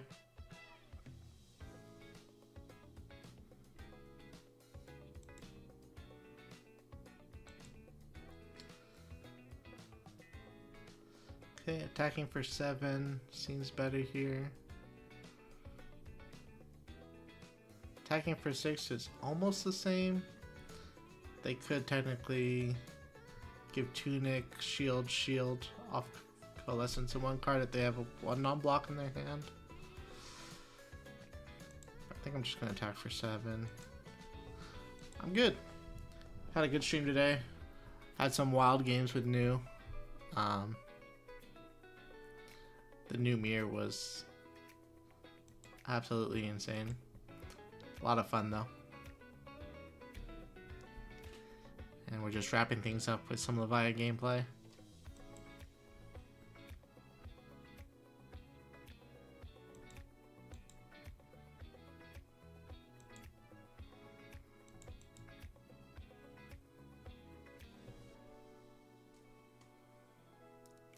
Alright, looks like they're taking some damage here. That's all we wanted.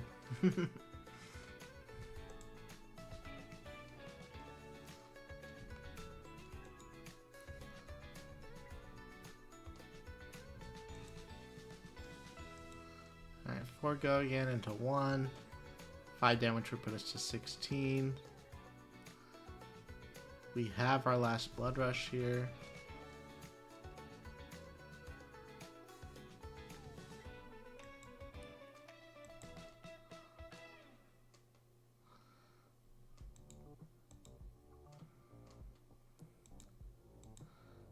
This is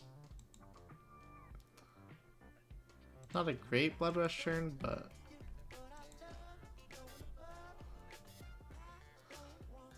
maybe we can keep the yellow.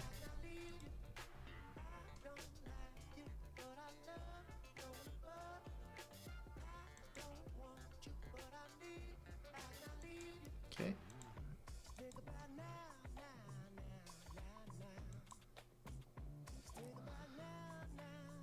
Good chance we'll be able to transform here.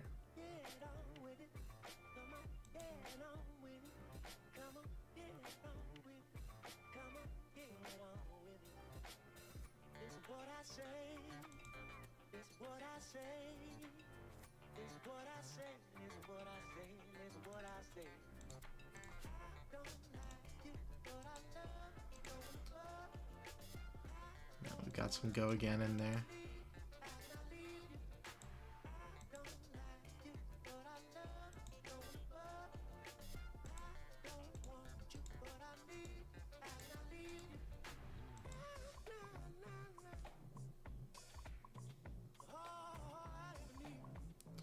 Oh, we actually hit a 6. So we had the option to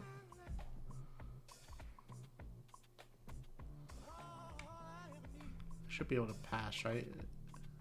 You do have the option to put a card with Blood Debt in there.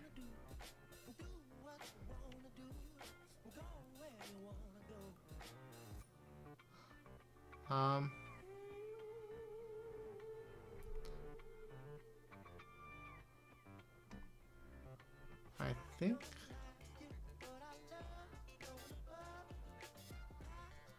maybe we do want the other Dread Screamer in there.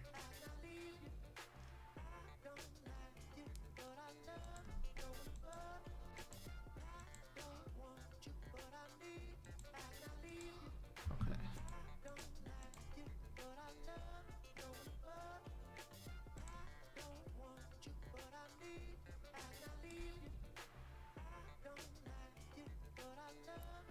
So they gonna transcend here? No.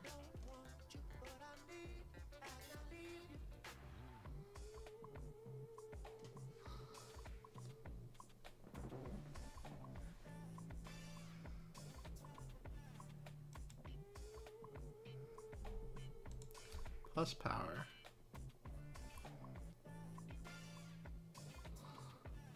Oh, if we got the blue one? Maybe, yeah.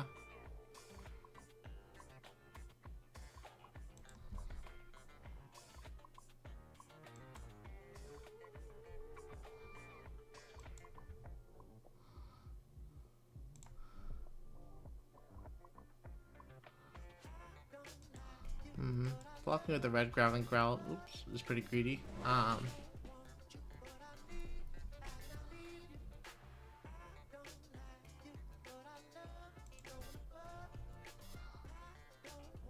Yeah, the +2 is nice because if we just block with our boots, then we're going straight to 13.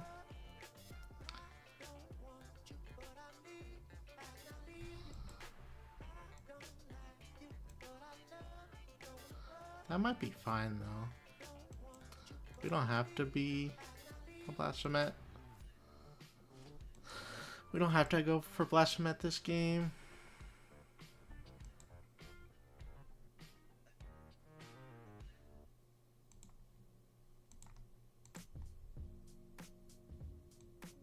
No way. we hit the 2 misses. No, it doesn't get go again. Ah, man.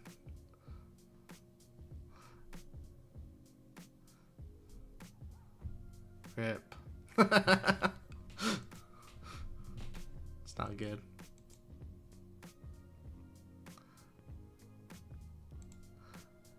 Yeah, I mean, I knew it was a possibility, but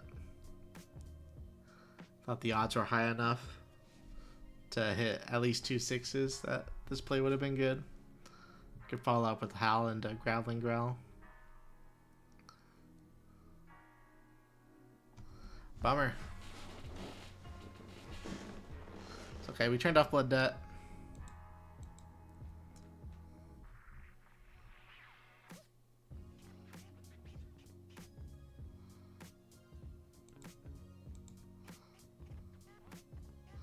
And now our next Shadow Realm Horde simply can't miss. Alright,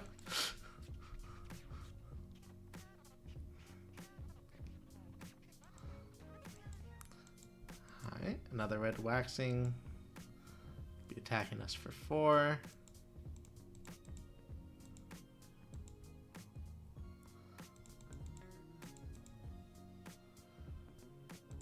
Okay. So how do we want to start this turn? We could start with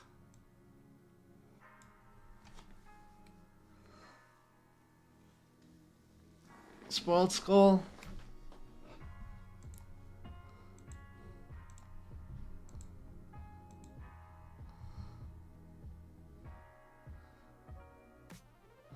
We're gonna choose Blood Rush, Dread Screamer, Horror.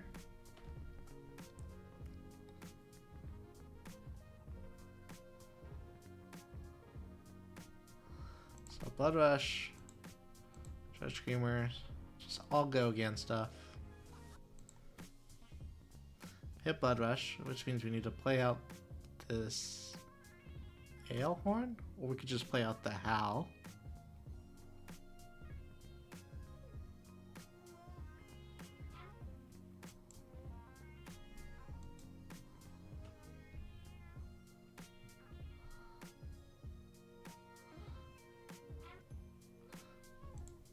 Now we can pitch to play that. We discard the yellow.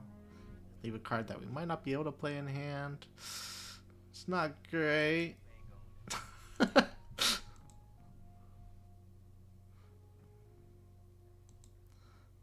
attack for 5. This is going to be coming in for 13 though.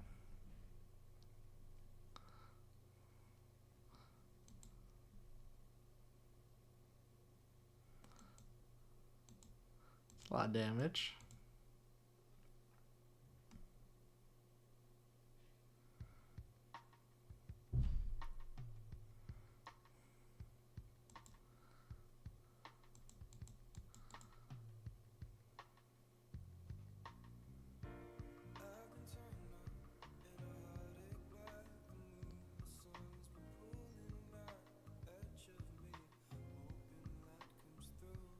Oh yeah.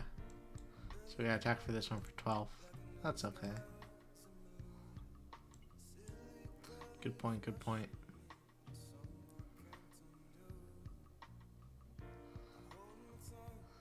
Alright, I think we're redoing the whole turn. Hopefully everything goes same. Pretty sure I picked that one, and that one.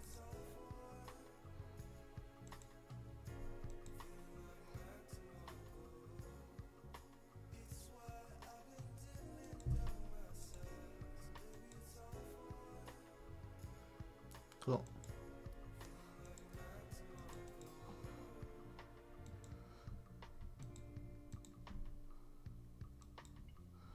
Yeah, so we're guaranteed to turn off blood debts. Fine.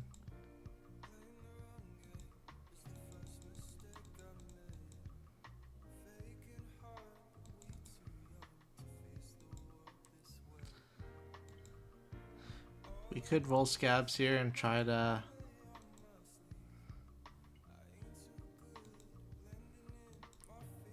flip into Levia redeemed after the slaughter beast. It breaks the chain for footsteps, but maybe we don't care. Like if they block with footsteps on this, they're saving 1 health, but their footsteps are also breaking.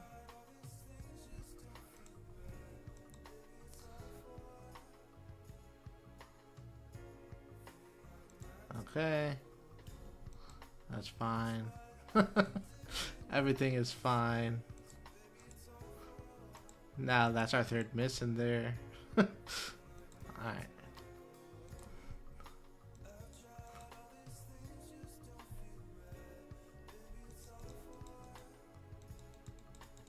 It's still a big number that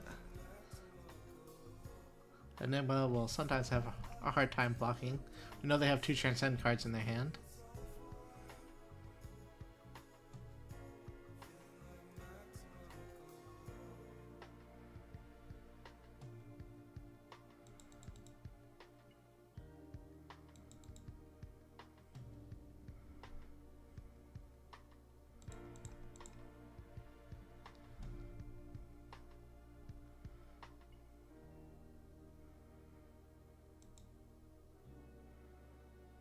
Oh, that's a big number. Attacking us for 8.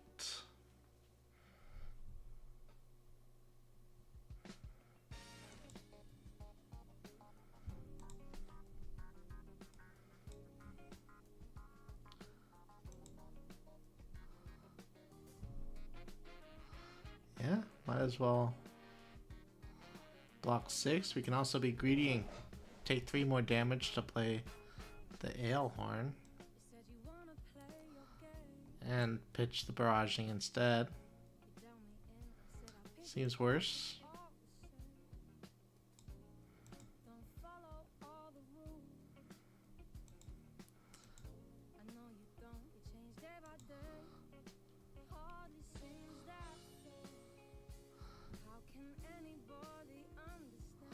Okay. So we need to roll scabs again. There's no way we hit less than 1 action point. GG.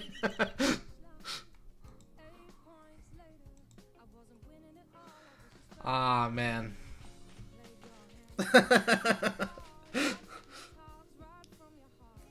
Big F. I'll give you guys an F too.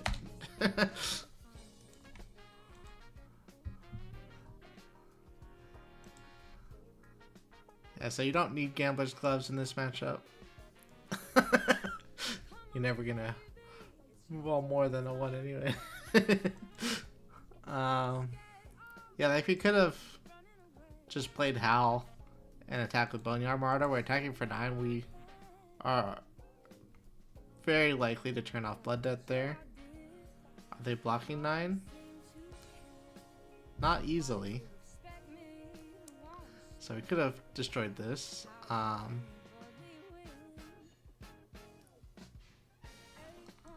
What's our next turn look like? Art of War Shadow P, but we're not drawing any blues. Yeah, I'm not sure. I think what I want to experiment with Levia on the most is just like adding more blues in the deck. We had 2 Blood Rushes that game where we drew into double red, and I mean we had some turns where we drew 3 blues too, so it all evens out, right? But I'm not sure what the right number is. I was trying 21 today, and I think maybe like 23 or something might be a little bit better. But yeah, good game to our opponent. It was close. And I think that's going to wrap it up for tonight. Yeah, that's going to be it for my stream today. Again, we do have Bryce. Like, Wednesdays are normally my day off. But Bryce will be taking over and be streaming tomorrow night around this time. And so tune back in. I'm sure he'll be playing some Azalea or something. Maybe some more different classic constructed decks than you see me play. And yeah, thanks everyone for tuning in. I will not be back on Thursday because I'm traveling to DreamHack Dallas. So I will I'll be back the following Monday to test some more classic constructed games. So alright, have a good night everyone. Take care.